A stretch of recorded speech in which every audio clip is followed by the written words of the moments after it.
一场王者的巅峰相逢，两位顶尖强者的激烈对决，将在今夜谱写新的篇章。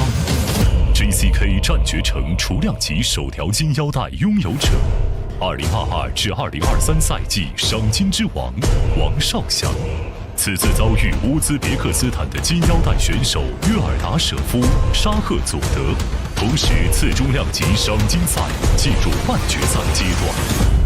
联合主赛边疆狼库尔班江土罗斯巴克与蒙古族悍将色吉拉胡争夺决赛席位。首先，精彩的复赛将为今晚的对决拉开帷幕。利刃已然出鞘，强者蓄势待发。JCK 战绝城王者系列006即将掀起一场势不可挡的风暴。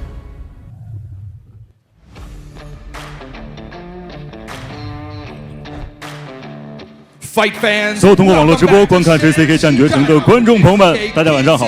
您现在正在看到的画面是著名的赛事评论员 Wang 和 Woody Parker 正在为即将进行的 JCK 战绝城王者系列006的比赛进行赛前分析。Here's the main eventer and Bantamweight JCK champion Wang Xiaoxiang. And he's fighting the Uzbek WEF Bantamweight champion Shokhzod Yoldashev. A look now at the matchups graphic for tonight's champion versus champion main event. A rare privilege to bear witness to such an epic battle for the ages. Woody, this is going to be an incredible night of fights from top to bottom. Ladies and gentlemen, I'm Vaughn Anderson. And I'm Woody Potkiter. And we are as excited as you are to be here tonight. Woody, besides the blockbuster main event, what else do the fans at home need to be watching for? You're right, Vaughn. This card is really stacked. We have the semifinals in the tournament in the welterweight division, and that great matchup between the young gun Apingshila and the Russian Ramzan Akmatov. We have fighters from all over the world: Russia, France, Mongolia, Uzbekistan, Kazakhstan, and of course China on the card tonight. The wait is over. Now for your official introduction, here's your master of ceremonies, Yang Wang. Thanks, Wang. Thanks, Wang. Thanks, Rudy. 所有现场以及正在收看比赛直播的观众朋友们，大家晚上好！欢迎收看中国顶级 MMA 综合格斗直播赛事 JCK 战绝城龙斗终极冠军赛。我们现在所在的位置是 JCK 战绝城国际格斗中心，与您见面。我是大家的老朋友杨光。JCK 战绝城是由海南全天候网络经济有限公司荣誉出品，由中国国际经济技术合作促进会竞技体育产业融合创新发展工作委员会负责相关的指导工作。目前 JCK 战绝城知识产权已在香港国际联合知识产权交易中心挂牌上市。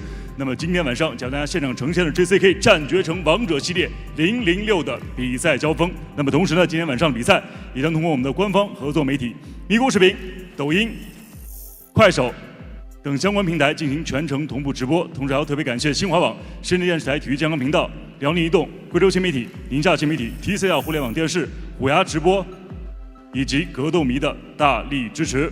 那同时还要特别感谢华肯乳业集团、施尔道、梅花和菲德士对今天晚上比赛的大力的专注。那么今天晚上应战选手分别是头条主赛62.5公斤级的协议体重之战，冠军对阵冠军的较量。那么 JCK 战绝城雏量级的现役金腰带王少祥将会对阵来自于乌兹别克斯坦的金腰带的得主约尔达舍夫沙赫佐德。次中量级赏金赛半决赛联合主赛库尔班江土罗斯巴克对阵色吉拉胡。来自于中国的乌日根巴雅尔将会对阵来自于法国的红牛安迪。那么正赛方面，羽量级阿平史拉对阵来自于俄罗斯的拉姆赞阿赫马托夫。雏量级鬼地夏明权对阵同样来自于俄罗斯的弗拉德班诺夫。那么复赛方面，羽量级努尔库瓦提巴哈托里对阵来自于蒙古国的悍将贝亚斯库伦俄日穆恩。次中量级森巴提塔斯坦别克对阵来自于巴西的马克斯迪亚哥阿吉尔。那么银量级方面，阿赫江努尔丹别克对阵彝族小旋风毛剑兵。女子草量级方面，暴雪鱼球球对阵来自于哈萨克斯坦的女子选手托列普贝尔古丽埃迪尔别克克兹。在此也诚挚邀请屏幕前的各位持续锁定我们的官方网站3w.jckmma.com 以及微信公众账号以及官方抖音号，了解最新赛事资讯的更新。冲出亚洲，走向世界，超越格斗的极限，迈向新的征程。JCK 战决城龙斗终极冠军赛，臂制世界综合格斗的新浪潮。再次非常荣幸能够现场以及屏前的诸位共同见证和引领这股新的浪潮。接下来我们书开正风，共同开启今晚的比赛。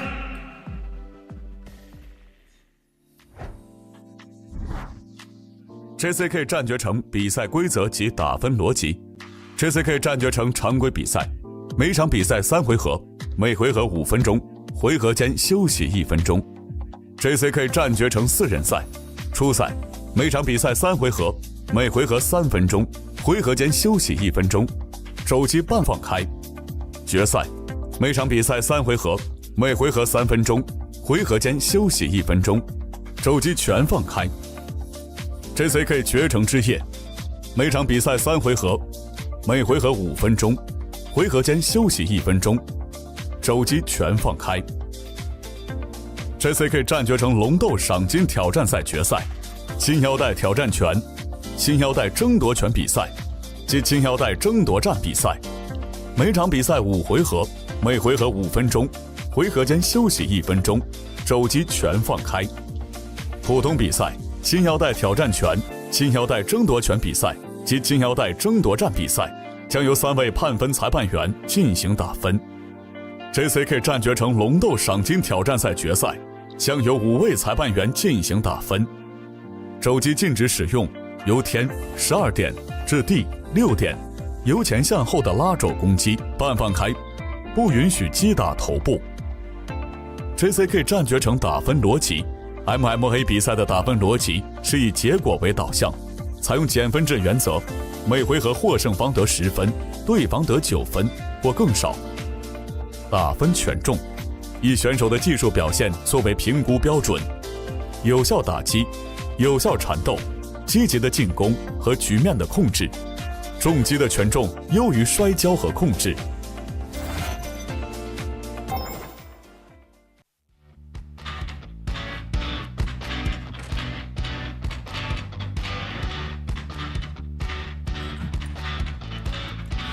Fight fans, it is time for the first fight of the evening. A female strawweight bout is about to take place, making her way to the cage now from the blue corner, hailing from the country of Kazakhstan. Tule Burgan Gumira Adilbek Kitsi. I hope I pronounced that right. We can call her Gumi, and that's how we will address her from now on. She's 24 years old, making her MMA debut and her JCK debut. She trains at Gladiator Taraz Gym in Kazakhstan. Gumi brings up a boxing base with several boxing titles to this MMA debut, hoping to showcase her technical boxing prowess in this match.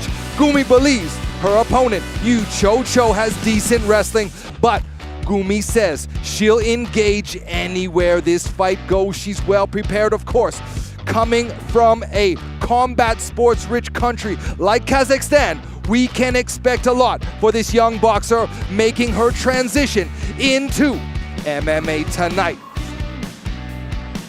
Yeah, she looked very confident when they faced off, very quiet in demeanor. Spoke to her coach a little bit earlier in the warm-up area, helped us to pronounce her name a little bit. And Gumi is what she's called, and we believe she's going to use her boxing or really try to push the pace going into this fight and let those hands go. We know we got some great boxers coming out of Kazakhstan. How much of that has she been able to learn from that box-rich country? Well, we have nothing but great reviews from the fighters from Kazakhstan that fight in the JCK cage. Here is a female, Gumi, making her debut tonight.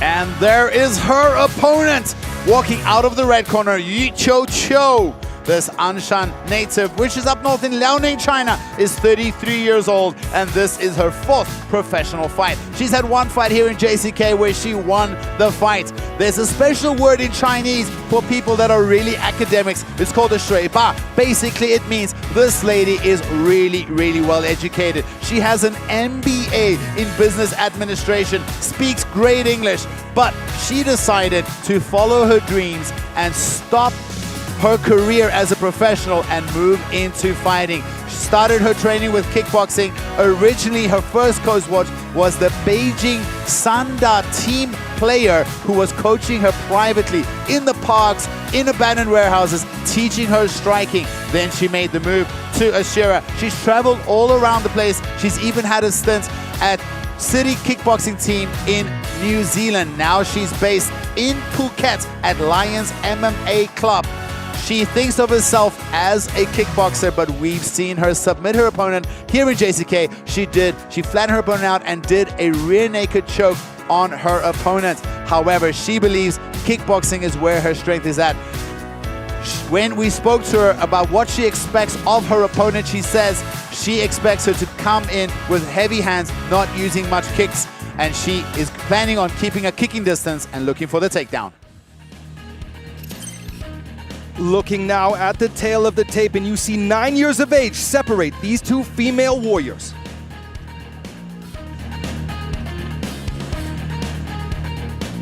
本场 JCK MMA King Series 女子草量级的复赛交锋，蓝锋选手身高161公分，臂展166厘米，体重51.90公斤，年龄24岁，来自于 Gladiator Trot。那么今天晚上他的 JCK 战决整个首秀 ，Ladies and Gentlemen, let's welcome the blue corner from Kazakhstan. I give you Olip Bergen. 本场比赛，红方选手身高162公分，臂展161厘米，体重52.20公斤，年龄33岁，来自于 Lions MMA Club Phuket。MMA 综合格斗战绩3战1胜2负 ，JCK 战决成战绩1战1胜，他就是来自于中国的红方选手暴雪羽球球。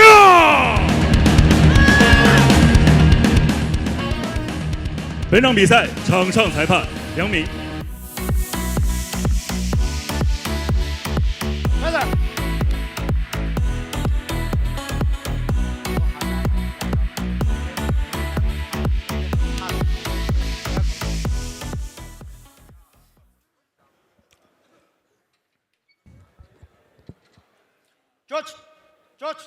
George, ha! Unit, fight! Gumi in the blue corner and Yu Cho in the red. Gumi keeping a low stance. As she mentioned in her pre-fight interview, she respects the wrestling of Yu Cho. Yu Cho using kicks, as she told us as well. She wants to use a lot of kicks. Hasn't seen Gumi use any other kicks in the training videos. There's no fights of Gumi online, but you could find some training videos. He says, oh, a hard right hand from Gumi. How long before Yu Cho looks for that takedown for? Oh, another big right hand. Gumi punches hard. Yu Cho spending some time in Thailand getting ready for this camp. She's been working at a great gym in Phuket. Said her jiu-jitsu has improved. You know, training in Thailand, Woody, your kicks and knees and elbows improve as well. But the boxing may not be on par with Gumi. That's true, and also, you know, there's such a huge variety of camps now in Phuket. You can go there and just do a jiu-jitsu camp too. So definitely he has your option. But right now it's all Gumi with the hands. Fast, crisp striking there. Look at those hands. Looks very, very Olympic boxing style. Loose hands, hands out in front. Oof, throws. I'd like to see a bit more punches added to Gumi's flurry. I think she's got an opportunity to cash in on some of the openings, but she's just throwing 1-2s. We saw earlier there, Cho considering a takedown, a level change, but Gumi got out of the way in time. Cho is dropping her hands a little bit. Mixing up. And also, there's a 9-year age difference between these two fighters. But you notice, Woody, when we were speaking with Cho, she talks about her career like she's got years to go. Yes, I mean, she's a smart lady. I think she's following her passion, her dream. A nice flurry there from both fighters in the center of the cage. Gumi working those low calf kicks.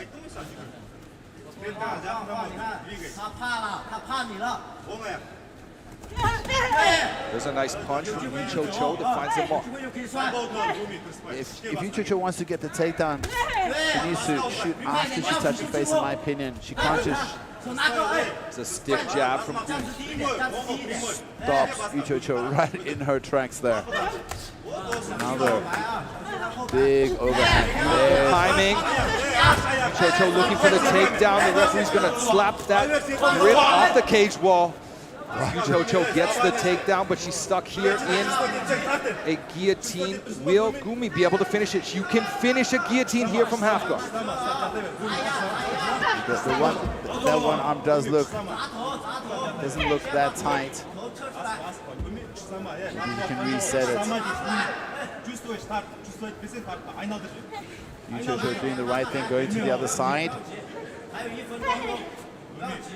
The hands are disconnected. We think that Cho is set. The torque on that guillotine is loosened now. Gumi on the body, trying to smother the distance so that Cho does not have the distance to develop momentum on those strikes. Both the feet now on the hips of Cho, but look at the pressure of Cho. She must feel comfortable here. Finally getting the fight down to the ground, but she paid for it earlier in the round. She also landed some punches. Do you think that, with another minute of control and ground and pound, that she'll steal the round? I think so. But we still have a minute to see what happens. Will she get the submission? Look at this. Gumi does not look as good on the ground as she does on the feet, that's for sure. She gives the back. And Cho is training at a Brazilian heavy camp. Got very good jiu-jitsu training there. She's starting to cinch that one arm through. Can she get it under the chin of Gumi? Last time when she finished with René, it was a similar position. Hammer fist thrown down here. Bad intent here from Cho.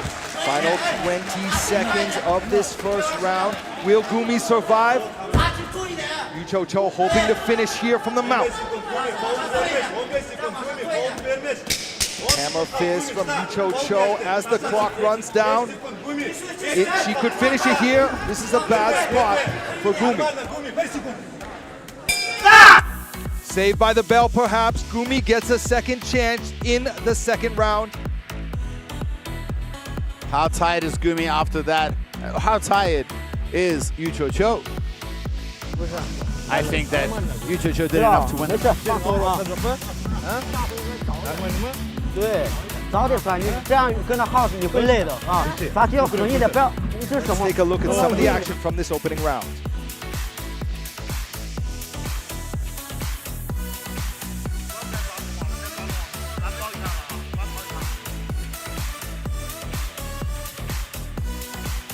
The power in the hands was definitely Gumi having the advantage, but look at that beautiful step through.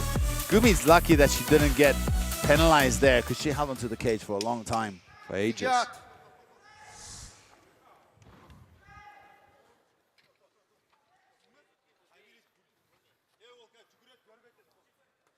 Back.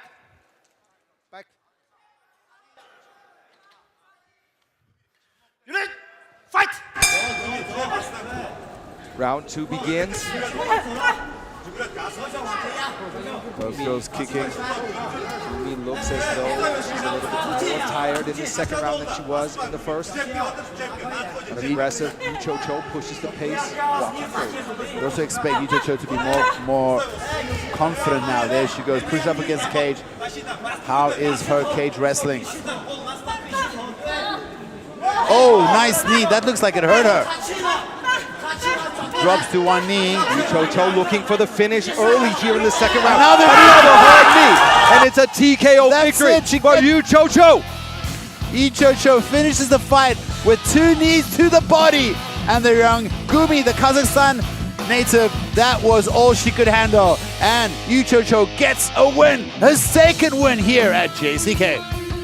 Fantastic work to survive, weather the storm from those heavy punches earlier in the first round, getting the takedown, fighting against an opponent who had grabbed the cage, damaging her opponent with ground and pound in the first, and coming through with knees to the body in the second round that put a stop to Gumi's JCK debut. Still a great performance from the Kazakh lady. We expect to see more of her in the future.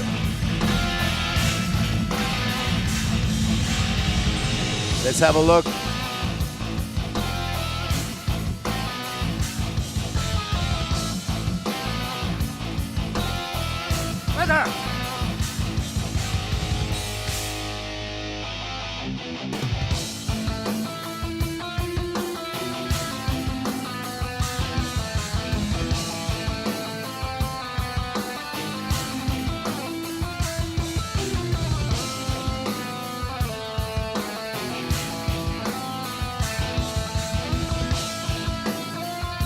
接下来宣布比赛结果。本场女子 MMA 综合格斗规则草量级比赛的最终结果为：来自于中国的红方选手爆取于球球，第二回合36秒 TKO 获胜。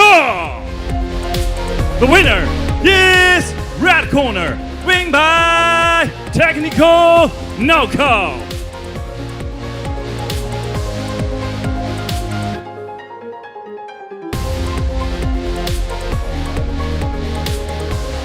好，感谢2位选手出色的表现，谢谢。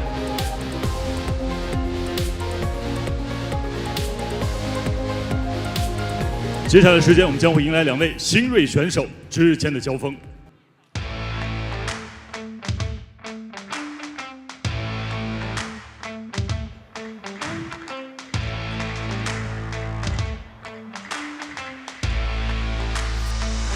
Now it's time for the second fight of the evening. It's a flyweight scrap. Making his way to the cage now from the blue corner, it's Mao Jianbing. Hailing from Liangshan in the province of Sichuan, where so many JCK All-Stars come from. He's just 19 years of age. He's had a rough start in MMA, officially 0-3. This is his JCK debut, and he's training in Chengdu at the well-known Ashura Kings Fight Club. Well, there's only one direction to go for Mao Jianbing, and that's up. A rough start, as I mentioned, to his career. He's 0-3 now, going into this JCK debut. Just 19 years of age, years of fighting ahead of him if he plays his cards right. The final preparations being made, and we don't know much about him, but win or lose, I can't recall a single fighter from the Liangshan region who didn't leave it all in the cage. Woody, You're right. Nothing but praise from fighters from that region. It's a high altitude mountainous region. Exactly. Where they eat people. There's train hard and do well. You're right, but there's something in the air in Liangshan, and it's called toughness, because all of them got it. Mao Jianbing steps into the JCK cage for his JCK debut.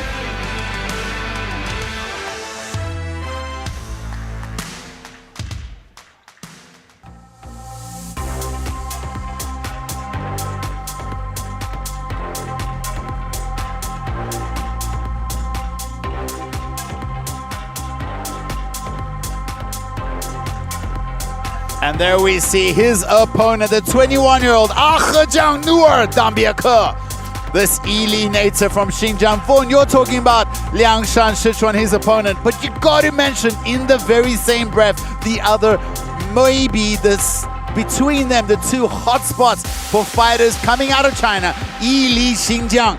There's so many times, Amir, you spoke about it. How many times has Yili Xinjiang gone up against Liangshan Sichuan? I think on tonight's card, we have at least one, maybe two more fights, if I remember right, that are the same matchup. So many champions coming out of Yili in Xinjiang. This young kid started wrestling when he was young, but then for 2 years he was stuck at home during COVID, and then he started training with a friend, MMA. His friend knew somebody at Longyun, one of the biggest teams in China up in Harbin, gave him the introduction, and since then he has been at Longyun MMA. Unofficially, he has fought 7 fights. He's won 5 of those fights, losing 2 by decision, and he has 2 finish wins, one a rear naked choke and the other one an arm triangle. I expect this wrestling-based fighter to come in with a ground heavy game, but let's see how it plays out.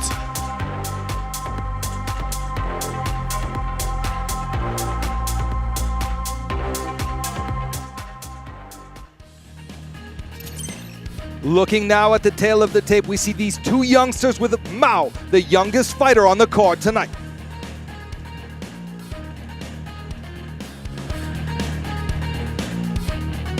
本场 JCK MMA King Series 男子银量级的复赛交锋，栏目选手身高169公分，臂展168厘米，体重57.50公斤，年龄19岁，来自于成都阿修罗拳盟战队。MMA 综合格斗战绩6战5胜1负。那么今天晚上上了 JCK 战绝城的首秀，他就是彝族小旋风毛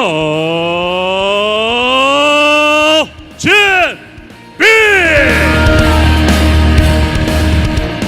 本场比赛，红方选手身高171公分，臂展179厘米，体重57.40公斤，年龄21岁，来自于哈尔滨龙云综合格斗俱乐部。MMA 综合格斗战绩3战全胜。那么今天晚上同样是他的 JCK 战绝城的首秀，他就是来自于中国的红方选手阿合加努尔大别克。本场比赛场上裁判王悦。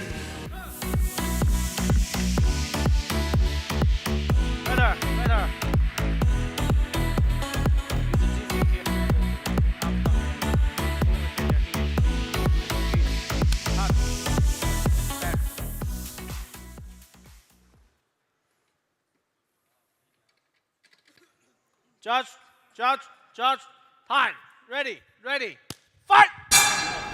Mao Jianbing in the blue corner and Agiar in the red. Agiar starting with a spinning back kick.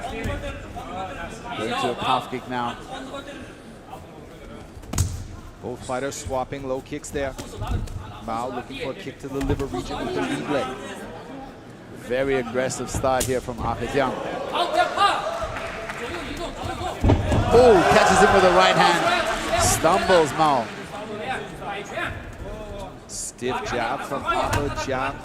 These guys are so fast-born. Look at the speed of these 2 flyweights. Of course, we always expect fighters to be fast, but these guys look faster than the usual, huh? Both fighters so far using similar techniques, straight punches and low and mid kicks. Nice push kick there from A-Jang. What I like about A-Jang so far is a huge variety of attacks that he's already showcased in the very first minute. Nice counter from Mao. Finding home right on the chin. Checks that low kick.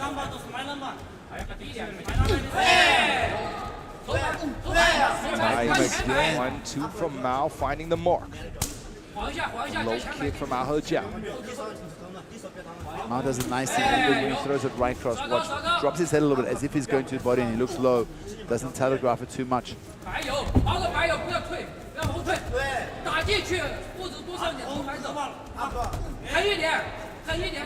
Fighters swapping blows there in a flurry. A beautiful level change, and A-Jang gets the takedown. Very, very well timed. Can he keep him down though? He's got the body lock. We know their team has some of the best grapplers in JCK, maybe in China as a team. They're a very, very grappling heavy team there at Longyang MMA. Mao doing good to recover guard. You can also say Ashura Kings. They got some good coaches there. They have a good facility, a good team there. Definitely would expect Mao Jingbing to be well trained, and he does good to recover the guard there.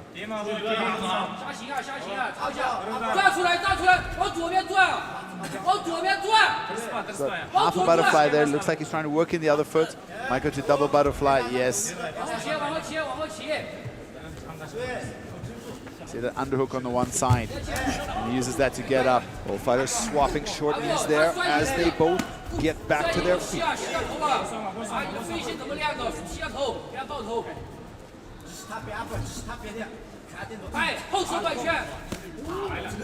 A-Jang going for that spinning back kick, not to the head but to the midsection, but very hard to catch. The only real goal, the only real target you have there is aiming for the liver, but difficult shot in. Oh, but they trade blows, swapping in the pocket. Another beautiful takedown from A-Jang. Gets Mao on his back, but Mao back to his feet quickly. A-Jang wrestles Mao back to the cage wall. He's on one knee and one elbow. A-Jang looks like he's going to work towards the back. Yeah, Mao doesn't have the overhook there, but he can use the cage to try and clear A-Jang off him. Mao's been so good at defensive wrestling and keeping A-Jang busy. He hasn't actually taken any damage whilst he was on the bottom. Doing very good of keeping A-Jang busy and keeping him busy, avoiding taking damage.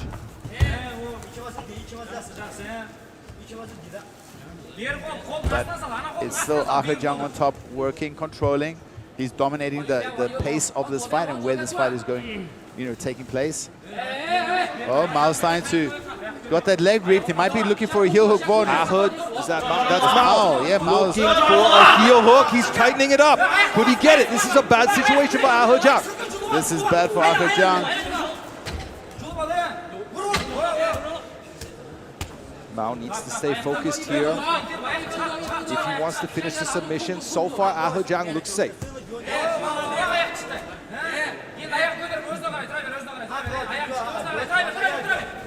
Stacks him. Mao goes, now he's Finally abandoning that grip on the foot.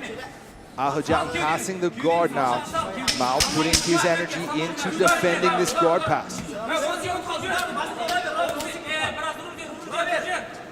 And that was pretty close to that heel hook. Looked pretty on for a little bit. Good work by both these two very young fighters, 19 and 21 respectively.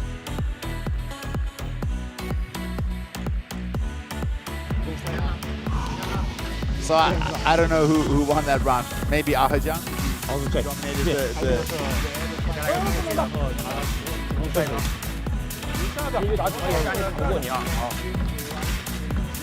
But so close. Off the top of my head, I think that A-Jang did more. Let's look at some of the highlights from that round. But because Mao was catching A-Jang and made him decide to look for the takedown.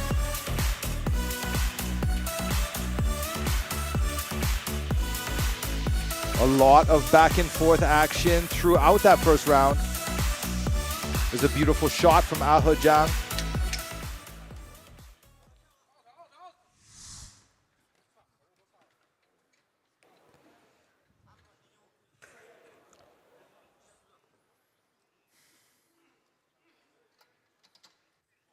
Ready, fight!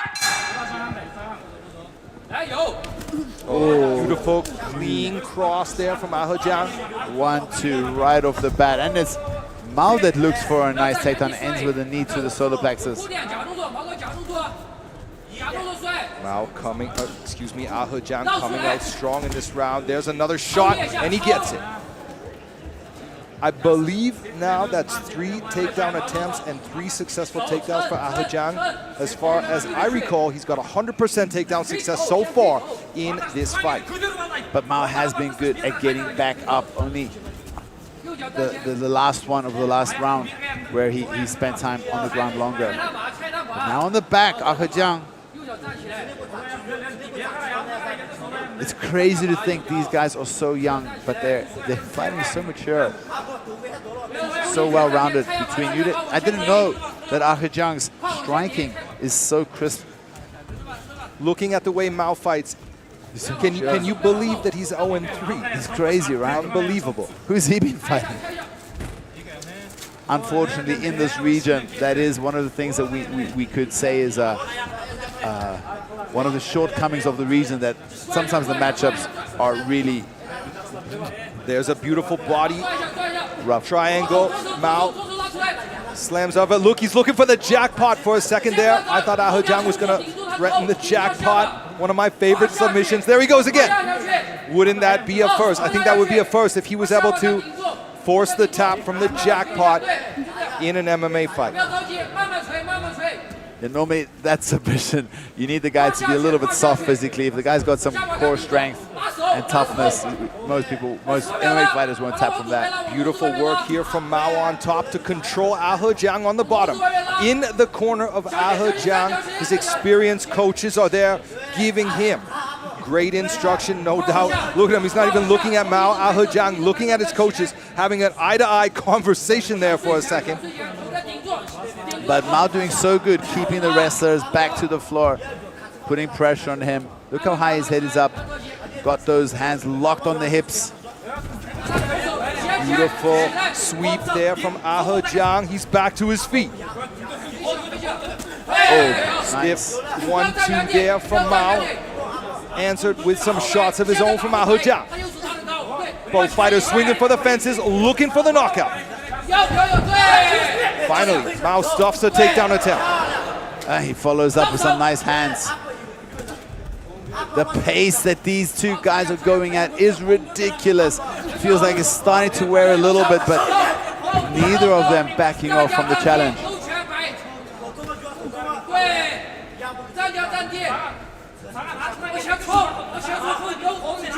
Another nice half kick.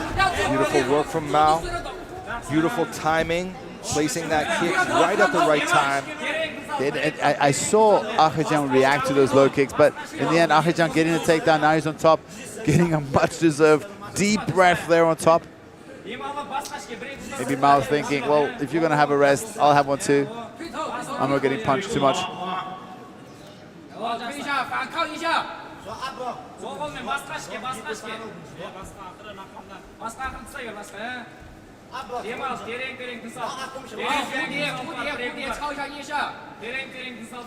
Solid top control here from Mao. He's got to be careful the referee doesn't bring them back to their feet though.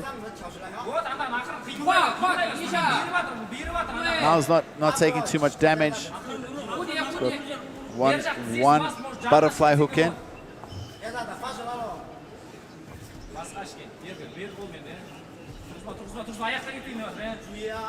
A-Jang looking to threaten a submission there, probably to help him get past this butterfly guard. Mao doing a fantastic job of minimizing the damage he's absorbed here from the bottom.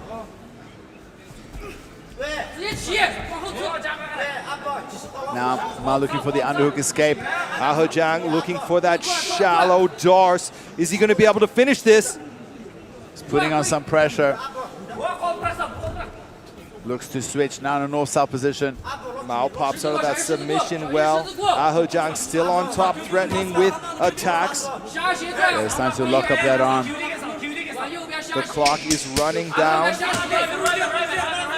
What a fight. Who would have thought the second fight in the card is going to be this entertaining? Between guys making their debut. Action-packed second round, as was the first. We have one more exciting round left to go in this fight. I could watch these guys fight.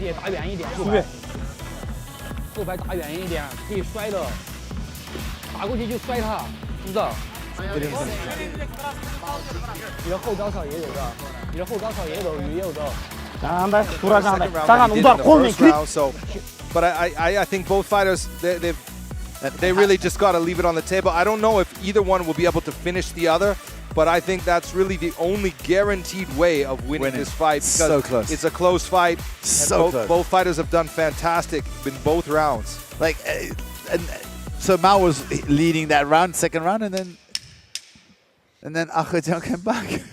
It's so close. I'm happy I have the mic and not the scorecard in front of me.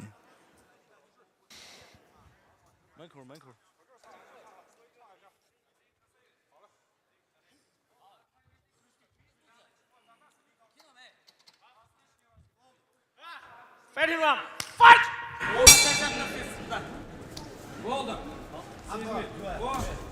Nice jab from A-Jang. As we were mentioning earlier in the broadcast, Mao is 0-3 and A-Jang is 3-0. So don't judge a book by its cover, folks. Both these guys are very well matched, and this is a very competitive, close fight. A-Jang now on the attack. Look at that shot. Beautiful stuff from Mao. Both fighters back up quickly, swinging wild punches. Mao, when after he stopped the technique, just come up swinging away. So dangerous. Nice knee there from Mao in that clinch position. A-Jang sends one in there to the thigh of Mao.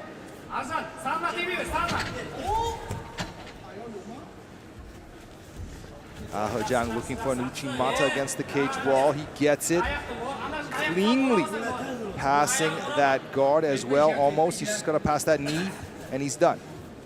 Look at Mao already going to his knees. Mao making it difficult for A-Jang to secure a solid control here on top. A-Jang's already starting to isolate one leg. Sorry, Mao starting to isolate one leg, and now Mao's looking for a guillotine here, but very hard with this angle to cinch it in. 3.5 minutes remaining in this fight. Tight top control from A-Jang. Mao really, in my opinion, needs to get desperate and do something dramatic. If he stays just in this position for the rest of the round, I think A-Jang's got it. Who knows what happened in round 1 and 2. This fight was so close. It could be that A-Jang's already ahead 2 rounds, or he's behind 2 rounds. A-Jang seems to have heard me with a violent sweep, gets back to his feet, and starts swinging, now working the body. Still jab, cross.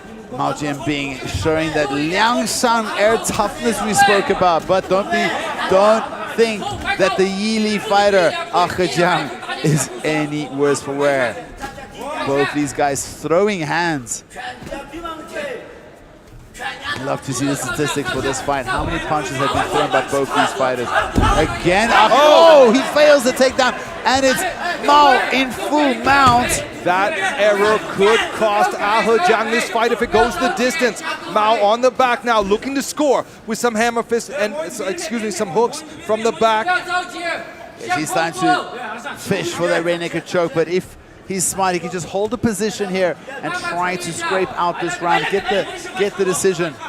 Such a close fight. If I was in his corner, I'd be telling him to try and get the finish. Nothing is set in stone. Oh, but A-Jang turns around inside the close guard, inside the back control of Mao. Inside now, Mao's open guard. A-Jang looking to score. Both fighters seem to understand that this is a close fight, and they're looking to do all they can to score as many points as they can and look for the finish, hoping to guarantee a win here in this exciting match. Nice up kick from Mao. Works the thigh. Oh! Huge up kick! Oh, an illegal up kick there from Mao. A warning from the referee. Catches him twice coming in. A-Jang's knees were already on the floor. Those were illegal strikes, but hard in the moment for the bottom fighter. He couldn't necessarily tell that his opponent already has the knees on the floor. Now it's 80 seconds left in this fight. Really tough to judge. Woody, who do you got in this on your corner? I got the Chinese guy. No, I don't want to call because I think either one of them could win this fight and it would be fair. It's so close. I guess I have to look at the fight from wearing the judge's cap, not commentating, but it's very, very close. A-Jang on top now, looking to score as many points. Look at him threatening with a can opener here. What's on his mind? Probably I'd say the third one is A-Jang's, but who knows how the judges scored round 1 and 2.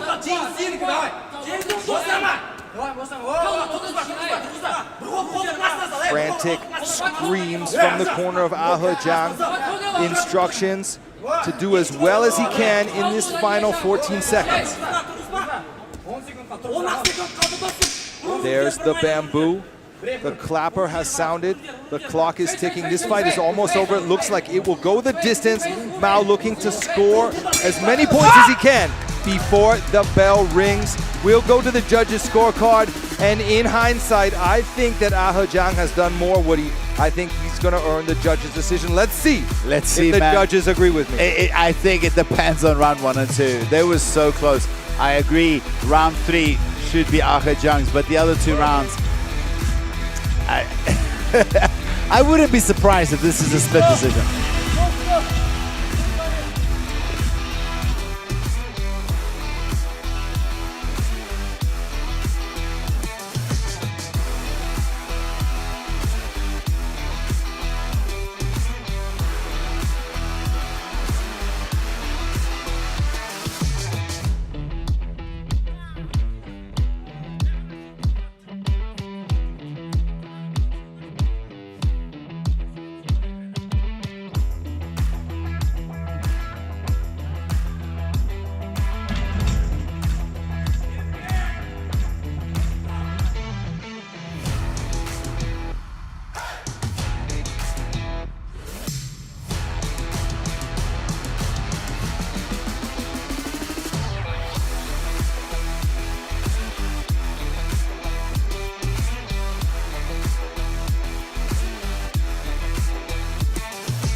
接下来宣布比赛结果，本场男子 MMA 综合格斗规则赢两级比赛的最终裁定结果如下：1号裁判30比27 ，Judge number 1 32-27； 2号裁判30比27 ，Judge number 2 32-27； 3号裁判28比29 ，Judge number 3 22-29。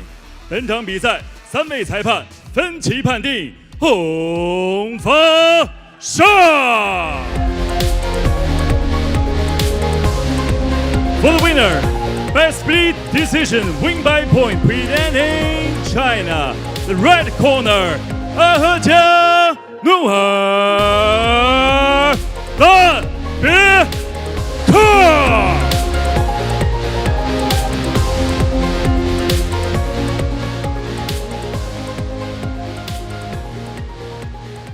接下来的时间，将为大家现场呈现的今天晚上的第3场复赛，中国选手与巴西选手之间的对决。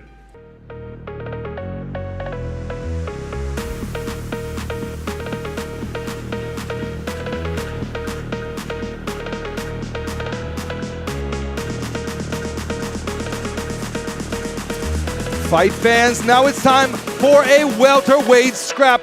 Making his way to the cage now from the blue corner, hailing from Brazil, it's Marcos Thiago Agiar. This 22-year-old now lives and trains here in China in the province of Jiangsu, where he trains at Haosheng Fight Club. Thiago brings 5 wins in amateur boxing into this JCK debut. He's a purple belt under JCK veteran Eduardo Hamon, who we see walking out with him now. We've been told to watch for Thiago's triangle off his back and his boxing combos. He's left a job, a girlfriend, and his family behind to move to China and chase his MMA dreams here inside the JCK cage. A very confident young man, just 22 years of age, traveling from a very far away country, Brazil, literally the other side of the planet, to come and try his luck here inside the JCK cage. Thiago Agiar steps into the JCK cage for his JCK debut.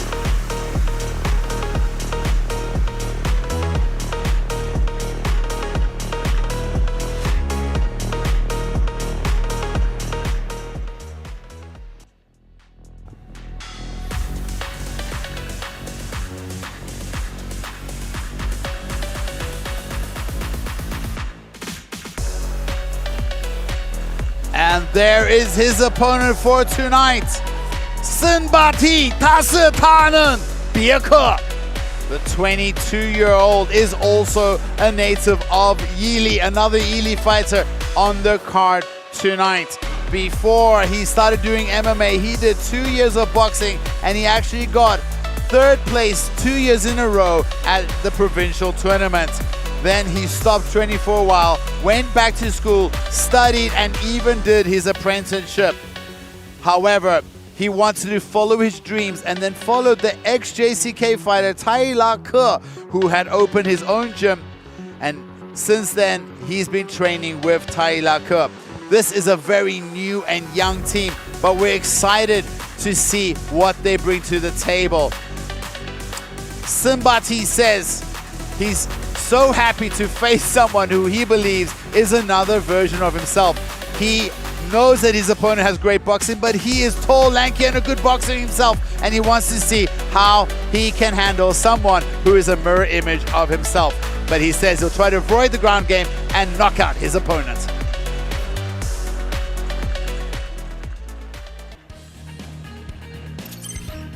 Looking now at the tail of the tape, and we can see Thiago Agiar will enjoy a significant reach advantage.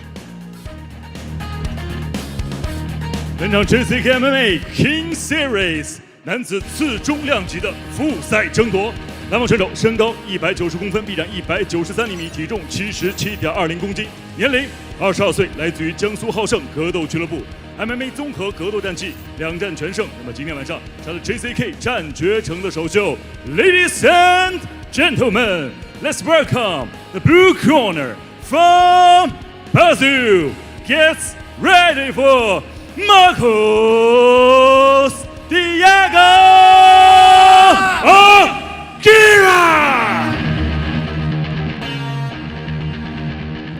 本场比赛，红方选手身高187公分，臂展188厘米，体重77.50公斤，年龄22岁，来自于全新格斗俱乐部。MMA 综合格斗战绩1战1胜 ，JCK 战决城战绩1战1胜，他就是饿狼森巴蒂。本场比赛场上裁判张永新。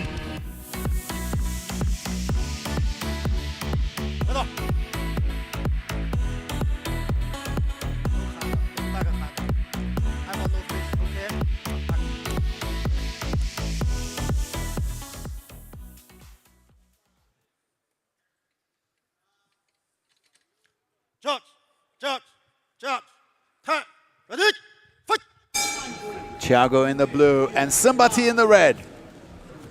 Simbati in the southpaw stance. You know I love my southpaws. Look for both these guys to use their cross, their backhands, the power punch. Will Thiago look for an early takedown? I'm so excited to see this. Nice low kick. A cautious start from both fighters. Here we can see Agiar now unloading here with some heavy shots. A big body kick from Thiago.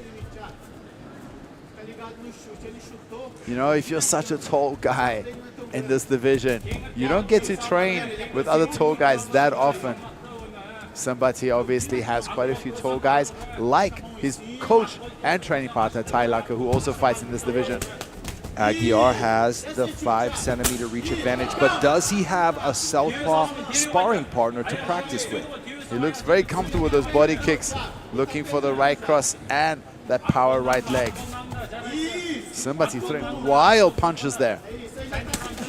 Beautiful push kick to the midsection from Simbati. Nice calf kick, answered with a stiff right hand from Agiar. Now two brutal knees to the guts. This is an action-packed fight so far. Simba firing some hard punches that landed on the head of Agiar. Agiar pushing forward, cutting off his opponent. Oh, nice body shot with a left, follows up with a head hook.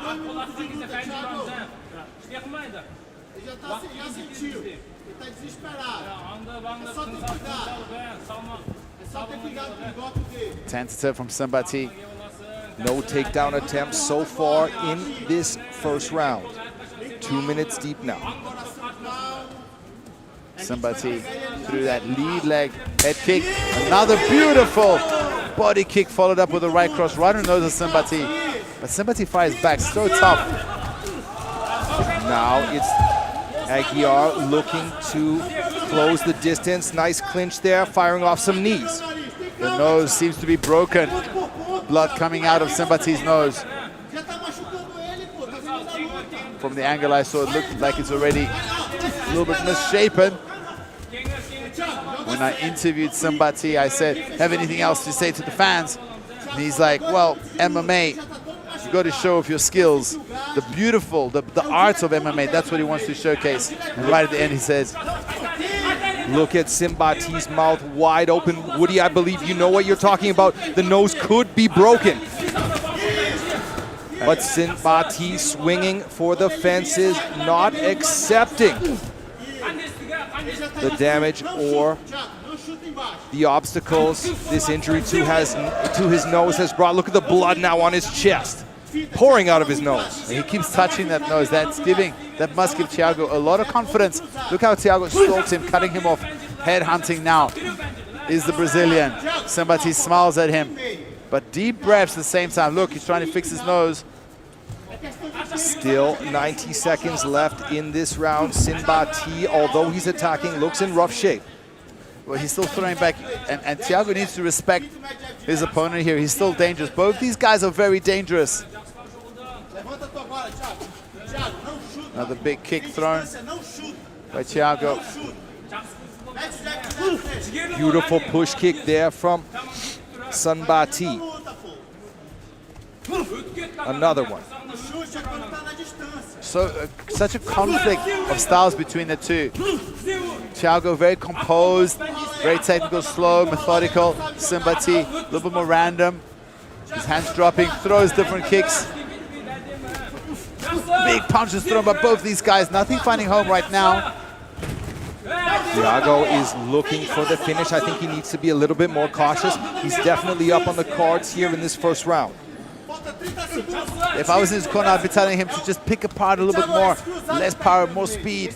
More volume, exactly. Yes, let your front hand do the work, because Simbati's still dangerous, man. He's throwing so much power. Simbati, there's a scramble here. Both fighters get to their feet. Oh, a hard right overhand from Agiar. There's the bamboo. Big punches thrown by Agiar. Final seconds of this first round. Action-packed, but you gotta believe the Brazilian Agiar got the better of that round. Simbati, tough as nails. Cansou muito? Tá de boa. Simba, sen de şaştın, o da şaşıp durursun da. Men улай, sen ulaysın деген öte жігер, ең маңыздысы жігер. Both fighters had their moments in this opening round. A lot of heavy strikes from both sides. Beautiful knees there from Agiar.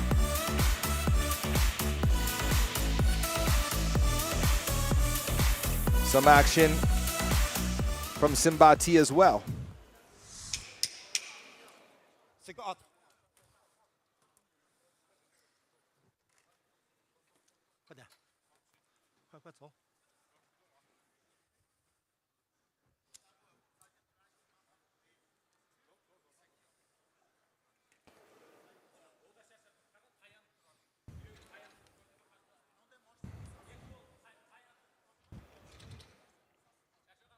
We hear the corner of Simbati giving him instructions.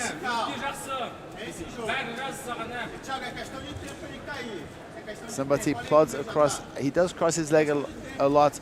Very unorthodox footwork here. He's got to be careful. The blood, we're not able to stop the blood. That's probably the 4th time that Simbati's landed that heavy low kick. With those tall, long legs of Thiago, surely it's got to hurt. Blood still pouring out of the nose of Simbati. His mouth wide open, needing to breathe through his mouth. Push kicks, though, from Simbati are finding a home. Beautiful inside calf kick. Looked like that hurt Agiar. Agiar throwing hard, punches and kicks there. Both fighters throwing balls. Agiar really does not have an answer to that far leg push kick. Now he goes for some of his own. Giving Simbati a taste of his own medicine. Oh, a high kick there from Agiar. Just misses. Agiar is dropping his hands, stalking Simbati, but Simbati is still dangerous. I'd say Thiago needs to be careful here.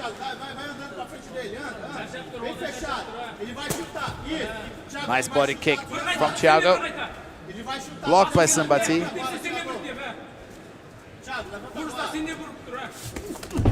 Simbati going low first with the left to the body, then coming up high with the right. I love that combination. There's a beautiful low kick to the knee area, buckling the knees of the Brazilian Agiar. Another push kick. Simbati's doing good fighting off the back foot here in this 2nd round. Thiago really looks like he's headhunting here, trying to set up that right hand.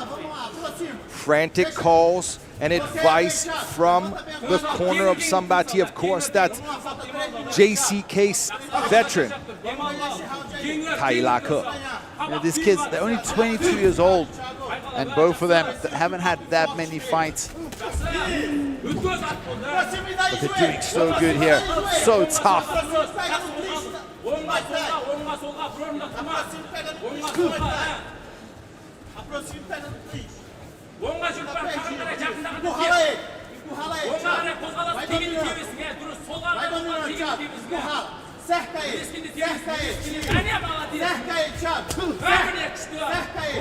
A lot of waiting here by Thiago, cutting off Simbati. Simbati running left and right, but Simbati is throwing the punches actually. Hard kicks there from Agiar, looking to finish, swarming on Simbati, but Simbati firing back with shots of his own. Now, Agiar is able to get the fight to the ground. Look at the blood on Simbati's face. Hammer fist from the Brazilian Agiar. Beautiful pass there from Agiar. Those long arms, he's got to be careful. Darces all day long. Darces and anacondas.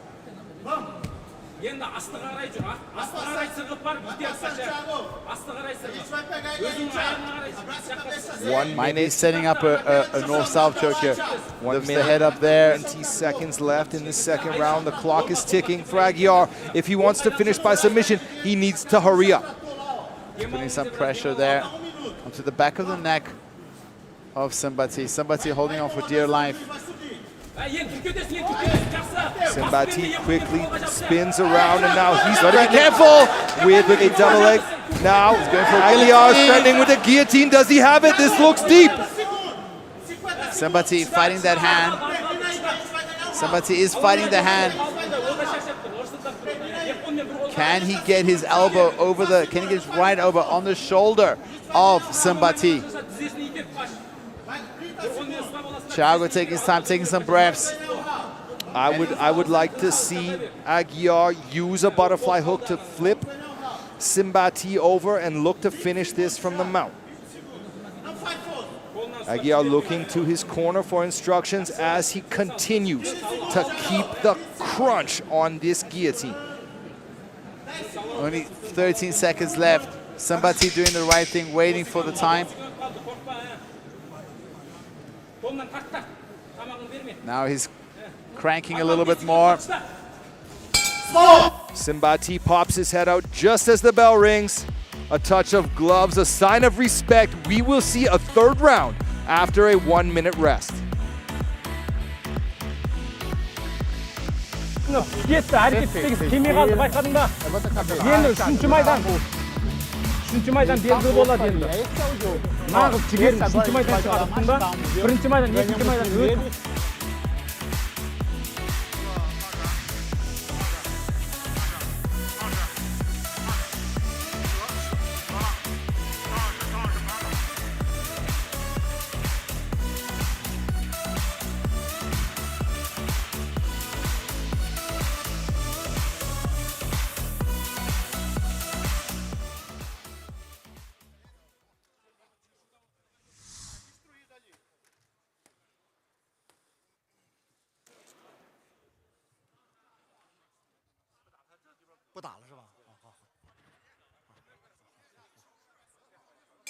Oh no, they stopped it, Vaughn. It's not going to see a third round. Doctor, stop it, Vaughn.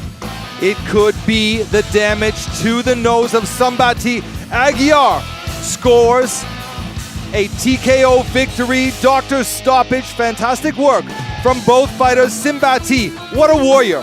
Willing to power through the broken nose, but the doctors, out of his safety, have called an end to this bout. Fantastic work from Thiago Agiar. He scores a TKO victory in his JCK debut, just 22 years of age. He improves his record now to 3-0. Congratulations to this young Brazilian standout.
接下来宣布比赛结果。本场男子 MMA 综合格斗规则，此种两级比赛的最终结果为：由于来自于中国的红方选手饿狼森巴提塔斯坦别克以武监督切入，因伤终止比赛，对本场比赛蓝方胜。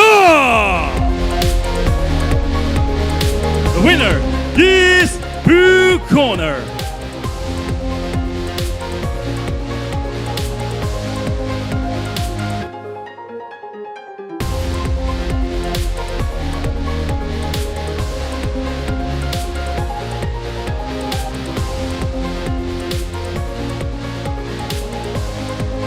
接下来将为大家带来一场中猛大战。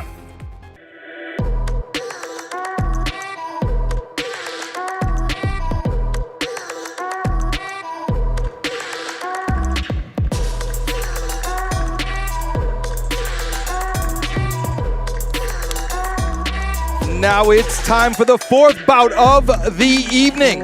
A featherweight match sees Mongolia's Ermun making his way to the cage now from the blue corner, representing Storm Team. Ermun made his JCK debut in August, winning that match with a rear naked choke, remaining undefeated now at 3 wins and no losses. This young 21-year-old brings a boxing base and a lot of momentum behind him coming into this match. Two young, still undefeated fighters square off in this match as Ermun takes on Kuati. here tonight. Only one will remain undefeated. Ermun no doubt hopes that will be him. Storm Team in Mongolia is a great place to train with tons of talented training partners to work with. And of course, world famous Danan Batgarel is with him on a daily basis there in Mongolia as well.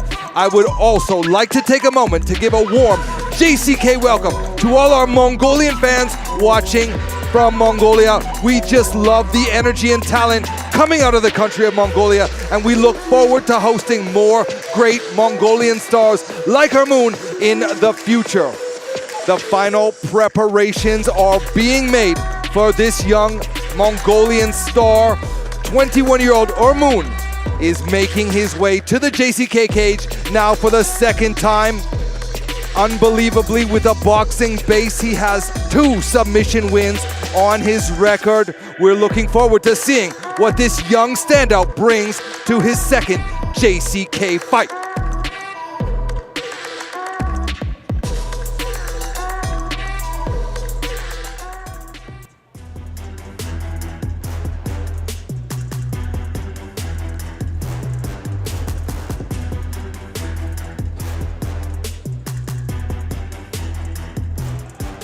And then we see his opponent, Nuli Kuati, Baho Toli.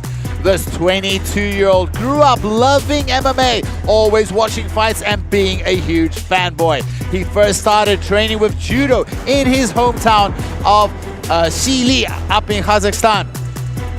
He did that for 1 year, but then he had to start working. He worked as a mechanic for 2 years, but finally decided to chase his dream and become a fighter. He also trains under the JCK veteran Lahu, who just saw his teammate lose in that against the Brazilian. They just moved back to Ili in Xinjiang.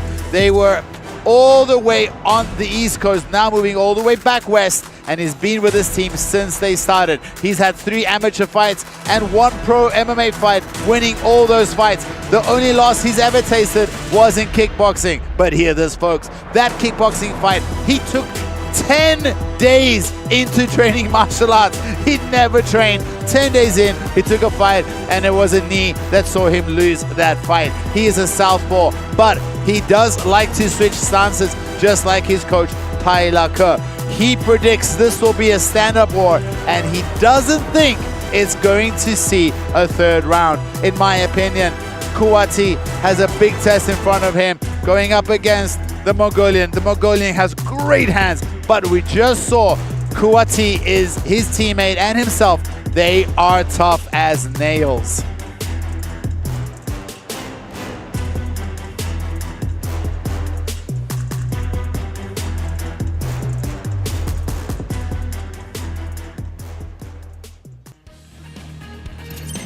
Looking now at the tail of the tape, and we see similar numbers as these 2 warriors get ready to fight.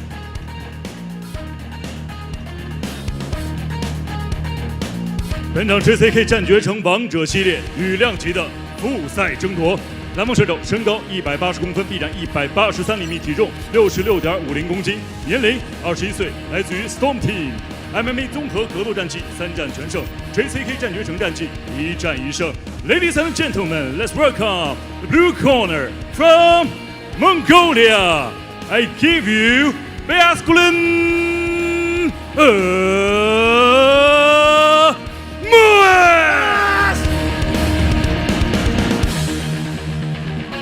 本场比赛，红方选手身高181公分，臂展182厘米，体重66.40公斤，年龄22岁，来自于全新格斗俱乐部。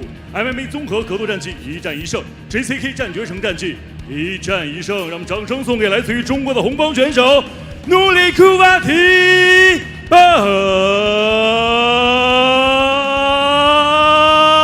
托利。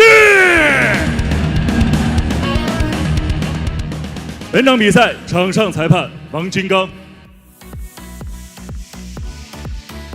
Fighter. Do not elbow the hand, okay? Touch. That's the lock.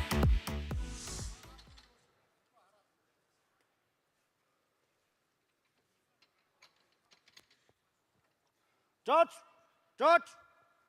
Time. Ready? Fight! Ermu in the blue corner and Kuati in the red. Kuati in the southpaw stance.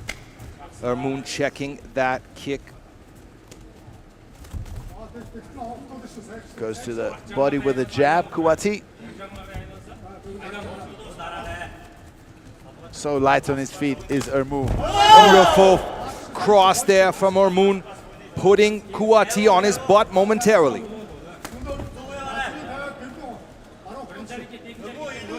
You can tell, you can see the boxing base of Ermun. Look how tight that guard is.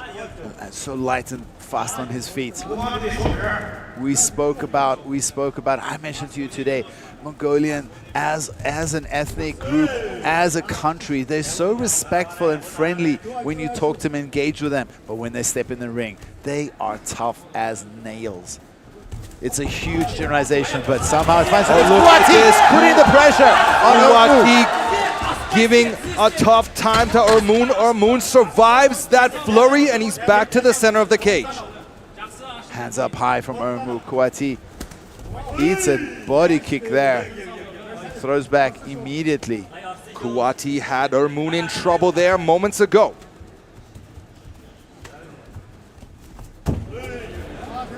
A wild kick there from Kuati, almost losing his balance.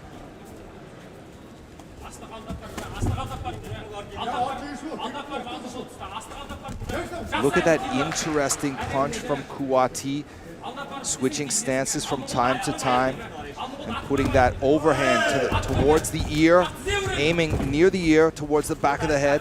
Yeah, he mentioned in the interview he fights southpaw, but he loves to switch back and forth. We see now how does it beautifully. He catches the kick, Sanda-esque style, and now it's Ermu with his back on the floor.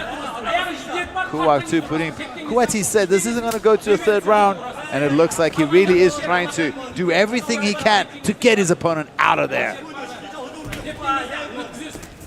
Nice bicycle kick from Ermu.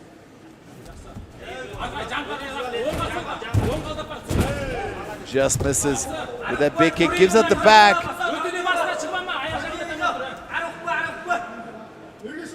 Kuati one hook in.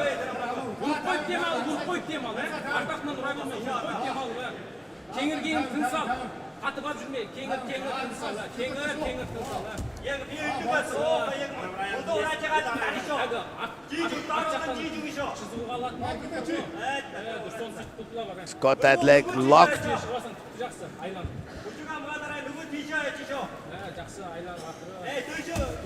Ermu using the cage here to sit back up. So far doing a great job of defending the submission threat from Kuati, but he's in a bad spot for sure.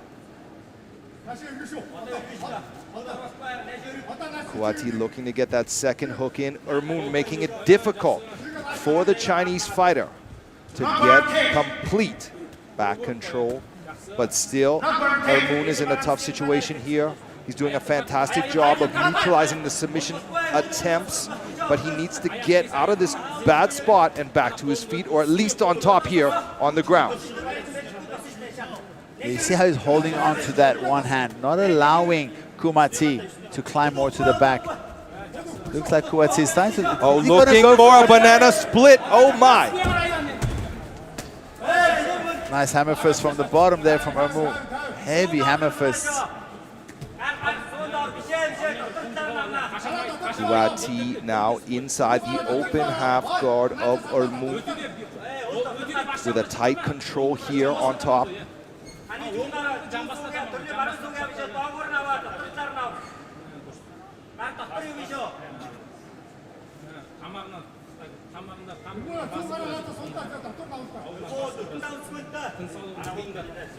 Ermu staying focused, not doing anything reckless so far, still early in the fight, nearing the final 30-second mark of this first round. Kuati peppering there with punches from the top. That's right, he's doing really good. Look at how he's sitting on that bottom leg, controlling the base, and just totally dominating where the fight is playing out. He's not been able to land that cleanly, but he's definitely wanting control of the fight for the last 2-3 minutes.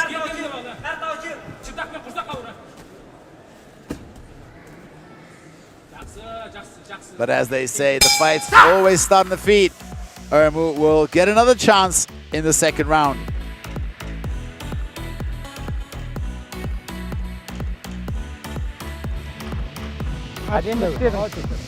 Şun sezildin koy özün, şun sezdin koy.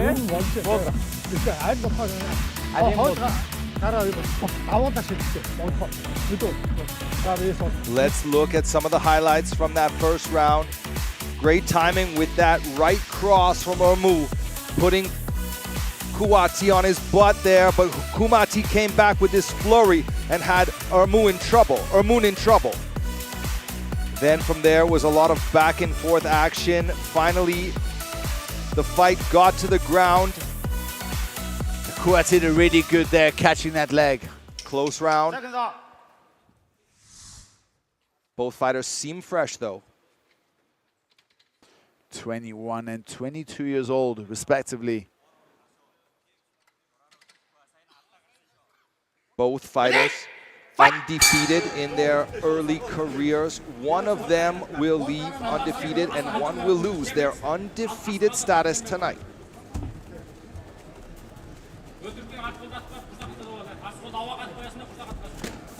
Nice. Heru firing from far out.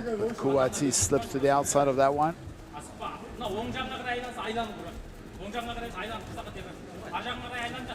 Kuati looking to cut angles, and oh, look at that.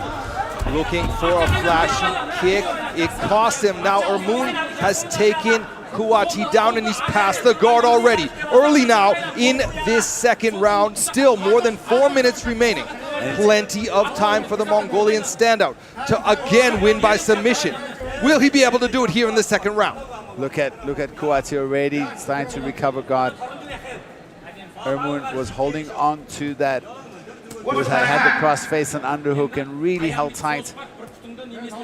Now he's stuck in the guard of Kuati.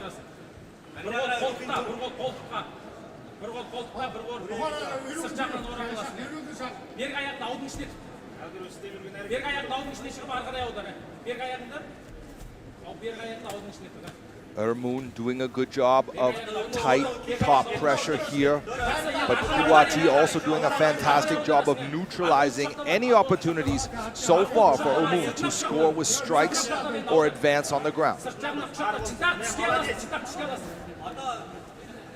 Kuati pretty active here with his guard, seeing if he can sweep or unbalance Ermu.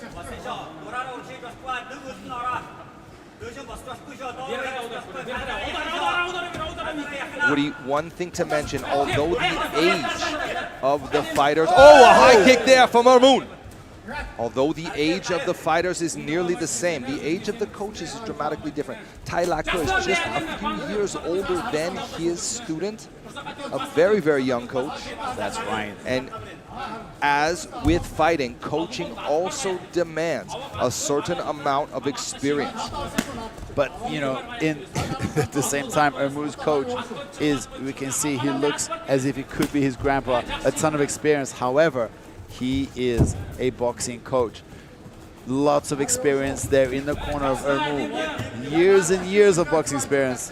But how much advantage is he giving him when it comes to the grappling? Whoa, look at that slip. Kuati, very aggressive now. The action continues in the second round, as in the opening round. A lot of back and forth action. I do believe that spin kick from Kuati earlier in this second round will cost him points, as it led to a takedown. Both fighters swinging hard punches. There's a head kick there from Ermu. Both guys really headhunting with those kicks. Push kick through the middle.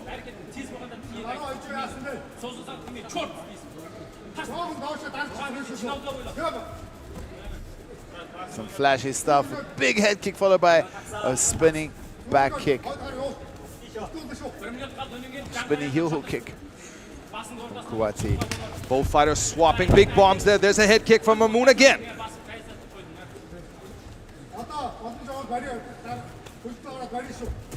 Nearing the final 1 minute here of this second round.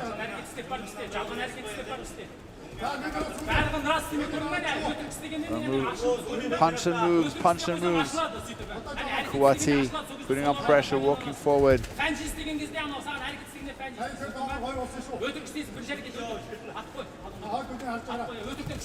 Both fighters swapping punches there. A nice counter jab from Heru.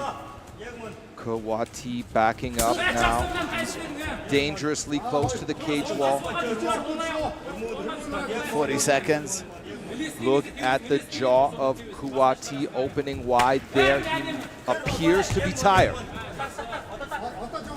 That's the second kick he got in about 20 seconds in the liver area of Heru. You see how Heru is now tucking his elbows more.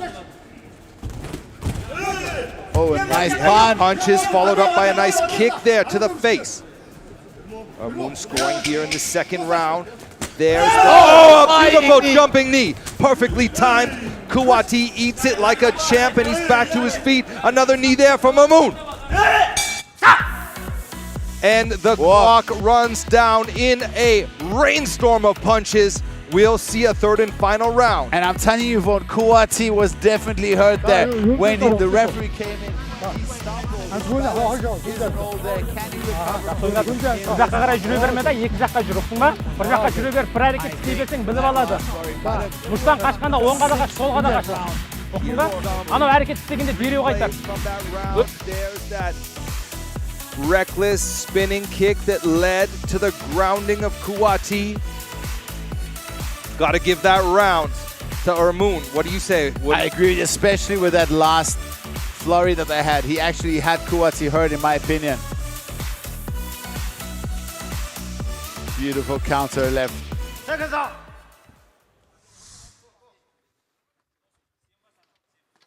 It could be 1 round each on the scorecards, meaning that this round will determine who the winner is if there is no finish. Ready? Fight! They touch gloves. Go to a third round. Heru attacks first with a lead hook.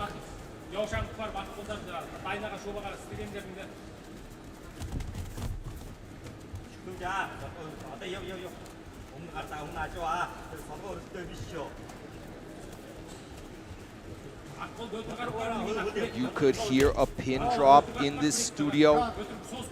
The suspense is thick here. The fans all watching carefully at the action here in this featherweight bout. Nice right cross from Heru at the end there. High kick there from Kuati.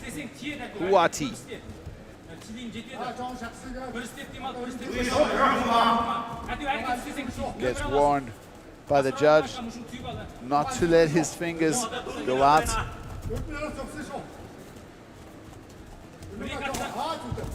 Nice push kick. Regardless of the score, whatever it is on the judges' scorecard, it does appear that Heru is the fresher fighter at this point in the fight. Would you agree, Woody? Absolutely. But he is waiting a little bit. I think he can work a bit more. He's been doing very good countering. Oh, nice 1-2. Slips back, comes back with a beautifully timed 1-2. A flurry there from Kuati. Hoping to score. 1 punch is all it takes to end the fight from either fighter. Both fighters need to respect the threat the opponents bring to this fight. Beautiful calf kick from Heru and beautiful head work to evade those wild punches from Kuati. The footwork and the head movement on display here by the Mongolian fighter Heru has just been really beautiful. But at the same time, Kuati, such a warrior, working forward non-stop. He's taking the fight to the Mongolian.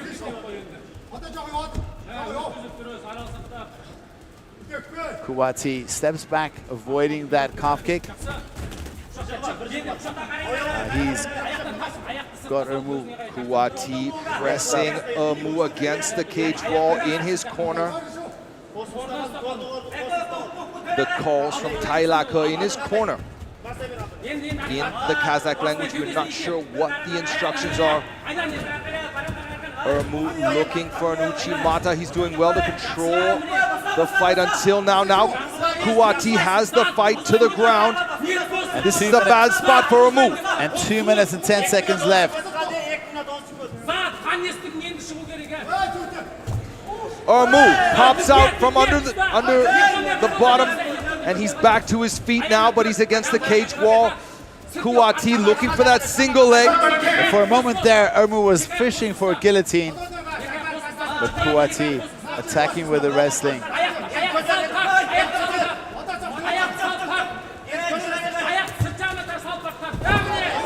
There's a nice takedown from Kuati. Heru on the bottom here.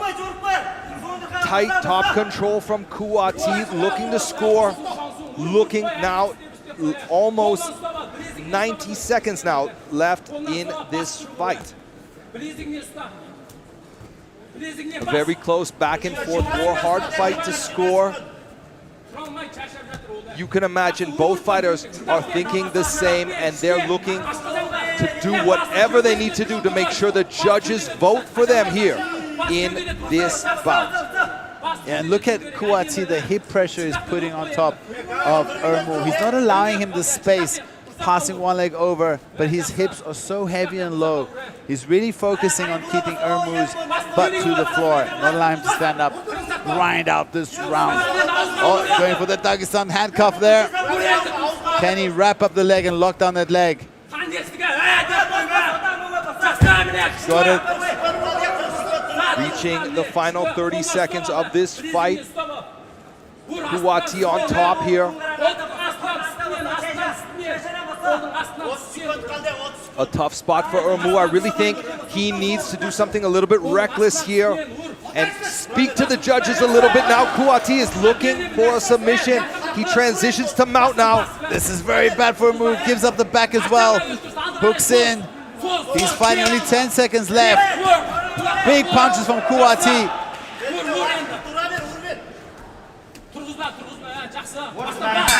Fantastic fight, full of action. We'll go to the judges' scorecards. Who do you got, Woody? I'm thinking the judges are gonna give this one to Kuati. I think it was very close, maybe one round each going into that third round. And perhaps here in this third round, Kuati has done more. I actually think that it was very close, but I think round 1 and 2 was Heru's. Let's see what the judges say. Let's see if the judges agree with you or if they got it right and agree with me.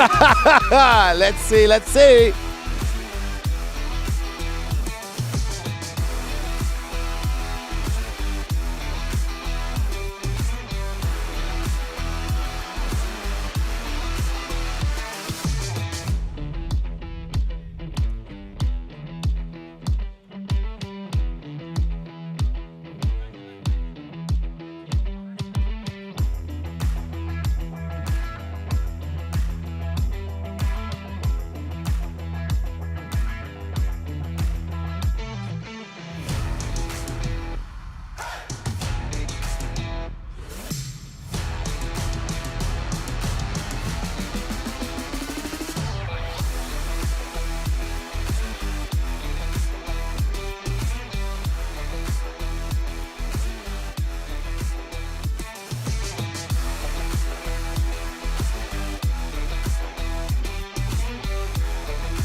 接下来宣布比赛结果。本场男子 MMA 综合格斗规则与量级比赛的最终裁定结果如下：1号裁判29比28 ，Judge number 1 29 to 28；2号裁判29比28 ，Judge number 2 29 to 28；3号裁判29比28 ，Judge number 3 29 to 28。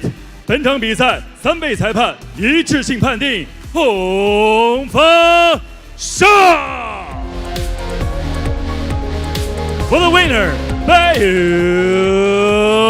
unanimous decision, win by point, presenting China. The right corner, Nuli Kuati, Baha Tuli.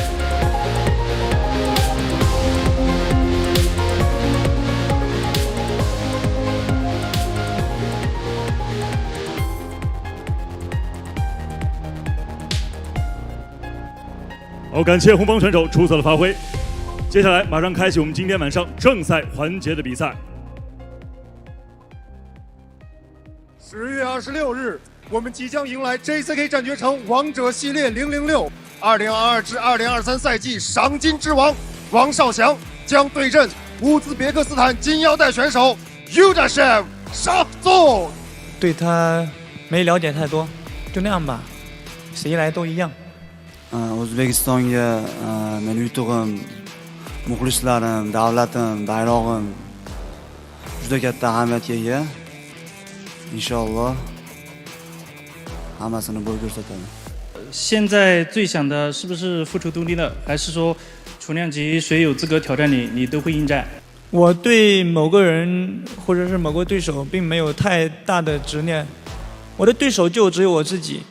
主场作战对于你来说是一种压力还是一种动力？如果他不是冠军，我根本不会接这个比赛。很高兴你能从国外到中国来跟我对决。我们中国有一句古话，以武会友。我希望这场比赛结束后，我们能成为好朋友。Oktagonda u yoqida do'stimiz, senga omad tilayman. Я тебе удачи. Xudo xolasa inshaalloh победа.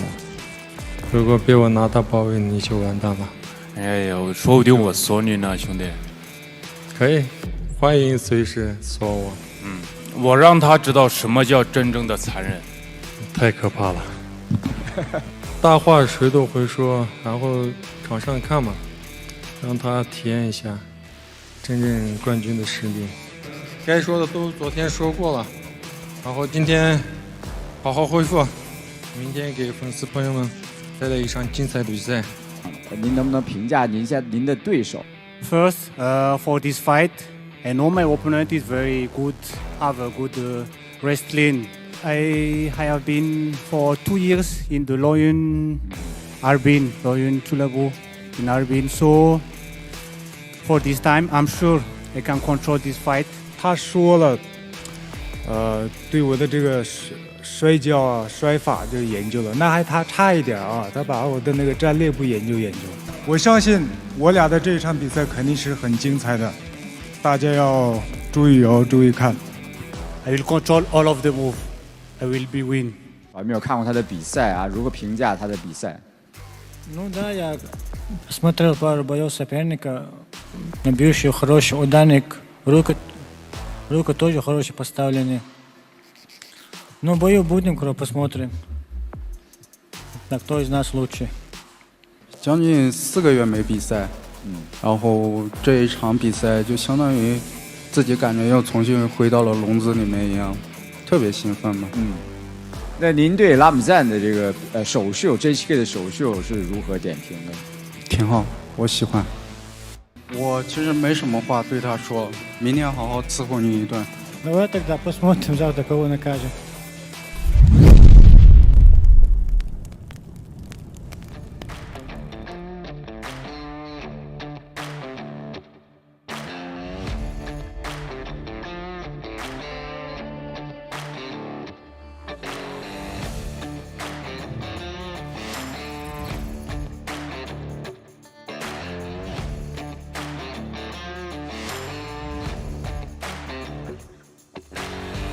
Vaughn, these are some of the amazing matchups we have now on the main event. Ramzan Akimov, the Russian, in his last fight, he did such a good job against Seimuka. What a clinic. He threw everything but the kitchen sink at Seimuka, finally finishing him off with a right kick to the liver. Apingshila, of course, an amazing fighter. Didn't win his last fight against Wang, but he had his back here and he put the JCK standout in a very dangerous situation in that fight. He's had a lot to learn since almost 4 months ago, and we expect a lot from him. And Andy, so much power from this elite level striker. A dangerous on the feet for anybody in the division. If he can keep us standing, we might see a knockout. Andy has ferocious power in his hands, and once his opponents hit him, they just don't want anything else to do with it. He fights this man, equally powerful, Kurban Bayar. Look at him winning by submission. against Jalasa Baha Tihan. What a feat. What an accomplishment. Because Jalasa is so big and strong for the division. But don't forget, this is the co-main event. The champion, Kurban. We see him win. This fight he beat Jalasa as well. Poor Jalasa. Poor Jalasa on the losing end of back-to-back highlight reels. But he is an amazing fighter. It just takes an even better fighter like Kurban and Urgan Bayar to finish such an all-star. And Sergi Lahu beat, what an upset when he beat Ramon. Ramon is such an experienced fighter, so well-rounded, and he lost very badly in the first round, Sergi Lahu, but came back, got the draw, and then in the fourth round, the extra round, in the tournament format, there must be a winner. He ended up winning this fight, which secured him the semi-final position. And JCK welcomes the Uzbek Yosef. He's fighting up against our champion, the JCK champion, the bantamweight king, Wang Shaoxiang. Champ versus champ, that's in the main event, of course. JCK's champion, Wang Shaoxiang, the Black Tiger, training at Black Tiger Gym in Beijing with an incredible highlight reel of amazing knockouts and submission wins over the best of the best bantamweights in this region. We can't wait. It's already been a night of exciting fights. Let's kick off this main card. 南方选手弗拉德·班诺夫来自于山东泰安至尊搏击俱乐部，战力出色，曾经获得多个赛事冠军。他对手夏明权来自于河北顽石功夫格斗俱乐部，技术全面，曾经力克名将俄勇。接下来，两位选手即将展开交锋。我是夏明权，来自安徽。不了解，我也不需要去了解，咱们场上了解。Меня зовут Vlad, я из России, родом из маленького города Якутск. Я боец универсального стиля, я дерусь и в стойке, могу и драться на земле. Я думаю, бой будет упорный, клетка все покажет. Я буду стараться и драться, и бороться, делать все. 我觉得就是因变而变嘛，但是我相信不可能打满3回合，我会终结它。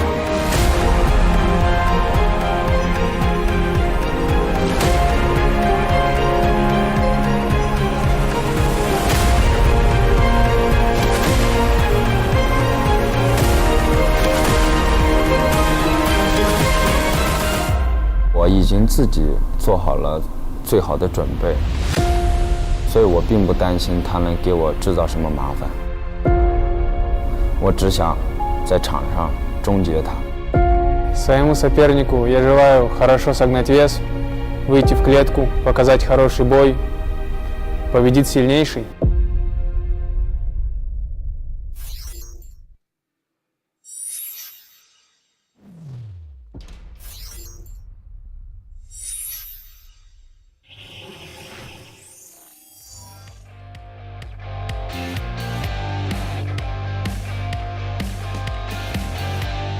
Now the main card kicks off here in a bantamweight clash, making his way to the cage now from the blue corner. We don't know much about this Russian fighter. His team, Supreme Fight Club in Shandong, China, is also not on our radar. We don't even know his full name. Walking out to the blue corner from Russia, it's Vlad. We do know he's 24 years of age, claims to be 13-2. This is Vlad's JCK debut.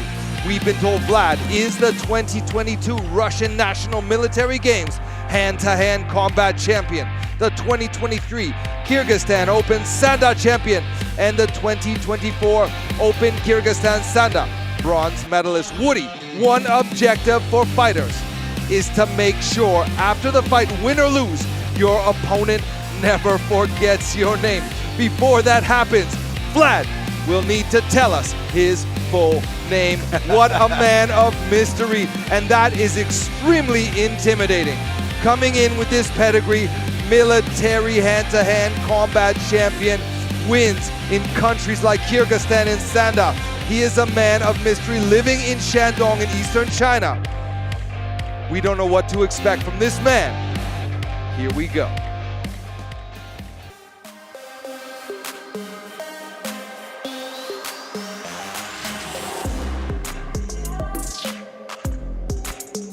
And there we see his opponent bearing the Chinese flag, Ming, officially 6-12. It's easy to make the deduction that he is a journeyman and he would be underdog in most of his fights. But we have seen some crazy upsets and some records that can be very misleading. If you only check the win-lose record, it's very important in his case to check who he lost against. Most of his losses were against high-level guys, and here are just a few names of the guys that he lost, and some of them right at the beginning of his career. Shang Zhefa, Wang Xiaoqiang, who is in the main event. Heru, who challenged for the belt. Shang Zhefa last season, he was the winner. Le, who won this season's 1 million RMB, and Meng Guotegese, a veteran of MMA in China. You need to consider that 9 of his losses were in his first 11 fights. Imagine starting your career and having 9 losses in the first 11. Surely this guy has a strong mindset, believing in himself and pushing himself to get back. Since then, his record has become much more positive, getting more wins than he has losses. And he is coming off a win, and he wants to make another run to earn his way into the million RMB tournament for next season. He has a tough challenge in front of him tonight, but he is very confident.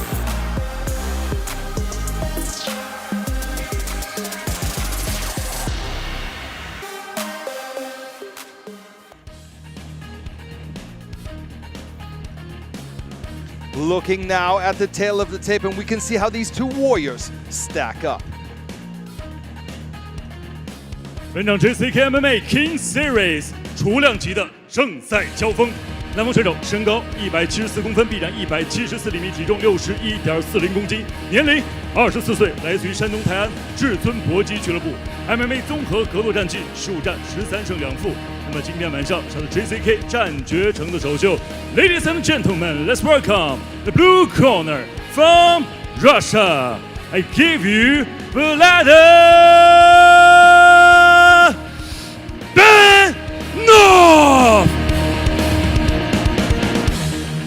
本场比赛，红方选手身高172公分，臂展171厘米，体重61.50公斤，年龄23岁，来自于河北顽石功夫格斗俱乐部 MMA 综合格斗战绩13战9胜4负 ，JCK 战决城战绩5战3胜2负。他就是来自于中国的红方选手鬼帝蒋明权。那么今天晚上比赛非常高兴邀请到了国内著名的擂台解说专家侯宇老师和刘聪老师，他们2位将在现场为大家带来今天晚上比赛的直播评述。同时，英文解说部分非常荣幸的邀请到了著名的综合格斗运动员、教练员，同时也是赛事评论员的 Von Anderson 和 Woody Parketer 进行现场的呈现。Welcome！ 同时还要特别感谢颜值有理赵岩老师的鼎力相助。本场比赛场上裁判白云峰。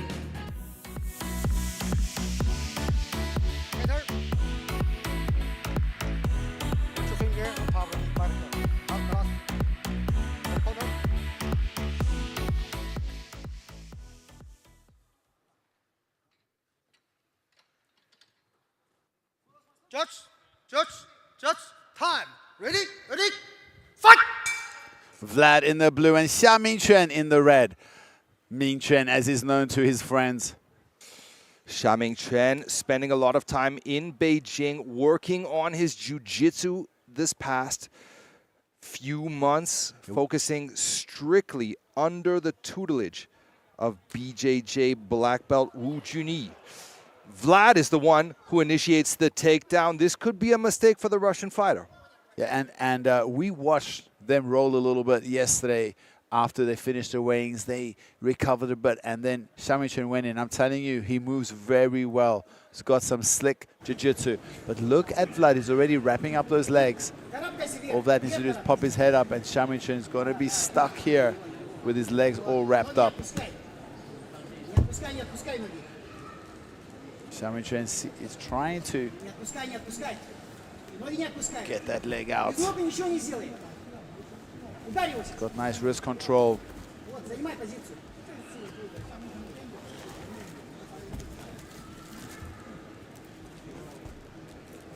Very controlled on the bottom, working his guard here. And the crowd is so quiet. You can hear a pin drop here in the event center, in the arena here. Ming looking to secure that butterfly hook. Vlad wise to it, looking to pass here. Nice pressure and control here from Vlad, but both these guys very competent on the floor, on the mat. Shamichen's guard quite active. Look at how he's feeding that leg. He's got the other. He might be looking for an armbar here, Vaughn. Look at Vlad's right arm. He's got to be careful, Shamichin. If he passes that left leg over the face, he's going for the armbar. Shamichen's got the armbar. Is he going to be able to? Oh, he's got it. Shamichin comes back after being taken down. I thought it would be a mistake. Vlad suffering there from some pain. From that armbar. Shamichin has definitely upped his jits in Beijing. Look how happy he is. A fantastic first round submission for Shamichin. Good job, kid. And he just shows that, you know, you can't judge a book by his cover. That record of 6-12 doesn't mean he's an elite fighter. Let's have a look at it again. Right here. All he needs to do is rotate out and pass that leg across the face. And now Vlad is in really big trouble. And you see there, Vlad uses the foot to tap. We see the referee jump in there.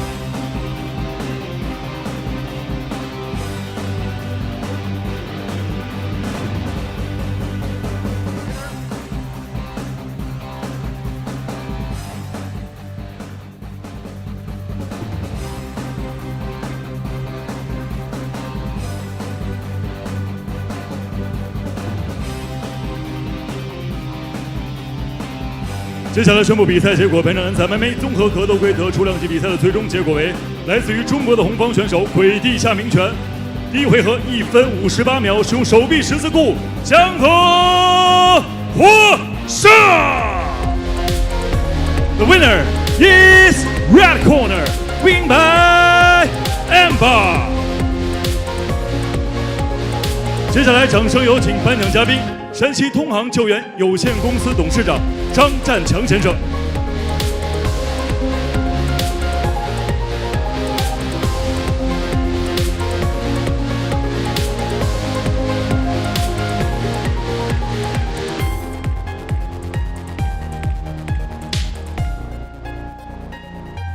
有请颁奖嘉宾同红方选手合影留念。好，感谢颁奖嘉宾，感谢鬼地夏明权精彩的发挥。好久不见夏明权，非常精彩的首回合降服。那么，我们已经很久没有在 JCK 的八角笼当中看到你的身影了。这次回归就完成了这次绝杀，和我们分享一下此时此刻你胜利的心情如何？非常的开心。首先，当然感谢我的巴西柔术老师黑带。吴俊义老师一直在帮助我，然后这2年也是一直在帮助我的地面在不断的升级，所以说我对这场比赛肯定是100%的把握。在这场比赛之前，有没有想过，因为对方拥有非常多的这个冠军的头衔，有没有想过自己能在首回合如此可以说是兵不血刃的降服对手？我有想过打战力，但是对手他非要去抱摔我。那我肯定就会将计就计。那么作为我们 JCK 甚至是国内成长起来的年轻一代，你已经和很多知名的选手进行过这样的胜负了。那么接下来你的职业目标是怎样的？其实我一直想说，当初我在 JCK 走的最后一场比赛就跟王少祥打的，那时候说实话，我是拖着一条受伤的腿跟你打。当然这次我回来是抱着有目的性的，这2年你把我的腰带好好擦好。还是属于我的。好的，女士们、先生们，让我们把掌声送给年轻的鬼地夏明权。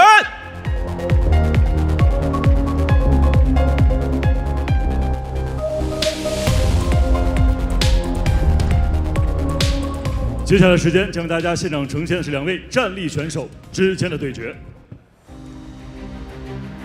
蓝方选手拉姆赞·阿赫马多夫来自于 Alash Pride FC， 上场比赛 TKO 斯伊穆克托和达红，展现非凡实力。他对手阿平史拉来自于南昆里俊龙搏击俱乐部，羽量级官方排名第9，拳法出色。两位实力选手即将展开碰撞。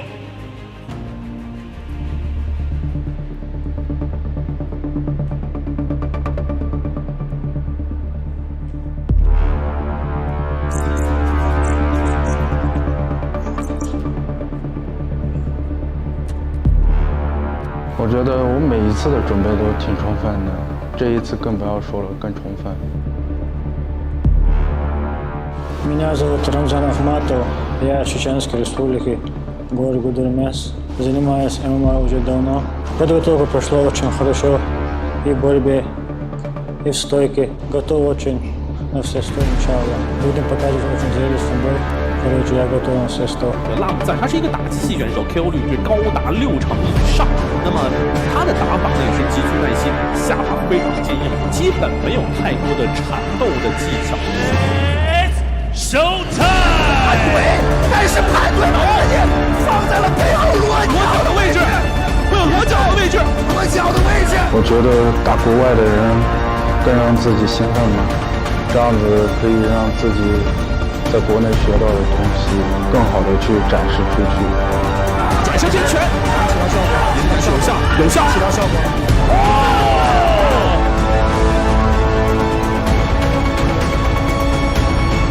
Если только закроется, и там увидим все.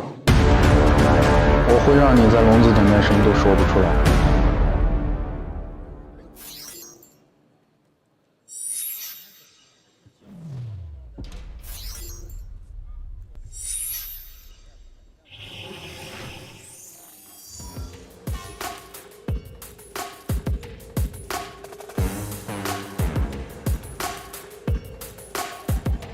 It's time now for a featherweight clash, making his return to the JCK cage. It's Russia's Ramzan Akmatov.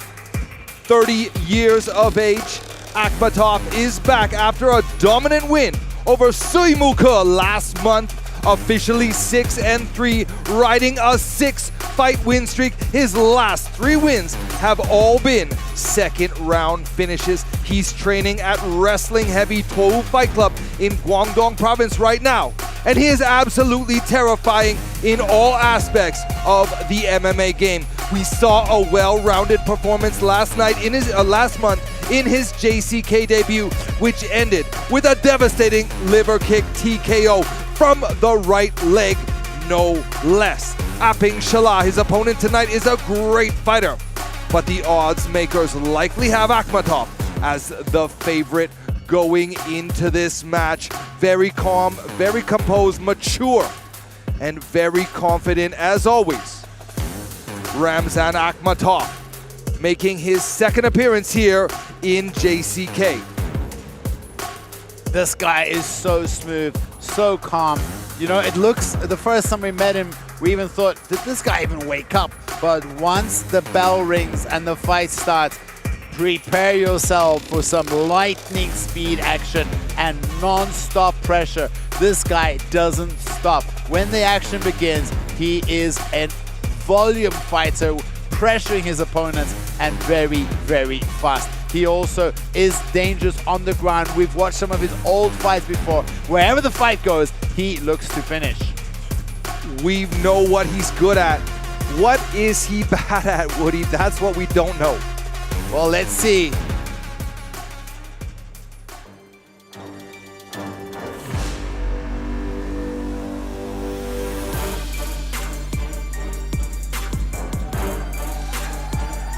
There he is, his opponent. This young fighter is officially 7-4 and is a fan favorite and exciting to watch. His last time out was a huge disappointment where he had a bad showing and also got badly injured against Wang, breaking his nose pretty badly. He still bears the scar on his face from that fight. But in that fight, he almost submitted Wang with a one-arm rear naked choke. I phoned him earlier this week and we talked about the last fight and how he feels about this fight coming up. He said it didn't go his way, but he learns a lot from that loss, and he's very excited, and he wants to test. He wanted this fight. He wanted to welcome the Russian to JCK. He's looking forward to fight another striker who wants to stand and walks forward. He believes that he has what it takes, and he can look to the Russian to test himself and up his game and leave the cage not only a better fighter, but the winner coming out of this battle. One of the coolest kids you'll meet. His whole team, very mature. You know, they've improved their wrestling takedown defense. They've improved so many facets about their game from that team. But it is their power that we need to watch out for. Kwanli Zhonglong is a real grassroots fight club that learns as they grow, and they're doing a tremendous job. The city they train at, Kunming, in southwest China, is at elevation, and all of the fighters, of course, including Apingshila, have unbelievable stamina. Yeah, man, they just improved so fast. But don't forget the power everybody in that team has in their hands, especially Apingshila. This kid has devastating power in his hands.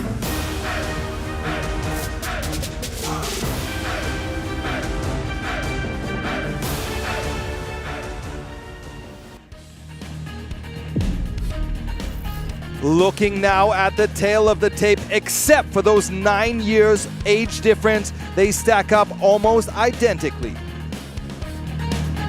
本场 JCK MMA King Series 羽量级的正赛争夺，南方选手身高175公分，臂展179厘米，体重66.40公斤，年龄30岁，来自于 Alas Pride FC。MMA 综合格斗战绩9战6胜3负 ，JCK 战决胜战绩1战1胜。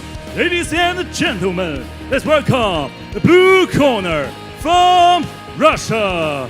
Gets ready for Ramzan Ahmedov.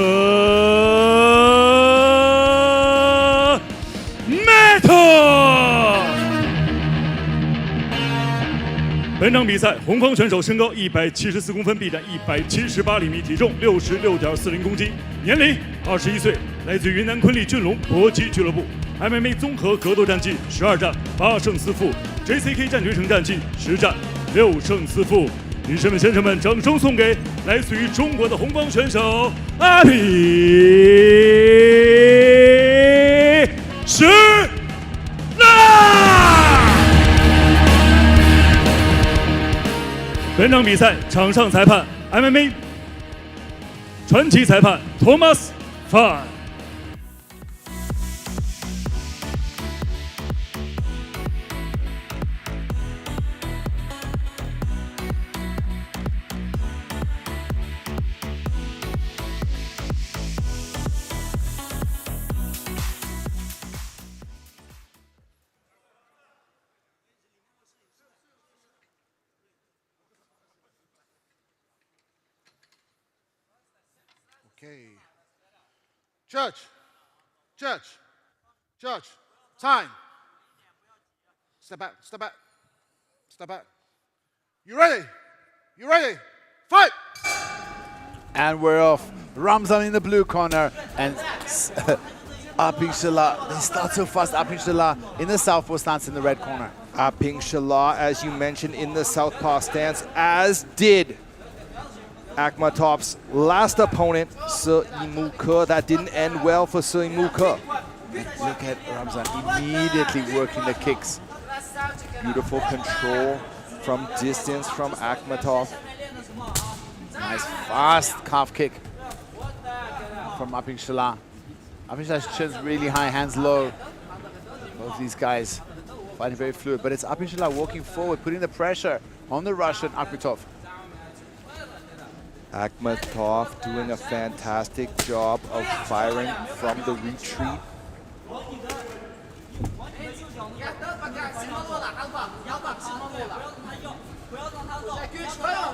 Apingshila cutting him off, working forward.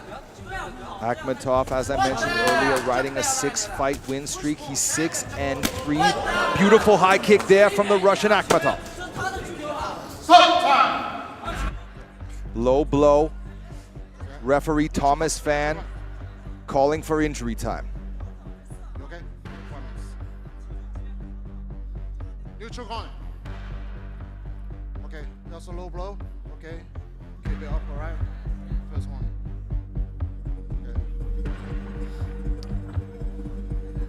He does have 3 minutes and 40 seconds left to rest. Hope he can fully recover. He says he's okay, needs a bit of time. 5 minutes. You good? You good? Okay. Go back. Show sportsman there by Akmatov. Time in.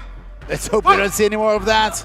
And they're off again. The action continues right away. Akmatov firing a hard right kick immediately after the action begins.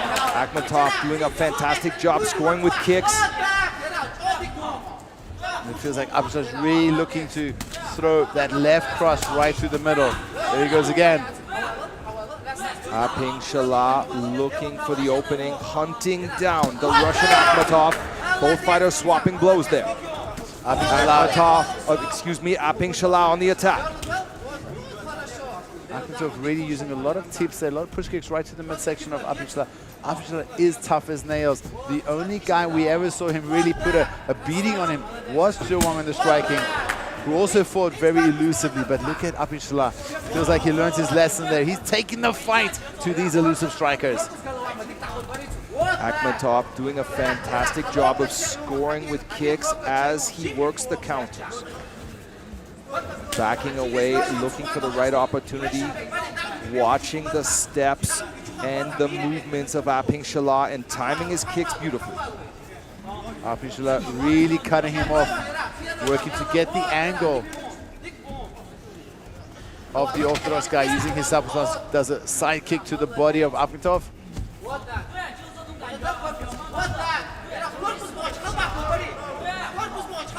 Apingshila staying light on his feet. There's a head kick from Akmatov. Big punch thrown by Apingshila.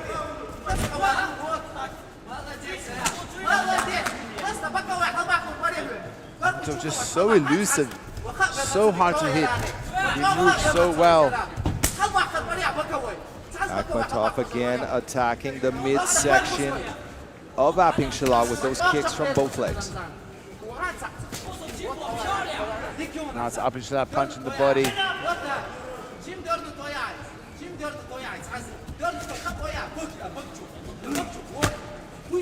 And keeping that hand up, nice knee to the midsection.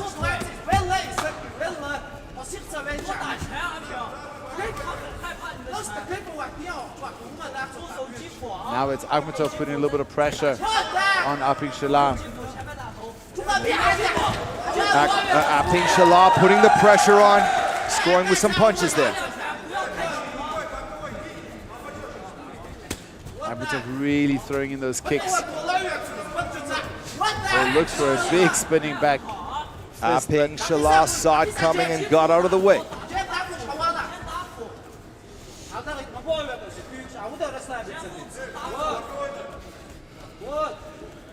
Doesn't look like anybody's looking for any takedowns so far.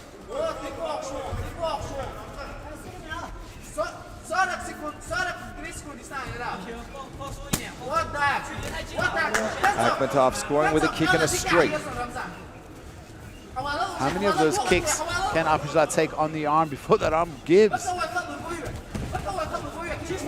it's Apingshila looking for the opportunities. Oh, nice body. I'd like to see Apingshila put more pressure on Akmatov when he has his back against the cage wall like that. Oh, nice counter there from Apingshila. A kick from Akmatov. Oh, a hard counter there from Apingshila. Akmatov seems to be unfazed. Hard. How do you score that round, Woody? Apingshila was walking forward, but Ramzan kicked so many times, but did his kicks really do damage? And he also had that groin shot. The ref didn't deduct the point, but that never looks good. Volume, accuracy, I think you got to give that to Akmatov. The aggression and the power shots. Let's look at some of the replays. I would give to Apingshila, but I think on the judges' scorecard, thinking the way that they do, Akmatov would have done more to impress the judges in that round.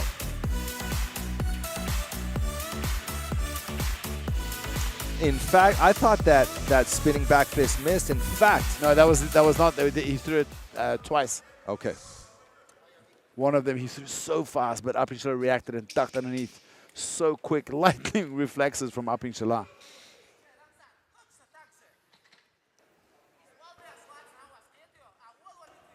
Ready, fight! The last 3 of Akmatov's fights have ended in victory in this, the second round. Let's see if he can keep that second round win streak going.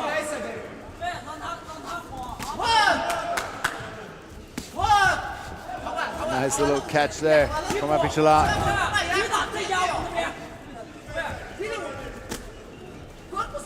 After doing really good keeping that hands up. Oh, now Apingshila putting pressure on. Definitely working the body. I see a trend here, Woody, and at kicking range, Akmatov has the control. When it gets into the punching range and perhaps even the clinch here, Apingshila seems to do better. Apingshila dumps Akmatov, but Akmatov jumps back up, hitting off the hands there. Got to think that Apingshila, once they break, he's going to be throwing punches. Akmatov throwing a hard straight there. There's a Sanda side kick from Apingshila. Nice little jab there as well. Still early in this second round, but I do believe that Apingshila is doing better so far than he did in the first round. Beautiful counter there from Apingshila. Oh, beautiful combination with a cross and a spinning back fist from Akmatov. Apingshila really working into the body. Nice calf kick as well there. But those kicks, how many of those kicks can Apingshila eat? A flurry there from Apingshila, level changing and looking for the takedown. Ramzan gives the back a little bit here. We've seen wrestling from this team and surprise wrestling from this team. So is Apingshila, oh, nice little short punch to the head. Ramzan's so fast. The moment Apingshila went to hit him, he spun out. Oh, nice beautiful body shot there from Apingshila. A much different fight than Akmatov's last performance here in JCK. Apingshila definitely, he's definitely not won the fight yet, but he's done a lot better than Simuka did so far in the fight against Akmatov. Yeah, Apingshila, what I feel he's doing, his pressure is just not allowing Ramzan to play his beautiful, elusive game and volume game. He's making the fight tough and dirty. Oh, beautiful shot there from Akmatov. Another level change from Apingshila, looking for the takedown. Apingshila, and he gets it. Can he keep him down? Looking to sink his hooks in and control the back. Akmatov back to his feet.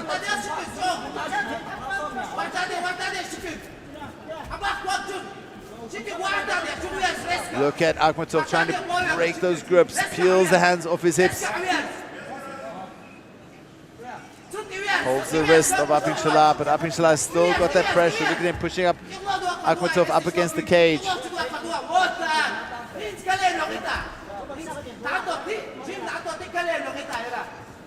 Nice head positioning from Apingshila. Now it's Akmatov standing there and doing punching. Oh, nice little knee as well. Beautiful work from Apingshila. In fact, beautiful work from Akmatov as well. So technical. There's those hard kicks from Akmatov coming back. Apingshila needs to close the distance, stay in the pocket, and keep Akmatov away from those heavy kicks. The timing, the accuracy, and the power of Akmatov's kicks are something you don't want to play with. But the forward pressure of Apingshila, and he's so durable, just walking through a lot of these kicks and punches. Speed versus power. Aggression versus finesse. Right now it's Apingshila putting on the pressure. 40 seconds remaining in this second round so far. I believe Apingshila is winning this round. Absolutely. I think this is a more definitive round than the first round. Apingshila looking to wrestle Akmatov to the ground. Putting the pressure back on him. Goes for a body kick himself, and Akmatov pushing through, kicking, trying to create space to work those kick and long range strikes where Akmatov is so comfortable. Nice cross from Apingshila. That's the end of the second round. We'll have a short rest. It could be one round apiece, Woody. Yeah, I would say it's one round apiece. Definitely the second round goes to Apingshila in my books. I believe so too.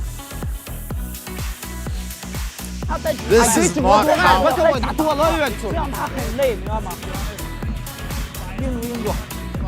Aside, but yeah, I'm a big Apingshila fanboy. I like Ramzan. It's a pity two of the guys I like so much are fighting each other, but I am happy Apingshila is doing a good job. I had no idea. In fact, if you asked me how this fight would have played out before they got in the cage, I thought that Akmatov would have had won this fight by now.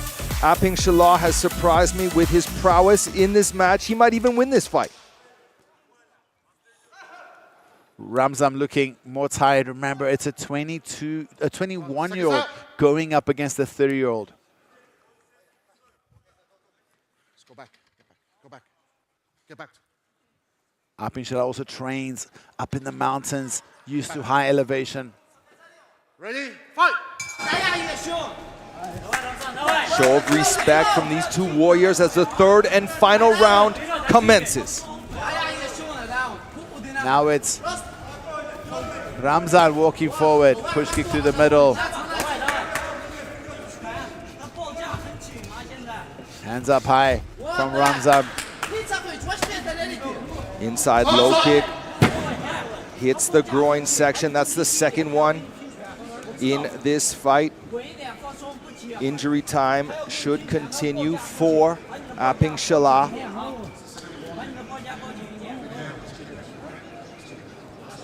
A warning from Thomas Fan, the referee, to Akmatov.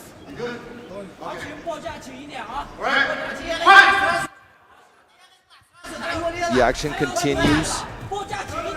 Now we see a different Akmatov. He's more aggressive. He's not playing the counter game. He's charging forward, trying to push the pace. Yeah, his hands up, or even his stance is different. He's got his hands up a little bit higher. But if you want to throw down, that is exactly where Apingshila loves to play. And here is Apingshila on the attack. A counter from Akmatov, a spinning back fist falls short. Nice change of level there. Forces Ramzan to counter wrestle. Digs for that underhook. Instructions from the corner of Akmatov as they no doubt sense the urgency. This is a very close fight either way. Look at how he's mixing up. He goes to the body, to the head, and immediately change levels. Keeps Ramzan busy to defend those takedowns, not allowing him to throw counters. Both fighters swapping punches here. Apingshila pushing the pace, moving forward. And it feels like it's Apingshila getting the better. He's slipping a lot of these punches, countering or doing stopping punches. Hard punches there from Apingshila. Regardless of the accuracy, the power, and the connections both fighters made, neither has seemed to be rocked or exhausted in this fight so far. Two very durable warriors are throwing down right now. And both of these guys really looking to take the fight to their opponent in different ways, but bringing the action. Another nice body shot. Huge knee there from Akmatov. But followed up with a beautiful short left hook from Apingshila.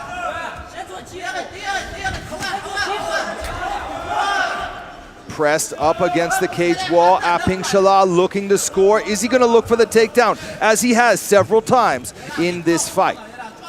Mixing it up really well. Akmatov slides out to the side. They disengage.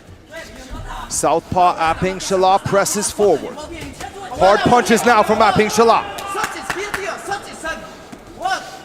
Slips and misses. Ramzan throwing first, a lot of body kicks, knees as well from Ramzan. 2 minutes, just over 2 minutes remaining in this fight. Do not count Akmatov out. I do believe that Apingshila is up on the scorecards, but beautiful punches. Akmatov is such a dangerous fighter that doesn't really know losing well. Expect him to do something crazy and come back hunting for the win.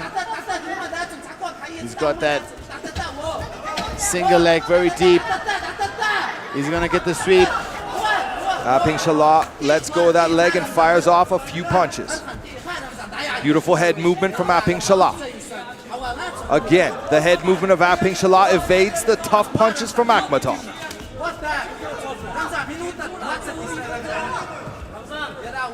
1 minute, 20 seconds left. Akmatov firing that spinning back fist again. If that connects on the jaw, it's going to be lights out for Apingshila. Nice knee from Apingshila. Look at the variations of attacks. Lead head kick from Akmatov. Walking forward. Apingshila on the attack. The crowd getting behind the local Apingshila. Oh, Akmatov spits out his mouthpiece. Referee Thomas Fan calling a stop to the action so that Akmatov can put his mouthpiece back in his mouth. Both fighters engage in the center of the cage. Akmatov threatens a guillotine there. They disengage. Akmatov scoring with straight punches. Yeah, he landed a knee there, glancing knee and a straight. Oh, spinning back fist is getting closer and closer to finding the chin of Apingshila. The clock is running down. 23 seconds remaining in this fight. Who wants it more? Both these guys digging deep. What a fight! We've got 17 seconds left. It's Ramzan walking forward. Apingshila looking pretty tired, but he gets a takedown. Final 10 seconds. Akmatov struggling to get back to his feet. There's a knee now from Apingshila. We'll go to the judges' scorecard. Action-packed from the opening bell to the final bell. Let's see who won this fight. Woody, who do you got? I got Apingshila, or at least in my heart I got him, but yeah, I got Apingshila. What a fight. We said this might be the best fight of the card. We still have a few to go, but damn, was that an entertaining fight or not? Well, I do believe that Akmatov did more in the first round. Apingshila probably won rounds 2 and 3. Let's hear what the experts have to say in just a second. Let's look at the action from this fight overall.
接下来宣布比赛结果。本场男子 MMA 综合格斗规则与量级比赛的最终裁定结果如下：1号裁判28比29 ，Judge number 1 28 to 29。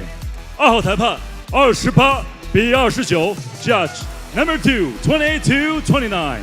3号裁判28比29 ，Judge number 3 28 to 29。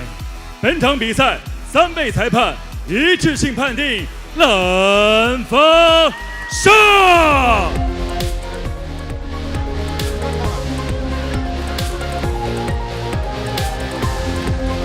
For the winner, Bayar,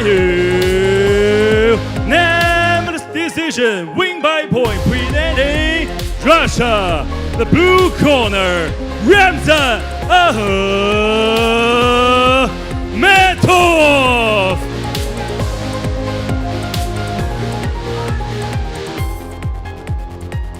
接下来，掌声有请颁奖嘉宾，千岁国际集团后勤总监魏清平女士。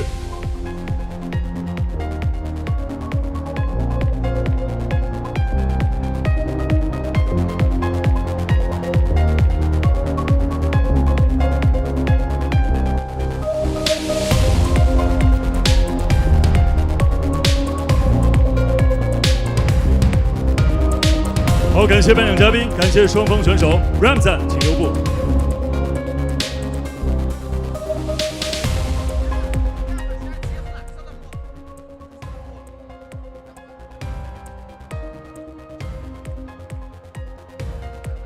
Ramzan, first of all, I want to say congratulations for winning the second match of JCK. How do you feel about your opponent? 那么这场比赛呢是你在 JCK 的第2场比赛。那么这场比赛呢虽然是以判定的方式获得比赛胜利，那但是呢是在你 JCK 的连续2场比赛的获胜。对于这场比赛自己的发挥怎么看？对于对手怎么评价？ Рамзан, поздравляю с победой. Ты подрался 3 раунда. Как ты оценишь своего соперника? Assalamu alaikum. Oh, thank you so much, China. Да, соперник был очень сложный. Не думал так.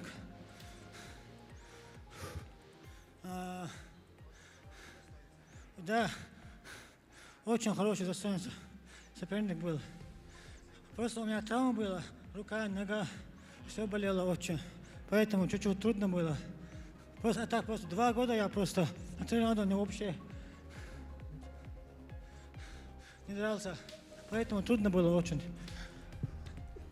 他说：“大家好，谢谢大家今天过来看他比赛。对于他的对手，他想说他的对手是真正的一个战士，很强的一个战士。他最近嘛就是打比赛之前受伤了，而且他2年之内没打过满3个回合的，所以今天有点难。不过嘛，他很高兴。”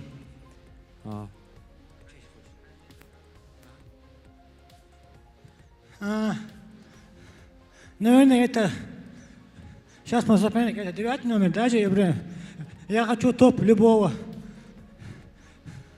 Я готов в конце декабря я. 他说现在Apingshila是排名第9嘛，他说前面的排名从8到10他都随时可以打。他想如果12月底可以的话，他有做好准备。Хотел, спасибо очень. Директор, где? Мистер Ли. Thank you, Mr. Lee, thank you so much.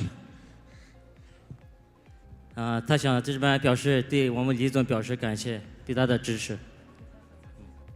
女士们、先生们，掌声送给Ramzan Akmatov。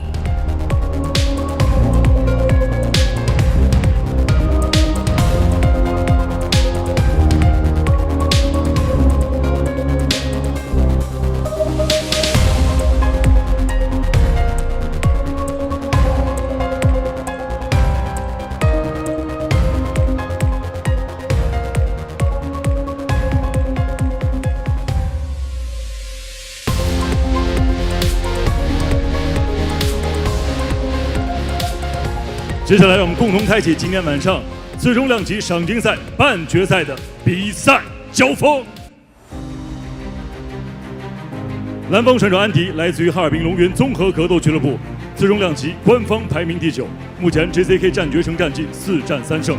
他的对手乌日根巴亚来自于天津任永胜俱乐部，在 JCK 战决胜6战3胜3负，拳腿极具杀伤力。接下来，两位选手将争夺次中量级赏金赛的决赛席位。二虎人乌日根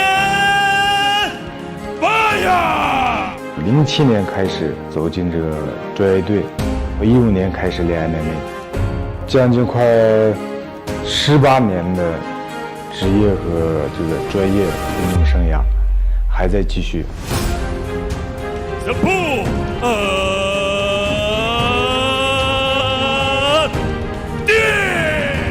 This time I'm feeling very good. I'm prepared for a long time. So many competition. I gain more advantage for the fight. So this time I'm ready for the next battle. 这头法国公牛是拿到了2连胜，而且都是在首回合中间的胜利。安迪的表现石破天惊。I go up from the winner to get the 1 million bonus. I will winner for this time. 针对性训练做了，他我站得好嘛，就直接跟他打，开打。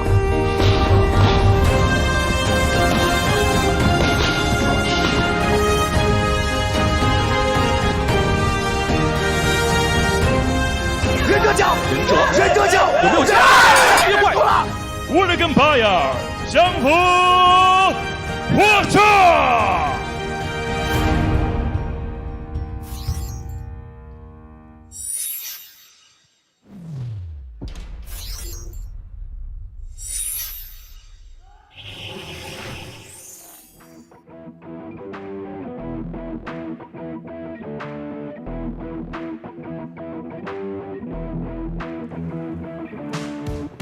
Here we go. Now it is time for the welterweight semifinal A as Andy Mahere from France, the Bull, makes his way to the blue corner, training now in Harbin at Longyun MMA Club. Andy, the well-known striker. Everyone here at JCK knows who he is. Very well known for his intimidating power in his strikes. Finally, in his most recent match, winning a decision, proving he can last the full 15 if needed. He's up against equally powerful Bayar tonight. Call me psychic, but I just don't see this one going the distance. I sense strongly someone is getting put to sleep in this fight tonight. Andy has struggled on the ground in his fight. Bayar may agree that taking this fight to the ground is the safest way to fight Andy. However, Andy may have other plans. He may choose to keep this fight standing, and just because Bayar gets the takedown does not mean it's in the bag for the Inner Mongolian opponent. Andy, stoic, calm, focused throughout fight week. We expect big things, and one thing that we have noticed throughout Andy's performances here inside the JCK cage is everyone he fights starts tough, but once they eat a few of his monster punches or kicks, even the toughest of the tough back away. I can only imagine how powerful Andy's strikes are. Here we go.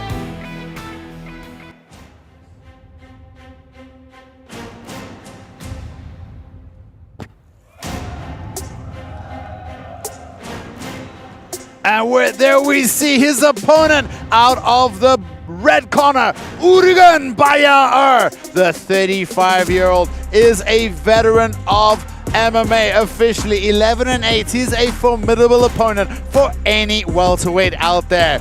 He has a very strong Sanda background, but in his last fight, he took out the huge welterweight Jalası Bahatihan with a submission win. His striking is very methodical and extremely heavy, but we must respect the speed and power of Andy. The question is he going to test his striking with Andy? I video called him early this week and he was very happy and confident to face another striker, saying, finally I get to stand with somebody who wants to trade out on the feet. But if I get the opportunity to take the fight to the ground, I will not miss that chance, because I think on the ground, everybody will agree with me, I have the submission advantage. The other thing we need to consider is how the age of Urugan has impacted his speed. Because if you look at these two guys, Man, Andy moves so fast, and even though Urugan is very durable and very powerful, he's got to be aware of the speed. And can he keep the French fighter down? Remember, the French fighter moved up to Harbin with all those grappling heavy training partners there. I'm excited for this. I don't think this is going to go the distance. A look now at the tail of the tape, and we see how these two semi-finalists stack up.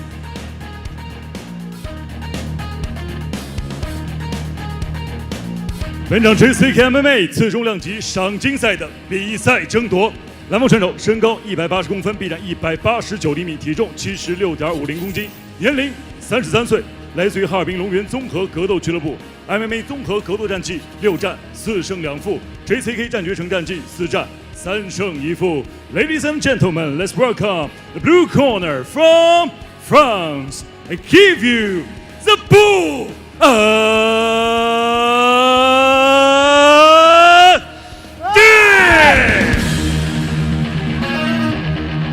本场比赛，红方选手身高181公分，臂展190厘米，体重76.70公斤，年龄35岁，来自于天津任永胜俱乐部。MMA 综合格斗战绩21战14胜7负 ，JCK 战决城战绩6战3胜3负。他就是巴尔虎人Urugan Bayar。本场比赛场上裁判王金刚。Fighter. Watch the back hand. Watch your finger. Watch your block. Okay, touch back. Good luck.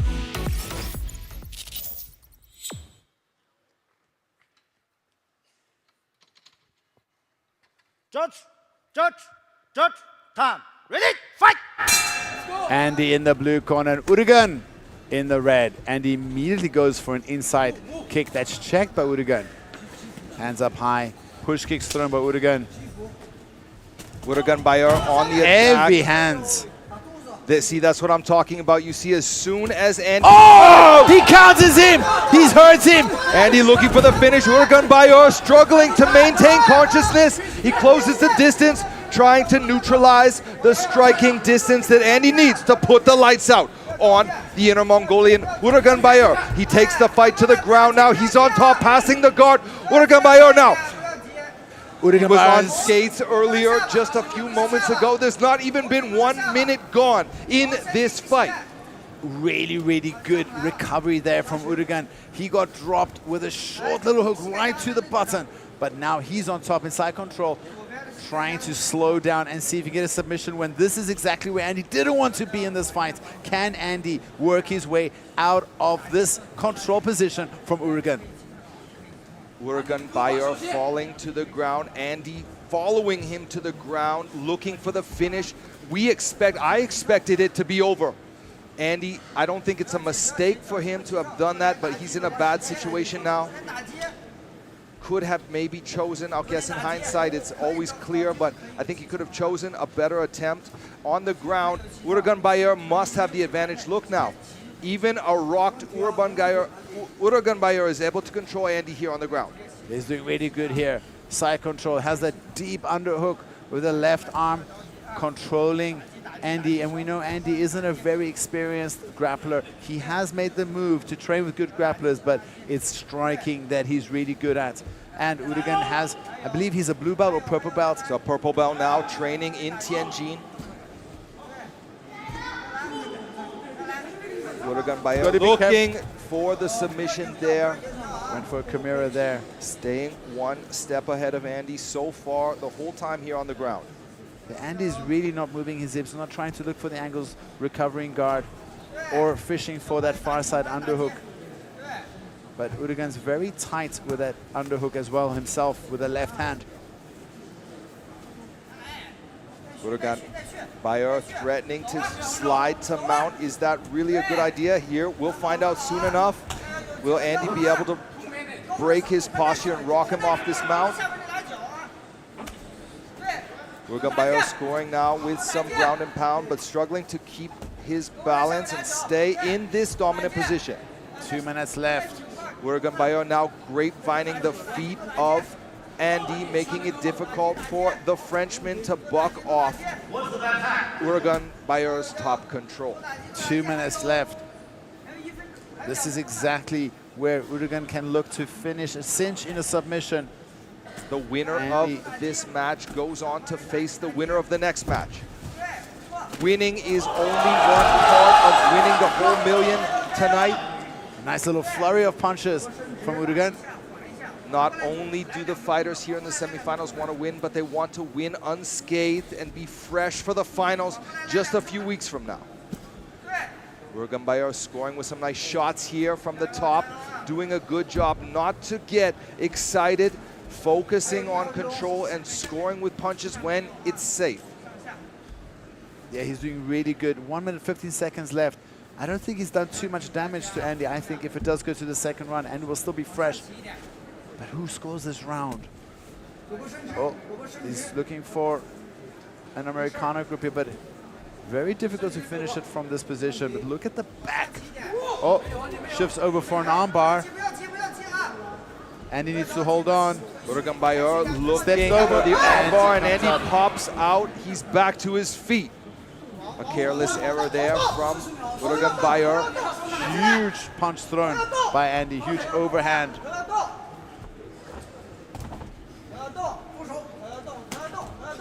Nice little push kick there. Bayar shooting for a takedown. Andy wrapping up the wizard here. Doing a good job of defending. A knee now from Bayar, and second one. Looks for a trip. They disengage. The clock is ticking down. Final 16 seconds of this opening round.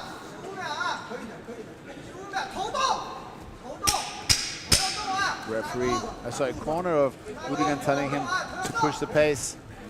Look at Andy just waiting to snipe there. And we'll see a second round. Who do you give that round to? You know, I know you're probably going to say Bayar, but I think that I think the referees will also agree with that call. But I think lucky to not get. Yeah, I think Andy.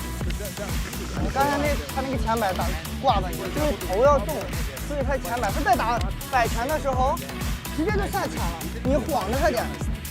Let's look at some of the highlights. There's Andy clipping him with that right hand. We missed the takedown there in the highlights, but here is Andy swarming, looking for the finish. This is about the only punches that Urgan, but he didn't really land too many. Yeah, control definitely goes to Urgan for most of the round, but... Seconds up. Вопрос с новогодней тематикой, так сказать, чтобы привнести немного позитива и новогоднюю атмосферу в мероприятие. Вот. Вопрос связан с елкой желаний. Хотим напомнить какая-то замечательная акция. Second round. Например, в этом году я представляю Ленинградскую область, в этом году у нас push kicks from Kurban. Nice heavy low kick. Another heavy low kick there. Kurban scoring there twice with low kicks.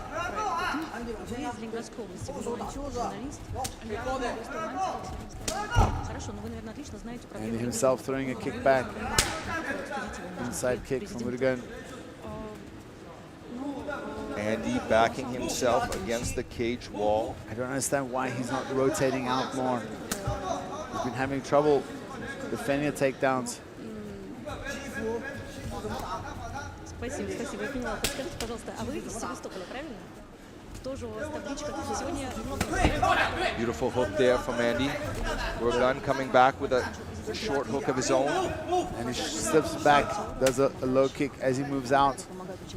Both these guys have been doing striking for so long. You would imagine that their thighs are pretty stuffy. Look, he goes for that same short little left hook as Kurban comes in. But Kurban's got a nice underhook with his left hand, putting Andy's back, pressuring up against the cage wall. Andy needs to circle out. I feel like every time he waits for the wrestlers,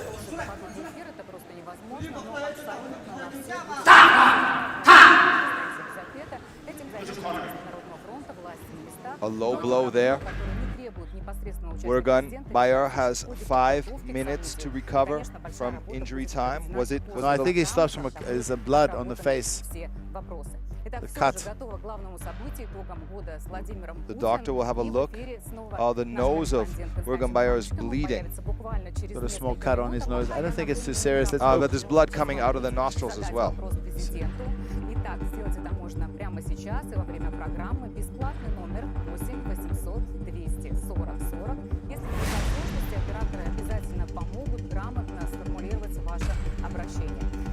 Early here in this second round, Kurban Bayar, the doctor can stop the bleeding momentarily, but as soon as his nose gets hit with any action, it will start bleeding again. He needs to be careful.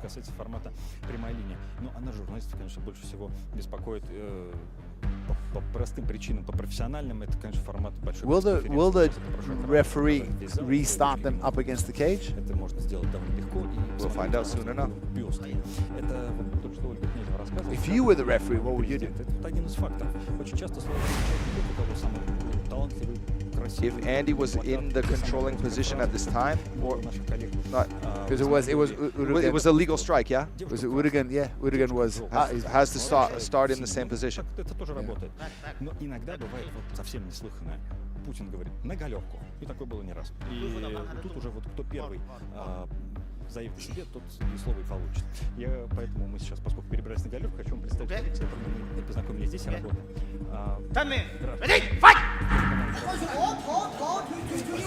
A knee there from Kurban Bayar, looking for that Muay Thai plum, and he needs to watch for the knees. He shooks off the clinch from Kurban Bayar. Both fighters disengage. Kurban Bayar continues to push the pressure.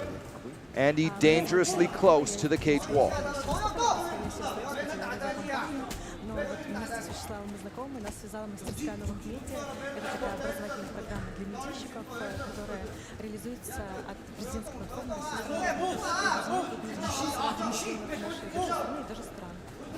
Now Andy's moving.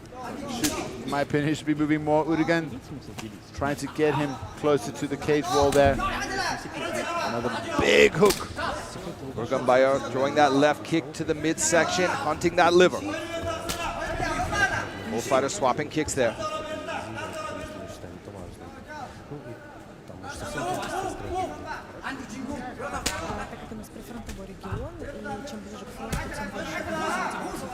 He's throwing some short kicks on Urugan. Heavy kicks. Man, Urugan's low kicks are nothing to be scoffed at. You can hear the thudding. How heavy they are. It's so quiet here. So nerve-wracking. Any punch could end the fight. We all see how much power these two titans have.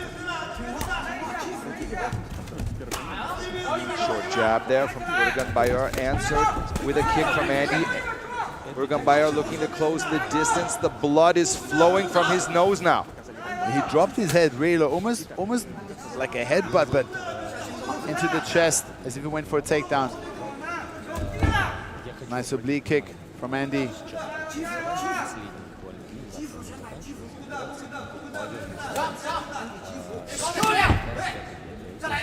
Andy looking for that left hook again.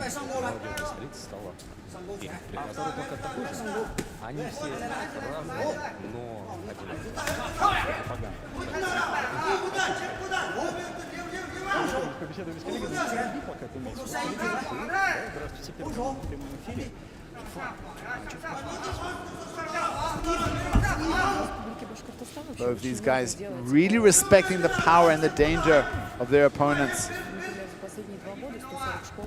Andy really feels like a sniper.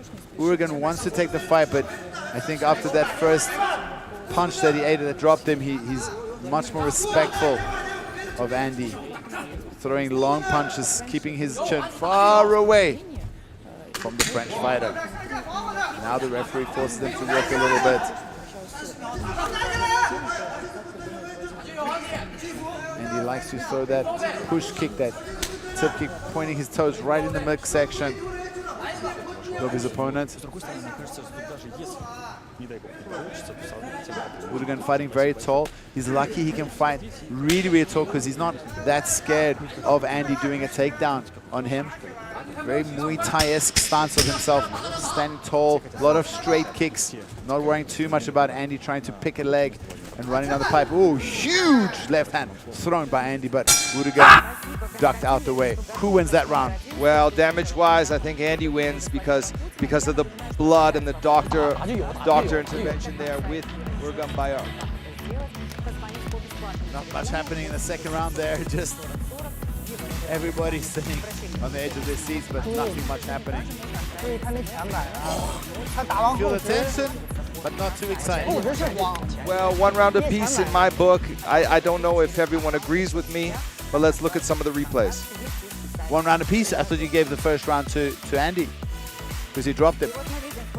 Oh, I'm sorry. Yeah, 2 rounds to none on my squad. I don't know if the referees or the judges will agree with me, but that's how I see it. Yeah, the judges have gone different to what we would have said tonight so far. So собственно, соведущими сегодняшней программы будут Александр Суворова и Дмитрий Кулько. Они будут общаться с президентом. Они проделали огромную работу. Они лично просмотрели очень-очень много, наверное, десятки тысяч обращений граждан. Они понимают, что граждане спрашивают, и будут помогать президенту, собственно, Third and final round begins. Both fighters take the center of the cage. A low stance from Andy. A higher stance from Urgan Bayar. We saw the corner and coach of Andy tell him, go stand in the middle, stand your man, and push the opponent back. Don't allow him to go forward. Hands up high. Dare I criticize the strategy of Urgan Bayar here? I think it was obvious in the first round that on the ground he is the more dominant fighter. Why, oh why, is he not thinking to take this fight to the ground? I think he's just scared of the power of Andy. Like he doesn't feel the good timing. He's worried about a knee maybe coming up. But surely he should throw a flow of punches and follow up with a takedown. Especially since Andy likes to put his back against the cage so often. You see Andy edging back, going straight back. Both the distance, good work. Urgan Bayar looking for that outside trip. Will he get it? Andy doing what he can to maintain his balance. Urgan Bayar switching legs now. He gets the fight to the ground with 3 minutes and 45 seconds remaining in this fight. This is a bad spot for Andy. Look at the look of concern on the Frenchman's face.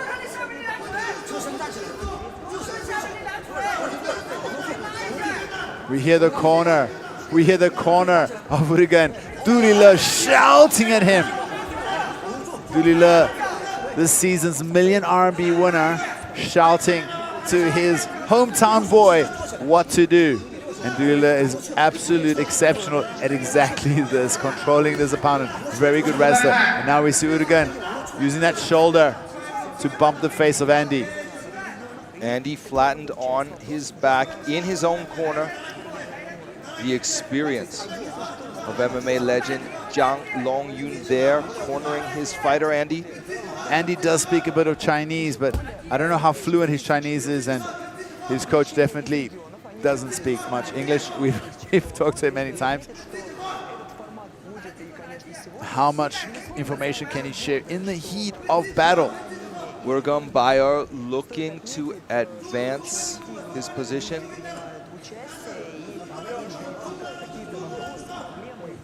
You see Urgan on top there. If the fight ends this way, I got to give it to Urgan Bayar. You've got to give this round to Urgan Bayar, but you, like, who won round 1 and 2? Well, I gave round 1 and 2 to Andy, but I don't think the referees judged the same way I would.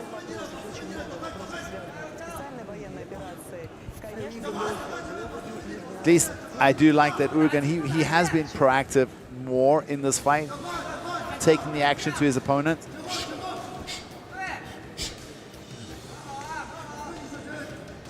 I'd like to see a little bit more action. Urgan Bayar, especially with referee Wang in the cage, he is not one to allow for stalling, and he will stand this up if Urgan Bayar doesn't get to work quickly. Stuck in Andy's half guard. 1 minute and 35 seconds left of this third and final round.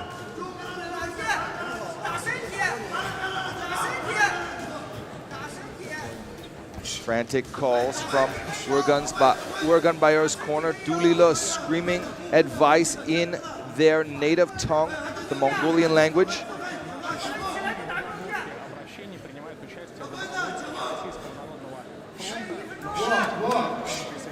Referee Wang Jigang warning the fighters to get busy or he's going to stand them up.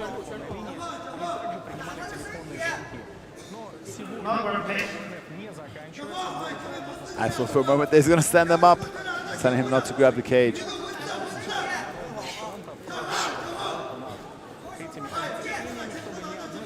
Andy's like, you got to criticize his.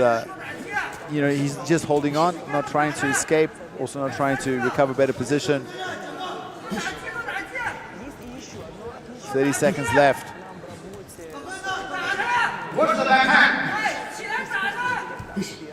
Urgan Bayar peppering with short forearms there. Seems to be content to just ride out the final less than 20 seconds now, hoping to win a decision.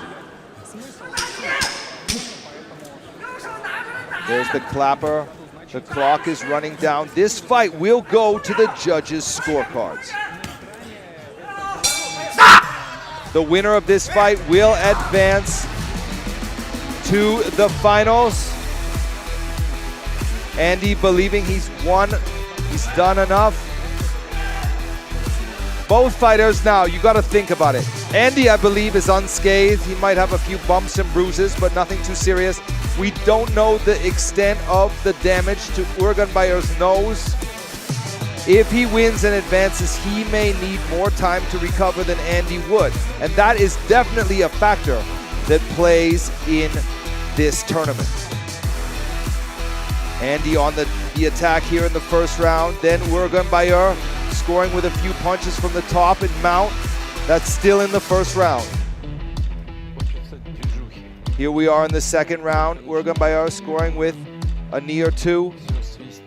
Remember, the doctor also had to come in and check the nose in the second round as well of Urgan.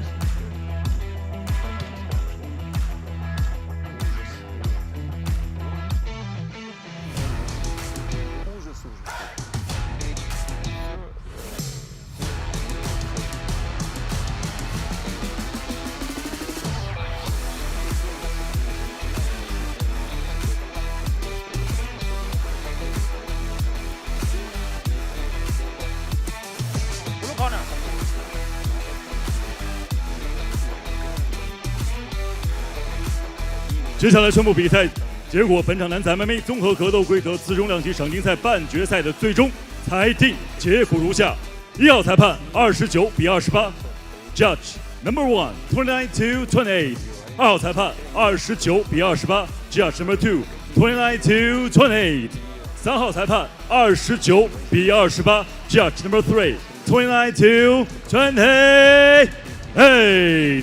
本场比赛3位裁判一致性判定红方胜。For the winner, by unanimous decision, win by point, presenting China, the red corner, Urgan Bayar。接下来，掌声有请颁奖嘉宾太原老庙黄金人民南路店总经理黄国卫先生，有请。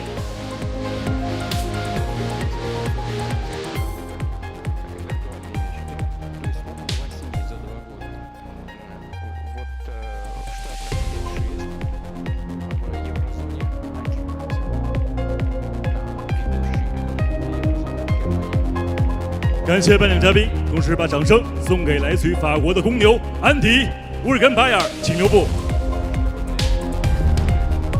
非常恭喜你，距离我们的100万赏金又近了一步。这是一场艰苦的比赛。那么，你觉得今天的比赛自己发挥的怎么样？其实想象的，我本来说的第一回合拿下，安迪安迪的也特别棒，拳也很重的，水平很高的选手。那么我们知道，其实你距离上一场比赛这个间隔的时间会有一点长。那么所以说，这个比赛中间的间隔时间会不会对你的比赛状态造成一些影响？有一定的影响，所以就是这一场比赛比较打得慢，拉满3回合，挺好。这一次打3回合很不错，正好是锻炼一下，准备好下一场比赛。那么我们知道接下来还有一场半决赛，那么2位对手我们知道色季拉胡和库尔班江，那相对来讲，你希望能够和谁在总决赛当中相遇？我预测色季拉胡他会上来，然后跟我打到决赛。这是我想的。好的，恭喜你拿下这场比赛。那么我们也希望接下来你在决赛当中能够有更好的表现。对，谢谢大家，谢谢 JCK，谢谢我们俱乐部任永生。сайн байцгааж нь Монголчуудаа. холбоотлооны тамирчин өргөн байна. Тэгээ та нарыгаа үргэлж дэмжиж сэтгэлээр тэтгэж явдагд баярлалаа. дараачийн уралдаанд дахиж уулзлаа. 女士们、先生们，再次把掌声送给草原勇士巴尔虎人乌日根巴亚尔。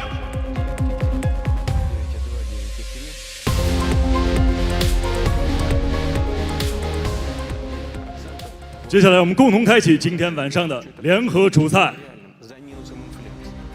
蓝帮选手色季拉户来自于成杰格斗俱乐部，战力出色，目前斩获4连胜，状态火热。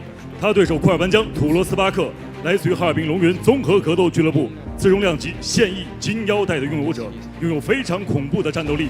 那么今天晚上哪位选手能够突出重围？比赛马上开始。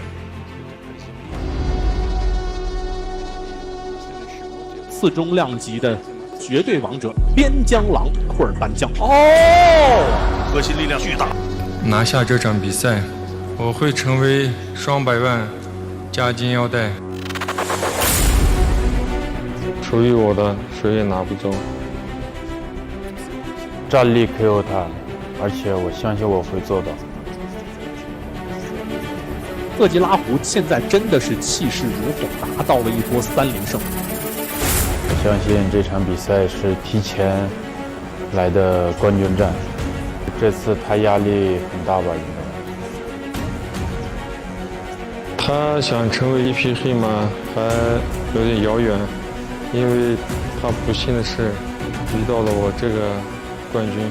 冠军等着啊！开场，我来说什么？进了笼子，我就拿命跟他玩。上位砸拳，上位砸拳，不停的击打。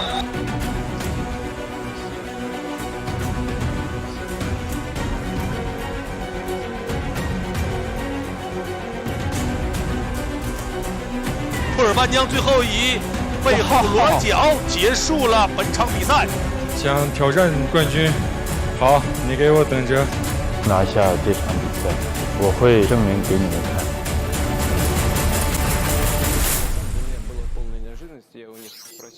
Откуда вы это знаете? Они написали из уважения к немцам, из уважения к нашим хозяевам, в принимающей стороне. Мы выучили по дороге и пели на английском, на немецком языке, в том числе и песни вот этого региона. Here we go. Now it's time for semi-final B of our welterweight tournament. Making his way to the cage now from the blue corner, it's Suji Lahu, hailing from Tongliao in the province of Inner Mongolia. He is a wrestler and he lives and trains in Chengdu at Chunjie Fight Club. No stranger to tough competition. Suji Lahu has earned his right to fight in this semi-final. An incredible victory over Eduardo Hamon in the quarterfinal. A war so close, a fourth round was needed to determine a winner. As close as the first 3 rounds were, Suji Lahu blew through that extra round, but not without taking a beating earlier in the fight. He's made huge improvements since joining Chunjie Fight Club in Chengdu, and I believe he has a legit chance of beating current bell holder and favorite tonight. That is a bold statement, I know. But I do think most importantly is not whether or not this semifinal will be an exciting matchup, but rather the question is, will the winner of this war be fit enough to continue into the finals in just a few weeks' time? Because I believe this match will be very, very violent, Woody. Well, Vaughn, we saw the heart and tenacity and durability and fitness of Suji Lahu. He's surprised us and he's grown as a fighter. He's had smarter game plans, but most importantly, he is so damn tough. And he has lost against Kurban before, but that is years ago, 5 years ago. He's come a long way. And Kurban, you know, he's the champ. He's traveled to train, but you know, it's harder to keep the belt than it is to get the belt. And I don't know, Suji Lahu is so hungry. If he can stop the fight from getting to the ground and scrap out, he might be able to test the champion, Kurban. And this might be, like you said, this might be the best fight on the card tonight.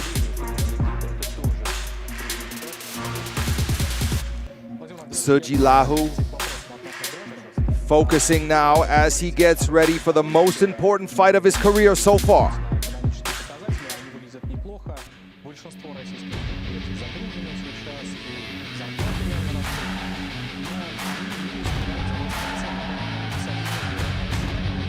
And there is his opponent, Kurban Tolo Sibaka, the current reigning welterweight champion and also last season's 1 million RMB tournament winner. He's officially 30-18.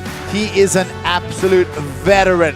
He has fought some of the biggest international names that ever fought in this region, but also fought the who's who in China in 2018. These two fighters fought against each other, and it was Kurban that won via armbar in the second round. He says he thinks Suji Lahu has improved since then, and he was very impressed with his heart and endurance in his last fight against the Brazilian Ramon. But he told me, honestly, even though he respects the great fitness and huge hearts of Suji Lahu, he doesn't think Suji Lahu's takedown defense is good enough, nor does he respect his striking. He says Suji Lahu has average striking compared to the top level guys in this division, and he might start the fight on feet. He's very comfortable to test him on the feet and only wait for the opportunity if it shows itself in the striking. He's not in a rush to look for the takedown. He's happy to stand and trade with Suji Lahu, but if it goes to the ground, he thinks he has a huge advantage, and he thinks he can get Suji Lahu to tap pretty soon once it goes to the floor. And this year he wants to make another 1 million RMB.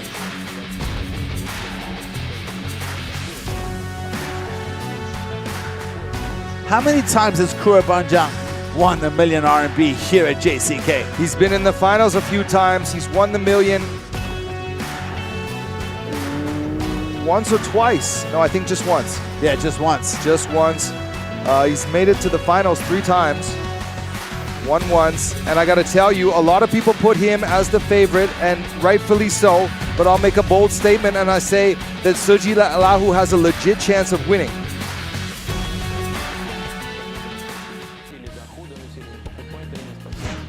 Looking now at the tail of the tape, and we see a slight reach advantage favors Suji Lahu.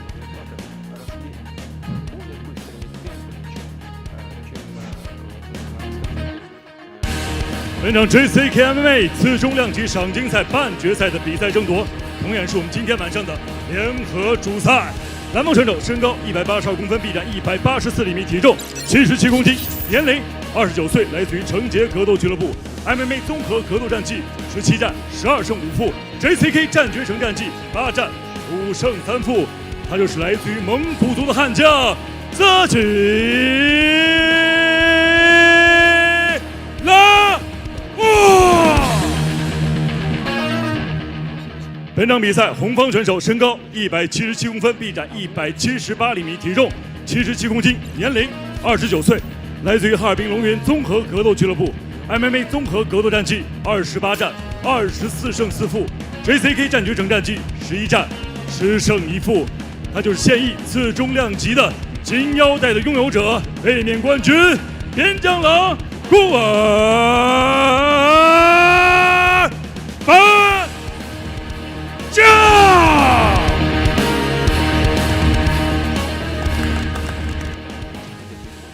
本场比赛场上裁判王飞。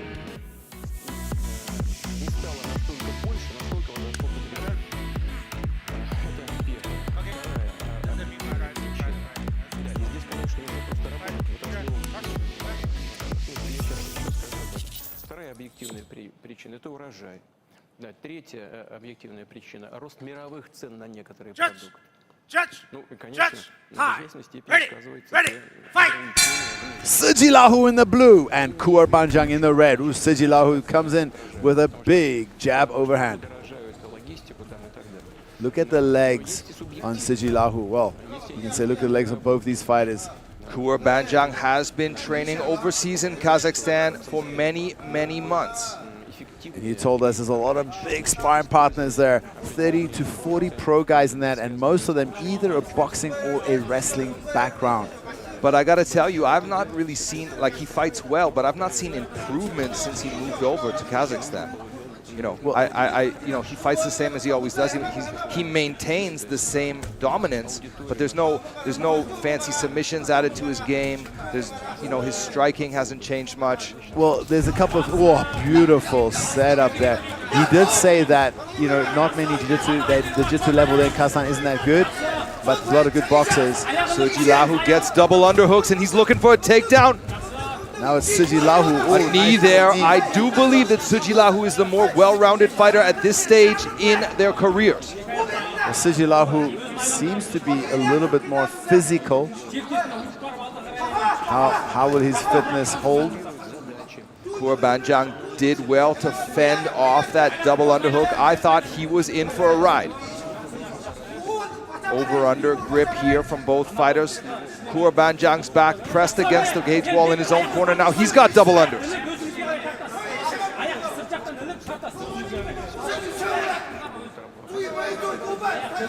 I think what matters most is if this fight gets to the ground, who ends up on top. Absolutely. Siji Lahu will be doing ground and pound for days. And Kurban I believe, will be looking for submissions. Now it's Kurban He's got that gut wrench. Weaves the leg through.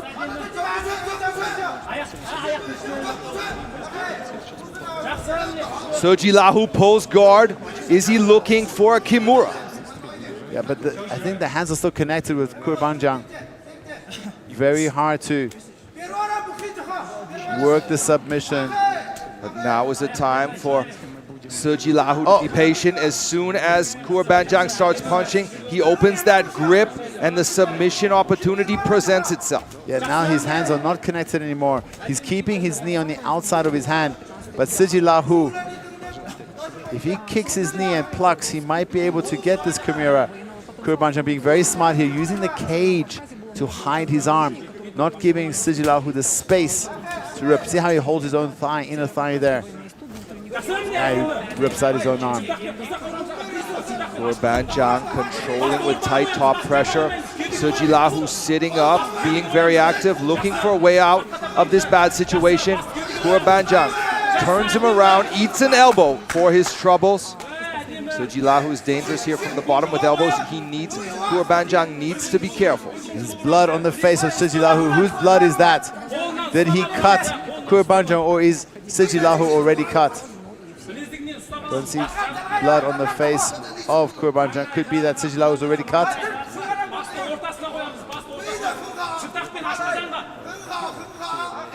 Siji Lahu trying to open the guard. Is he looking for a triangle? Look at those nice hip movement from him.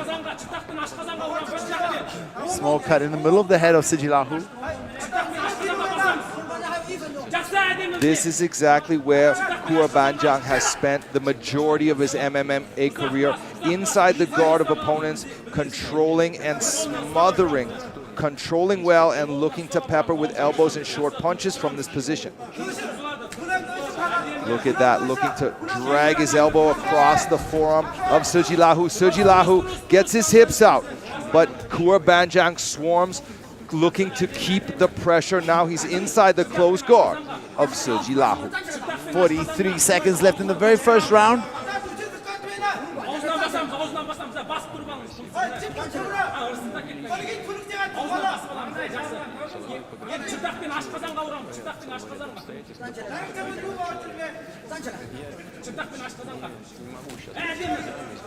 Nice little choppy punches from Kurban on top. Suji Lahu very active from the bottom as well. Oh, he was... Suji Lahu threatening an armbar there. Kurban needs to be careful. There is the clapper, the final few seconds of this first round.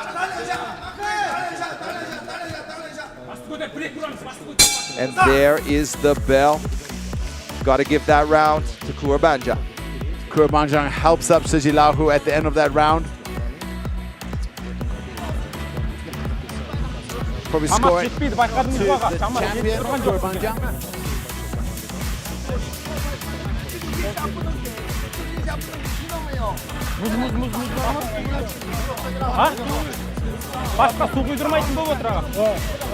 Here's a look at some of that action from the first round.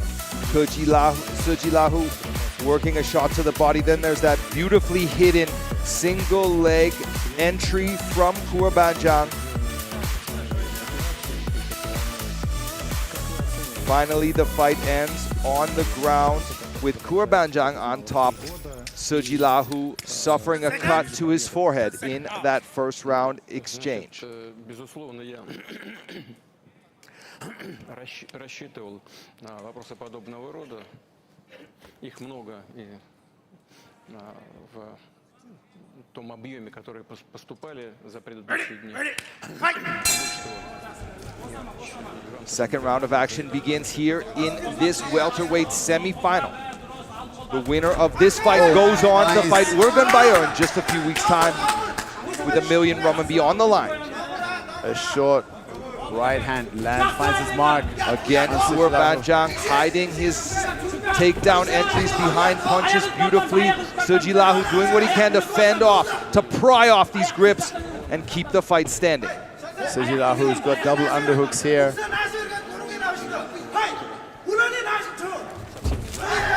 And Suji Lahu stops that, gets a knee. Now he gives underhooks again. Kurban just so tenacious in his wrestling.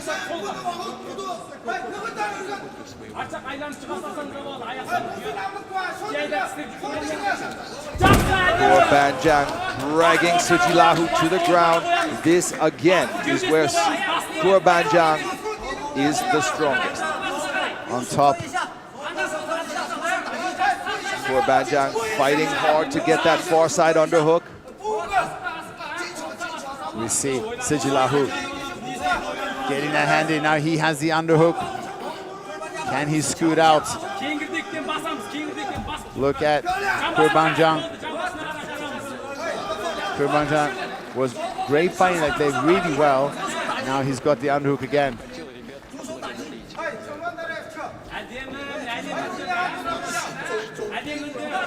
The blood is flowing on the forehead of Suji Lahu once again. Kurban focusing hard on maintaining control here. He knows and respects the danger Suji Lahu presents here on the ground and knows that he cannot make any mistakes here in this semi-final bout. Yeah, and Kurban for a moment there, he was starting to set up the arm triangle. Suji Lahu needs to respect. That's one of Kurban's best submissions. He's very good at those chokes. Submission specialist. Kurban looking to advance and pass this half guard. Looks like he's done it. Now he's in side control. Heavy hips from Kurban.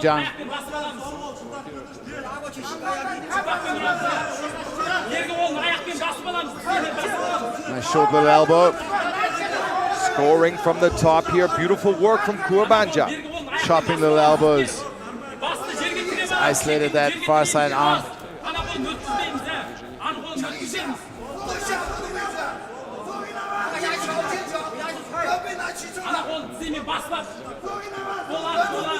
Looking for Kimura. Look at this is bad for.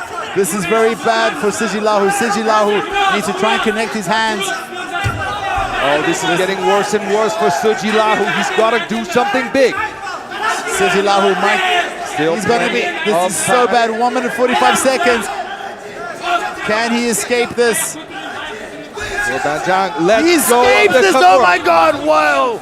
Recovering full guard. Lahu still in this fight. Final 90 seconds approaching here in this second round.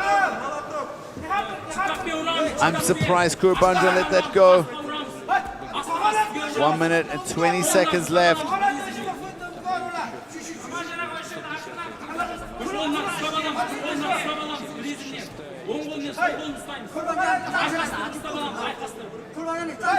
Lahu starting to push that arm as if he's fishing for a triangle or an armbar.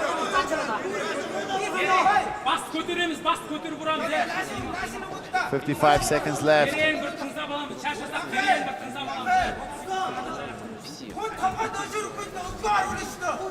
Lahu working from the bottom here, trying to score with punches. He's got to do more than that though if he wants to win this round. The pressure from Kurban. Non-stop, relentless hip pressure. Slipping elbow there.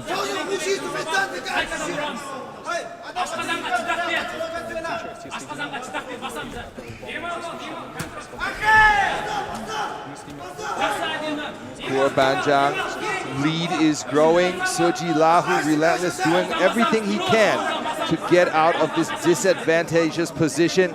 But Kurban is just able to control him very well here in the second round. Tense. Oh, there's nice a beautiful up kick from Lahu as the clock runs down. Final few seconds. Kurban looking for the finish. Time has expired in the second round. 2 rounds to none on my card for reigning champ Kurban. Lahu will have to do something spectacular, get a finish if he wants to advance to the finals and win this semi-final match. Lahu needs to...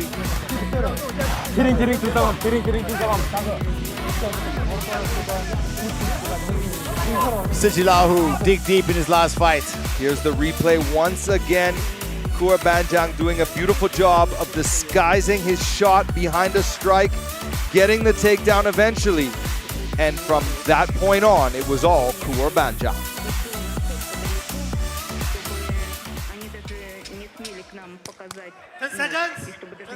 могли посмотреть в нашу сторону. Когда мы сможем вернуться в свои дома или же вот где-то что-то, чтобы было у нас жилье свое. We hear the corner of Lahu there. Wu Chenjie shouting at him, he's more tired than you. Now's the time. He's more tired than you. Let's see if he can pull the rabbit out the hat. Third and final round. The winner of this fight, as I mentioned earlier, goes on to face Bayar in the final. Jumping knee. Just misses. Nice big right hand.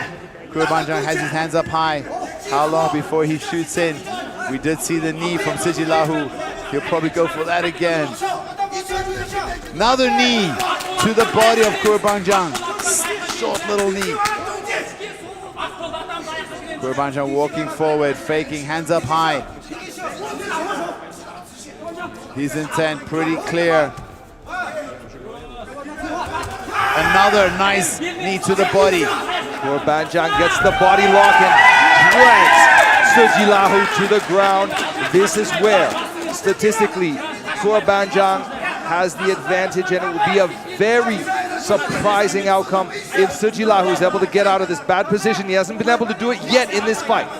Yeah, he's done a lot of defense, but he hasn't really exposed too much, risk rolling away, giving the back, just to try and defend. You don't want Kurban in the back, but everything is riding on the last 3 minutes and 40 seconds. He needs to pull the win out of here. And if you're in Kurban corner, do you tell him to look for the finish or just ride out this round?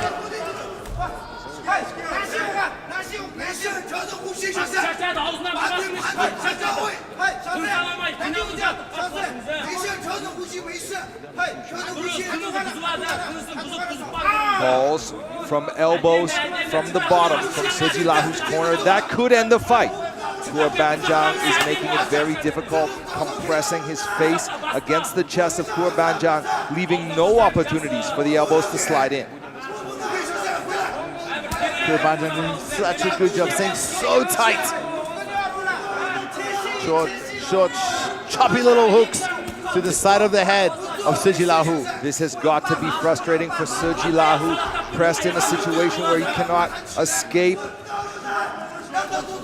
The clock is ticking, nearing the halfway point here in this third and final round. Kurban getting dangerously close to winning this fight and advancing to the finals, where he gets his third or fourth shot at that $1 million RMB grand prize. There's a nice elbow from Suji Lahu from the bottom.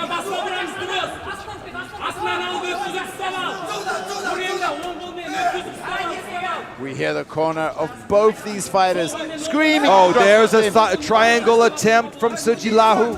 Just misses the arm. If you could get that leg over the arm, so close.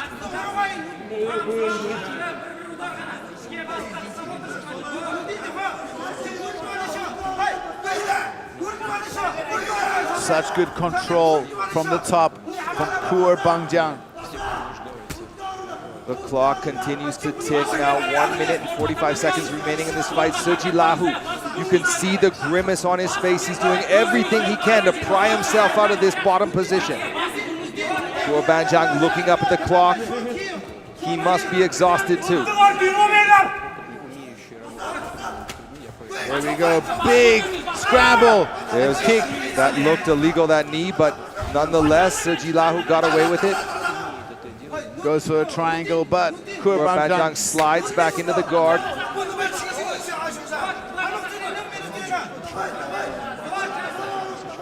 Suji Lahu, just over 1 minute remaining in this fight, needs to do something reckless, needs to take a risk here because he's 57 seconds away from losing this semifinal match.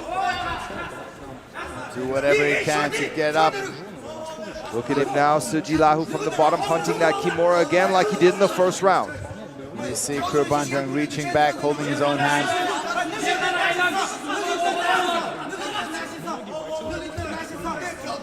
Those hands are connected. It's very difficult to finish this Kimura. Kurban seems to be content just to stall and ride out the clock. There he goes, letting go of that grip. This is dangerous. 17 seconds left. And there's Suji Lahu gives up on that attempt, trying to score punches from the bottom, hoping he can win somehow. Final seconds of this fight. Fighting. The fight's over. But Kurban, dominant performance. I think, I gotta be honest, I was cheering for Suji Lahu, but I gotta admit, Kurban did a better job, and you can expect him to score 30-27 on the judges' scorecard. I believe that's how this fight will be judged. We'll find out. We've got to be careful, Vaughn. We've had a few times wrong tonight. We might jinx him.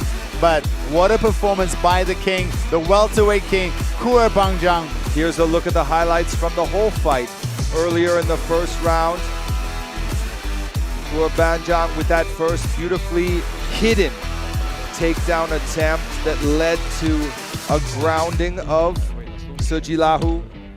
And once the fight gets to the ground, as hard as Suji Lahu was trying, Kurban was able to maintain top control. Just such fluid wrestling and amazing control inside his opponent's closed guards.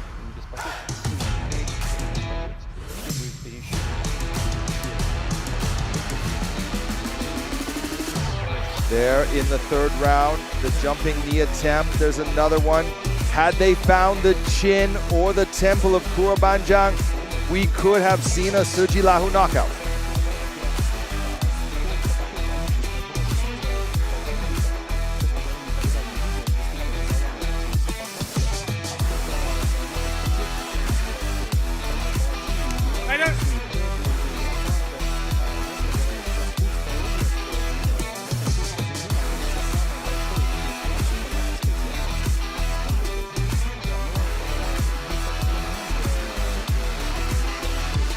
接下来宣布比赛结果，本场男子 MMA 综合格斗规则4中量级赏金赛半决赛的最终裁定结果如下：1号裁判30比27 ，Judge Number 1 32-27；2号裁判30比27 ，Judge Number 2 32-27；3号裁判30比27 ，Judge Number 3 32-27。本场比赛3位裁判一致性判定红方胜。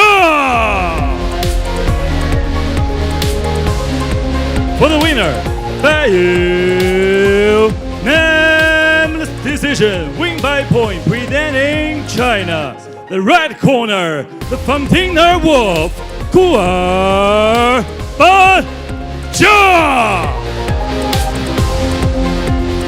接下来，让我们掌声有请颁奖嘉宾，山西中国金楼董事长孙振峰先生。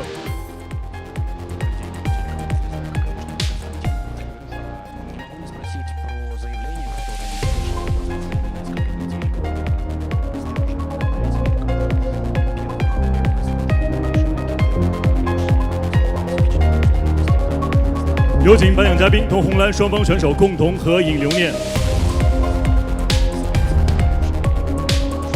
感谢颁奖嘉宾，感谢双方选手，库尔颁奖，请留步。同时感谢色季拉胡的出色表现，谢谢。库尔颁奖，首先恭喜你获得了这场比赛胜利。那么这场比赛呢，是你进入到赏金赛决赛前的最重要一场比赛。那么对于这场比赛的获胜，有什么想说的？首先就是非常感谢我的团队，龙云格斗，的老师江龙云老师，然后感谢这个一直在陪在我身边的兄弟们，还有感谢那个哈萨克斯坦的哈萨克语，Сақтемдағы ағайдар, Дәулет ағай, Асқат ағай, Берік ағай, Дидар ағай, рахмет сіздерге. Сақтемдағы жігіттер, бәріңізге рахмет. Сіздердің арқаларыңызда бүгін міне жеңіске жеттік. Сақтем алға, рахмет сіздерге. 那么这场比赛我们看到了大部分的时间是在地面控制结束的。那么这是赛前的针对性的部署。赛前针对色季拉胡他的身高臂展方面的优势，包括他的站立方面的优势，针对的他这样的特点，然后做出了这样的战术性的部署吗？粉丝朋友们，对不起，我又骗你们了。其实，对色季拉胡的战力进步的很不错。如果这是决赛的话，我肯定会跟他拼一下战力，但是我还有很重要的任务必须晋级，所以为了保证，为了无伤拿下比赛，所以执行了这个地面战术的部署。那么对于这场比赛，相信呢大家和我一样的观感，就是色季拉胡的表现非常的出色。那么对于这个对手，这个难缠的对手，你对他有什么样的评价？色季拉胡跟7年前相比进步很大，我以为这次又会是一个终结，没想到顽强地完成了3个回合的比赛，非常不错，继续加油。那么下一场比赛，你的对手也就是本年度次中量级赏金赛的最终决战，还是你的老对手巴尔虎人乌尔根巴雅。对于他有什么想说的？巴尔虎人，这是你梦寐以求的比赛，恭喜，咱们决赛见。还有就是后面我很想说，我的一些心里话，前面在新闻发布会的时候我没有说出来。我非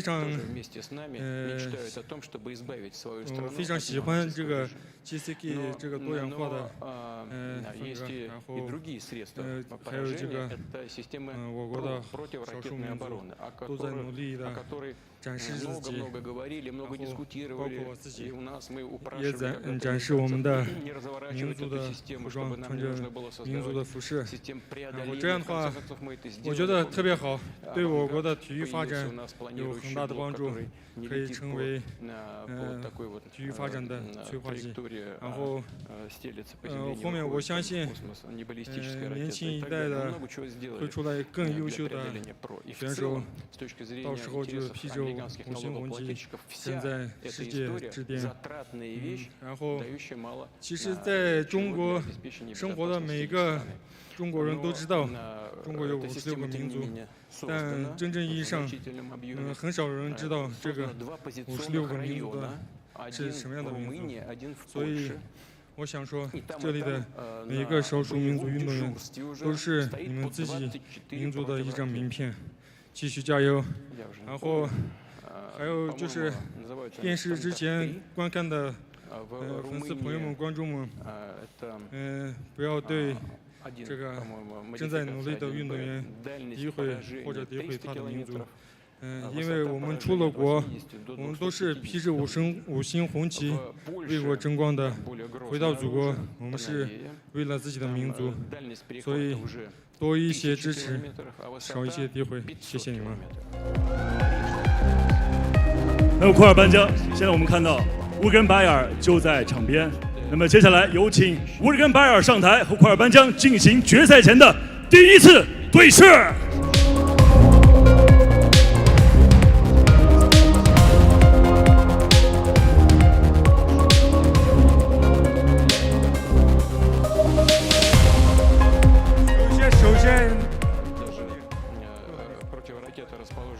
也祝贺我的老对手。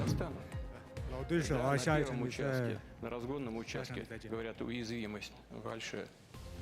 下场比赛见，然后好好备战。下一场我不会摔跤了，我会更全面的发挥奖。决赛我肯定会。他又开始骗大家啊，不要信他。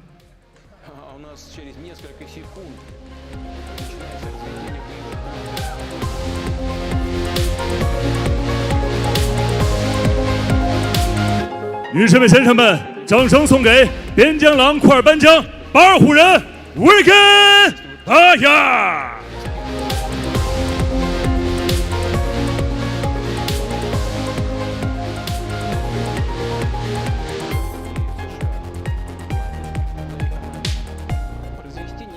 接下来的时间，让我们共同开启今天晚上的头条主赛。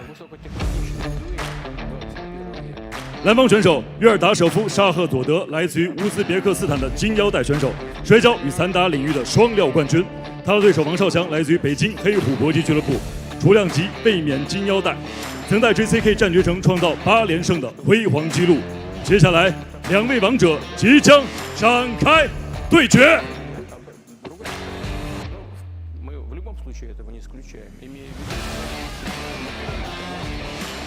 We see backstage as the Uzbek champion Yuldashab Shokhzod warms up, getting ready for this amazing battle of the ages. Yeah, it's really cool to see another organization champion coming to test his mettle, test his steel against the JCK Bantamweight champion. And you gotta understand how much JCK respects him as well, giving him a main event slot in his JCK debut. Here we see our JCK Bantamweight champion Wang Xiaoxiang. They're fighting at a catch weight, so weighed in at 62.5 kilograms for this bout. So there isn't any belts on the line tonight. However, they are scheduled to fight for 5 rounds.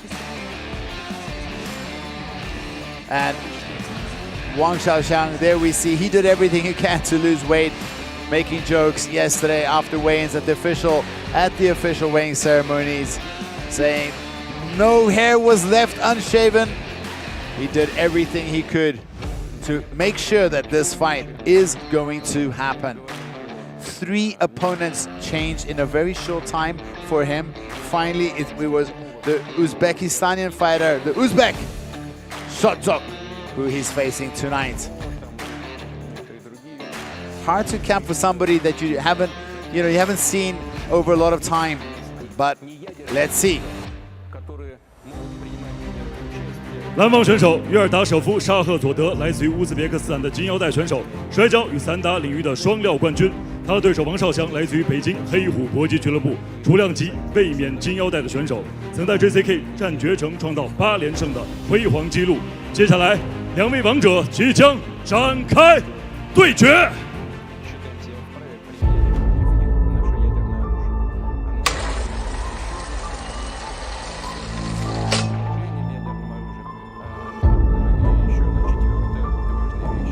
Assalomu alaykum hammaga. Ben Shokhzod, O'zbekistondan keldim.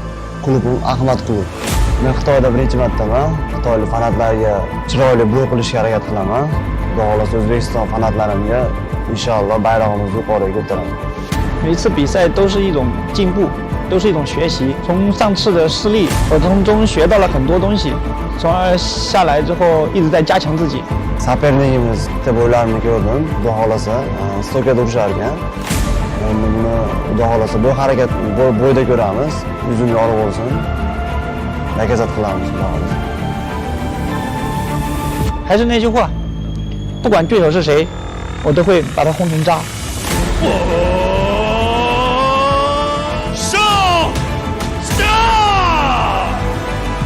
一旦进入到8-9轮当中，他将会向所有人展示自己的冠军的最真实的一面。碰到我的话，最终的胜利肯定还是我的。 Saperligim shunday chempioni, men ham chempion. Xudo xolasa tomoshabinlarga zerikarli bo'lib hammasini aks ettirmoqda.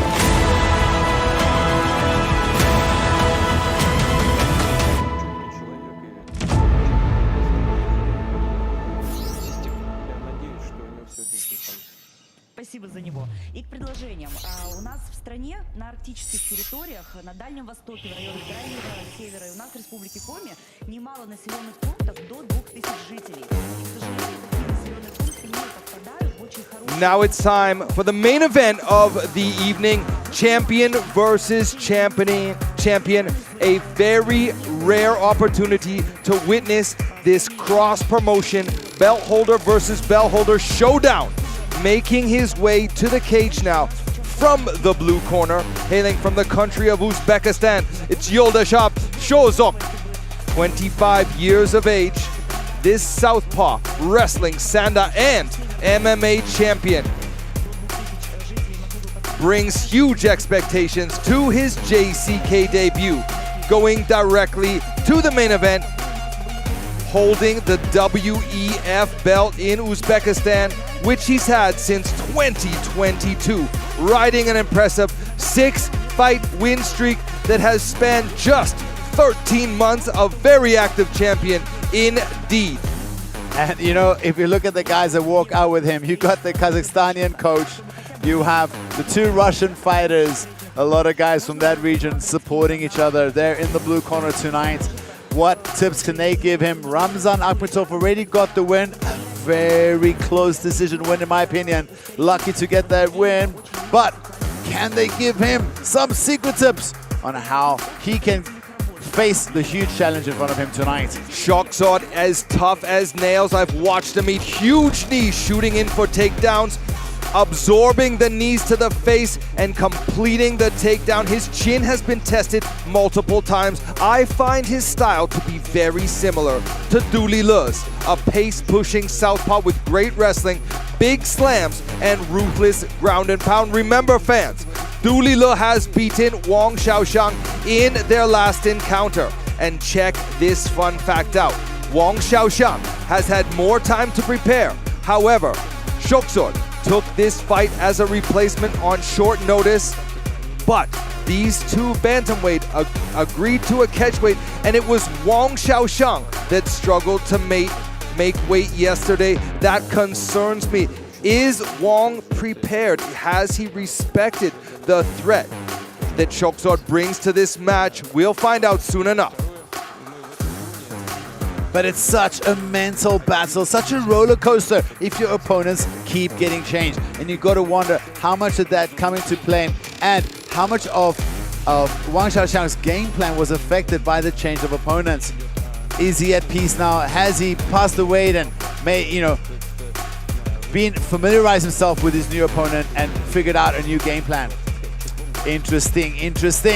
Shokhzod from Uzbekistan steps into the cage for this, his JCK debut.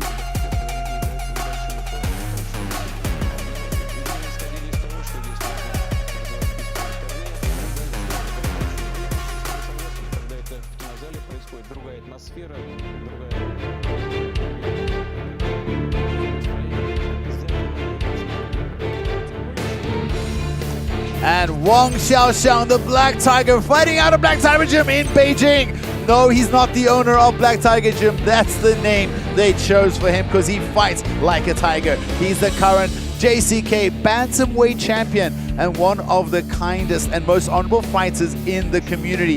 He also fights his heart out, even though sometimes when he fights, you'll see a smile on his face while he's busy smashing or submitting or knocking his opponents out. When he gets hit, he's very willing to acknowledge his opponents, give them a nice wry smile, and get back to war. Remember, he won the million RMB 2 seasons ago. And in that, after winning that million RMB, he donated a big portion of that money to charities. Such an honorable guy. But this season he lost, and it was his last fight where he lost against Lahu, and he missed out on his second million RMB. There wasn't much smack talk going back and forth from him towards the Uzbek. He was very respectful, but don't let that fool you. He is like that. He'll smile and be old friends and wants to be friends after the fight too. But trust me, when the cage doors lock, there's an animal that wakes up in Wang Xiaoxiang, and he's incredibly dangerous. Let's not forget how he slept the elite striker Wu Zi very early in their fight with a heavy cross right to the chin, following up with devastating ground and pound, which sent the very elite striker packing and out of running for the million RMB. Wang Xiaoxiang also has a formidable grinding pace that he just doesn't stop. It's like he only has one gear, and that is full pace forward. And his control against the cage, incredibly technical, very hard to keep him down. We saw Lahu have his back with a full body triangle, and still Wang Xiaoxiang was able to work out of those horrible positions. This guy is very well skilled in all aspects of MMA. This promises to be incredibly exciting.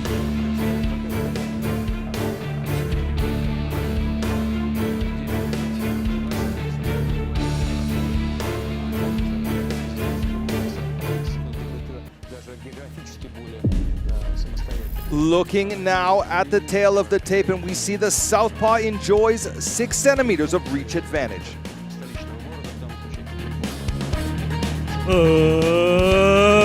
Ladies and gentlemen, we are live in Shanxi, China. It's main event of this evening. This moment is truly I'll be waiting for. It's 5 rounds, 5 minutes. Mixed martial art contest. It's JCK MMA King Series Bantamweight Division.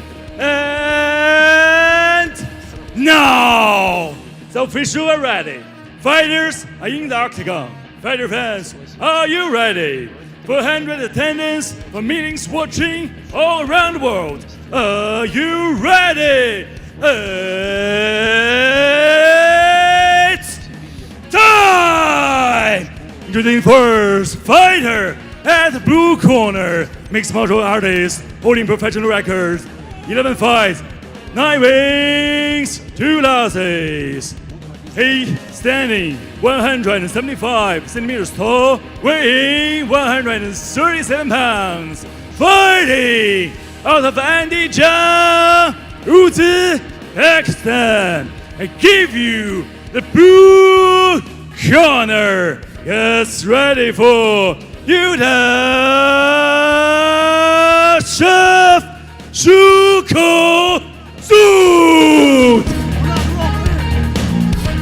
Now, introducing first opponent, fighter at the right corner. He stands 168 centimeters tall, weighing 138 pounds. This man is striker, holding professional record, 11 fights, 8 wins, 3 losses. Fighting out of Yunnan, China. He's a reigning, defending, undisputed JCK Bantamweight champion, the golden belt holder. I give you the one, the only, the Black Tiger Shokhzod.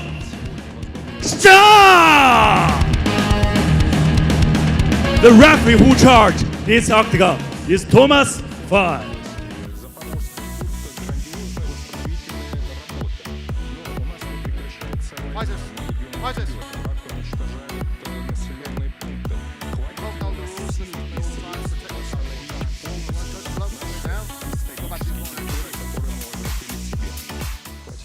Хватит, даже сомнений в этом быть не должно.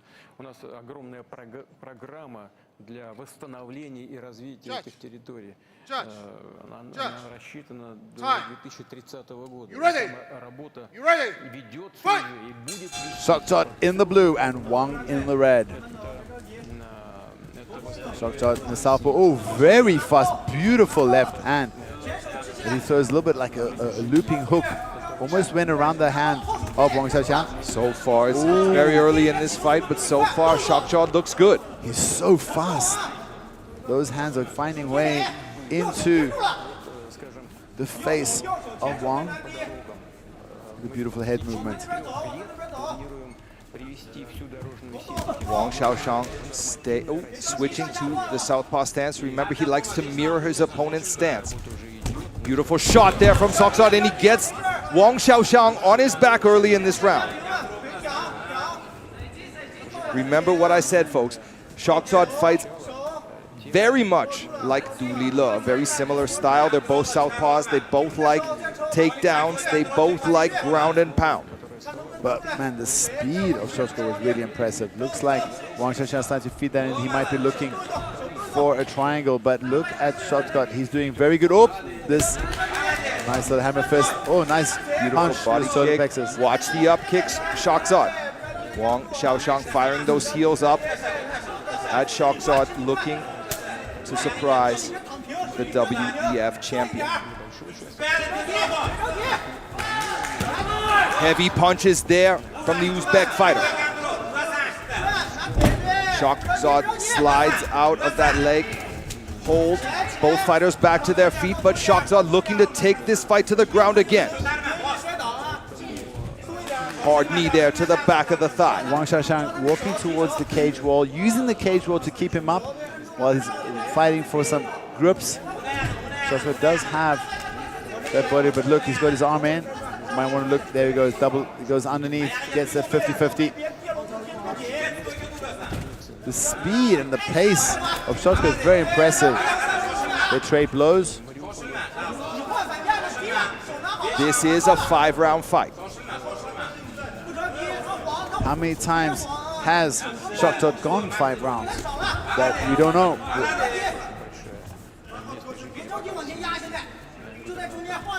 One thing that I will say, and stats on paper are not always the same as facts, but let's be clear here, the beautiful double leg.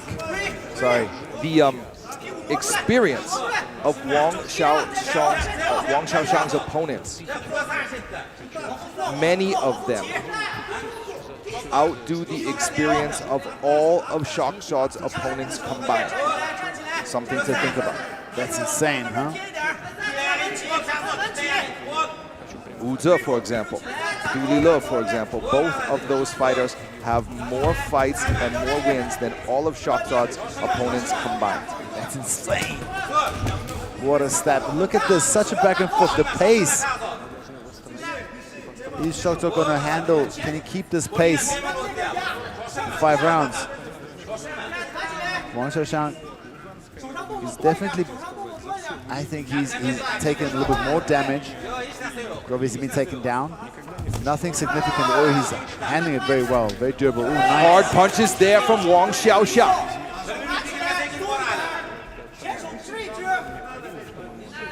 Take some takedowns.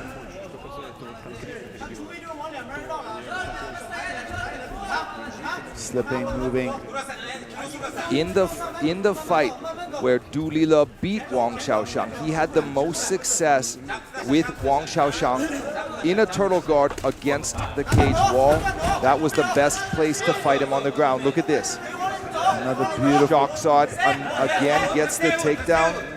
He drives him all the way across the ring. His takedowns are so explosive, and he just doesn't stop running through.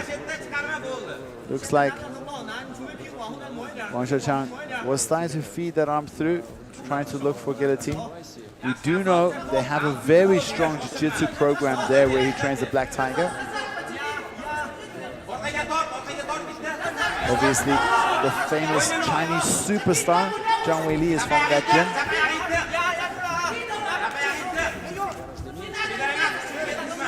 Wang Xiaoqiang conserving his energy. We can tell he's an experienced 5-round fighter. Oh, he might be able to give him some problem here. You can submit a guy if he's on the wrong side of your body with this guillotine. The clock ticks down. The first round of action is in the bag. Still 4 more to go if it is not stopped earlier. And you know, we've seen Wang Xiaoqiang have amazing gas, but he was telling us this cut was harder than normal. It's very strange. It's very strange for a guy who fights regularly at bantamweight to be given a catch weight 1.5 kilos heavier than he normally has to make. Plenty of time to prepare and struggling to make the catch weight. It's just too weird. You gotta wonder, was he sick? Was he injured? Was he not taking this challenge seriously enough? Because I don't think there's anyone watching that thinks that Wang Xiaoqiang won that first round. No, of course not. 4 left to go.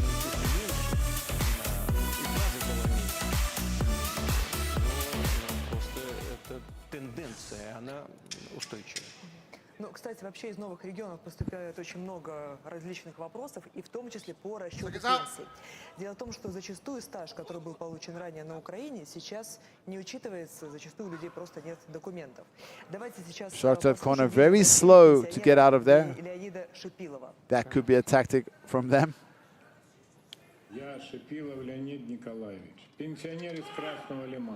Another shout, a roar cry from Shokhzod.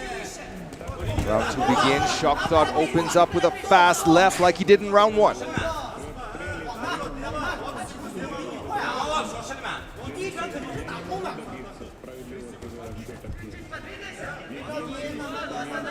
Tentative, both these guys.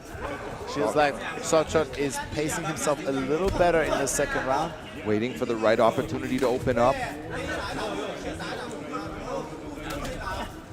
Inside kick, exchange blows.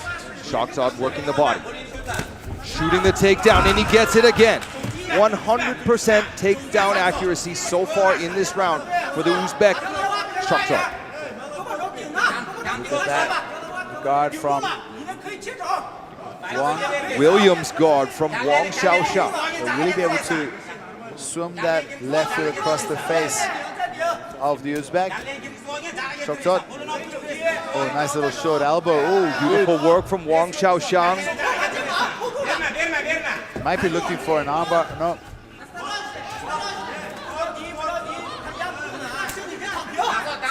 Shokhzod working the legs there, looking for the right opportunity, not giving Wang Xiaoqiang any room to breathe here. Wang Xiaoqiang, he's holding, he's working. Active from the bottom here. Wang Xiaoqiang doing well to defend the advances until now. Look at this though, Wang Xiaoqiang threatening with the guillotine. This is tight. This is good. This is a bad spot for Shokhzod. Does he know what he's got himself into? He's looking to pop out of it, and he looks like he has. Fantastic work from Shokhzod. But he's not out of trouble yet. Look at the grimace on the face. Wang Xiaoqiang releases the choke. Shokhzod is free. Now he's going for Kimura, but he's on the wrong side of the elbow there. Now he feeds again. Goes back to the Kimura. Looks like he's going for the leg as well. This is exactly the position that Dulila used to beat Wang Xiaoqiang in their latest fight. Top position in a turtle. Remember how well Wang Xiaoqiang did on defending the back control? I would recommend Shokhzod take a page out of Dulila's book and abandon the back attempt here. Just continue to pressure from top turtle guard and work the ground and pound from that position. Now he's got back control. Let's see if he does better than Dulilo has. Shokhzod doing really good, and he was so fast and correct in his defenses with all those submission attacks. In the Dulilo fight, Wang Xiaoshang was able to defend the choke, spin around inside so that he was on top inside the guard of Dulilo. Is he going to be able to do that here? Because from that position, he was able to score with big elbows in that Dulilo fight. This is something that Shokhzod really needs to concern himself with.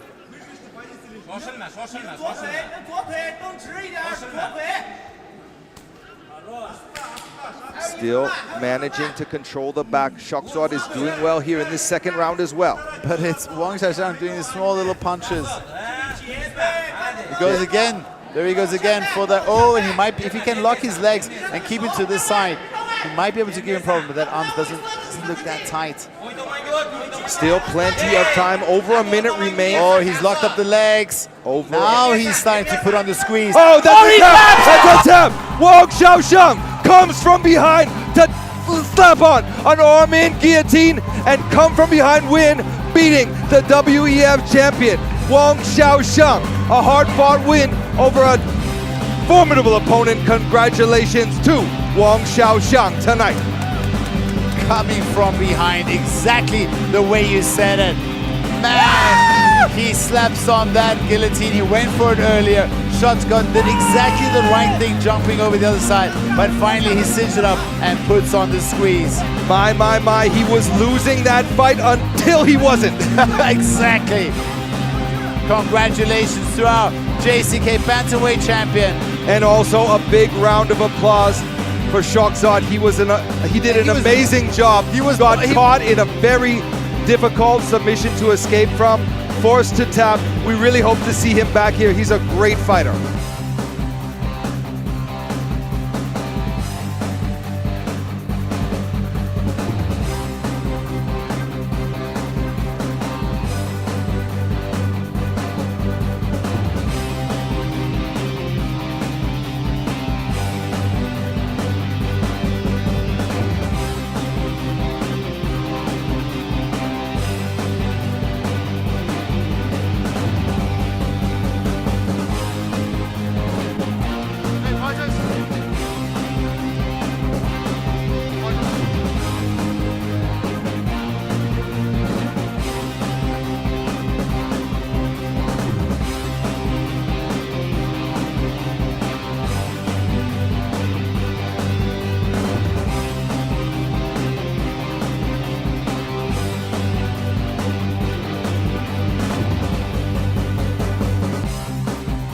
接下来宣布比赛结果。本场安赛 MMA 综合格斗规则62.5公斤级的协议体重之战，今天晚上头条主赛的最终结果为来自于中国的红帮选手黑虎王少祥，第二回合3分55秒使用断头台降服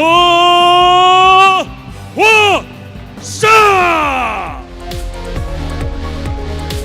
The winner is red corner, win by guillotine choke.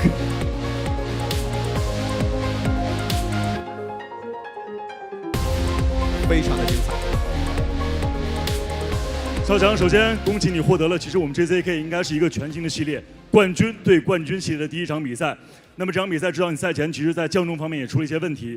那么这场比赛最终能在第二回合提前的终结比赛，什么样的感受？什么样想和屏幕前和现场的观众说的？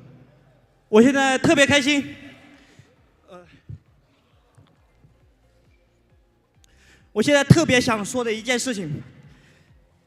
尊敬的杨总，我听说最近表现好有花红，如果我能得到这份花红，我想我可以帮助更多需要帮助的人。在我上次比赛结束，我去到了青洱海，资助了一个孤儿，那个孤儿从小就没有父母，跟着奶奶爷爷一起长大，前几年爷爷去世了，现在就剩那个小孩跟着一个奶奶80多岁，家里面什么都没有。我去到那里，坐在外面的石墩上，跟他聊了好一会儿，我决定资助他上选。尊敬的杨总，如果我有幸能得到这个份花红，我一定全部拿去资助这个孩子上学。谢谢，谢谢张学成。正所谓为国为民，侠之大者。少翔的这一份慈悲之心，我相信大家是有目共睹的。那么还有一个问题，少翔，我们知道就在最近，世界权威的综合格斗网站 Topology 把整个亚太地区6800多位的选手当中，你是现在的 P4P 排行榜的第1位。没错 ，P4P 之王。P4P 之王。那么对这个荣誉，你有什么想说的？我想说的是，感谢大家的支持与认可。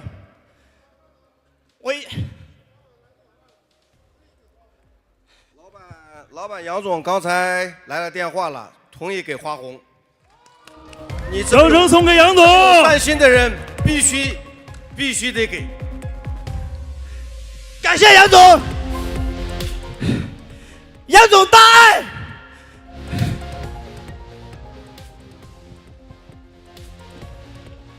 那么接下来的时间，我们共同回顾一下这场比赛第2回合精彩的降服时刻，一起来看。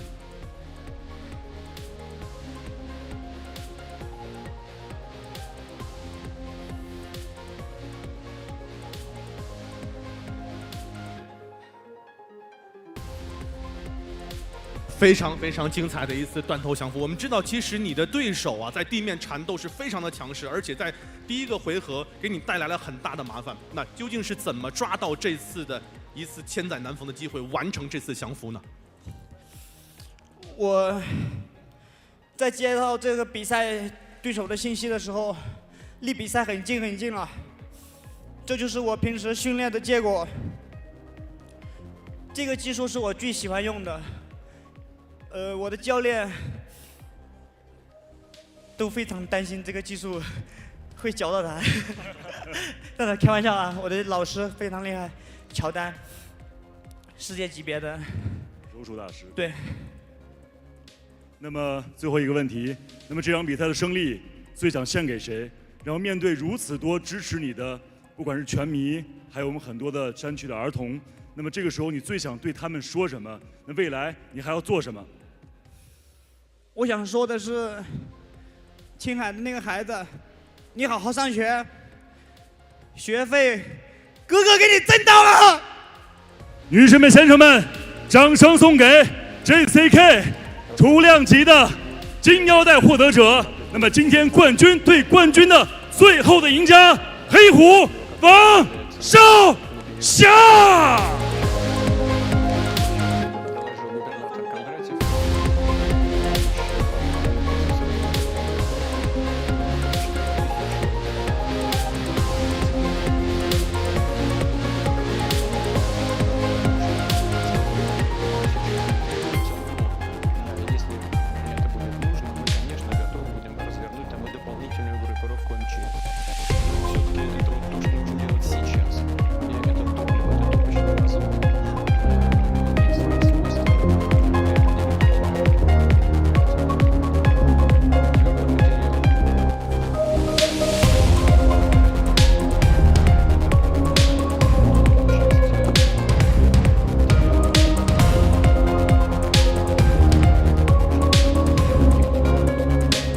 所有现场以屏幕前的观众朋友们，那么今天晚上 JCK 战绝城王者系列006的所有比赛到此就告一段落。再次感谢我们的官方合作媒体咪咕视频、抖音、腾讯新闻、新华网、深圳电视台体育健康频道、辽宁移动、贵州新媒体、宁夏新媒体、TCL 互联网电视、虎牙直播、快手以及格斗迷的大力支持。同时感谢今天晚上所有选手的精彩发挥，让我们共同把掌声送给他们。同时希望接下来在 JCK 战绝城的8角龙当中，能够有着更加出色的发挥和表现。接下来我们共同通过大屏幕了解一下今天晚上所有参赛选手他们的获胜信息。复赛方面，女子草量级的对决，暴雪于球球 TKO 对手获得比赛胜利；男子银量级阿赫江努尔丹别克分级判定获胜；次重量级来自于巴西的马克斯迪亚哥阿吉尔，那么因为医务监督终止比赛，所以他获得了比赛的胜利。那么羽量级方面，努尔库瓦提、巴哈托里一致性判定获胜。那么正赛方面，除量级的对决，鬼地下明拳使用手臂十字固成功降服对手。羽量级来自于俄罗斯的拉姆赞·阿赫马托夫一致判定获胜。那么今天晚上赏金赛次中量级的半决赛，乌尔根巴雅通过一致判定获胜。那么库尔班江、土罗斯巴克也是通过一致判定获胜。那么他们两位将会会师 JCK 战决城龙斗赏金挑战赛次中量级的100万巅峰决战。那么今天晚上的头条主赛，协议体重之战冠军对阵冠军的比赛，来自于中国的红帮选手黑虎王少祥，第2回合的断头台成功降服来自于乌兹别克斯坦的金腰带选手。那么同时呢，在我们次中量级的2场半决赛落下帷幕的时候呢，最后的决赛将会在乌尔根巴雅和库尔班江之间展开，谁能够登顶决城之巅，我们共同期待。那么在11月2号，也就是下周6，将会迎来 JCK 决城之夜 N94 的比赛交锋。头条主赛，战斗机李洪基将会对阵马格哈马特亚诺夫多斯顿别克。正赛方面，刘永强对阵达科塔，赫丹让俄大战穆罕默德里萨。复赛方面，杨国旭对阵杨昭旭，刘梦阳对阵戛纳。在此也诚挚邀请屏幕前的各位持续锁定我们的官方网站3w.jckmma.com 以及微信公众号以及官方抖音号，了解最新赛事资讯的更新。最后再次感谢现场以及屏幕前的诸位今天晚上整晚的陪伴。最后祝大家晚安，再见。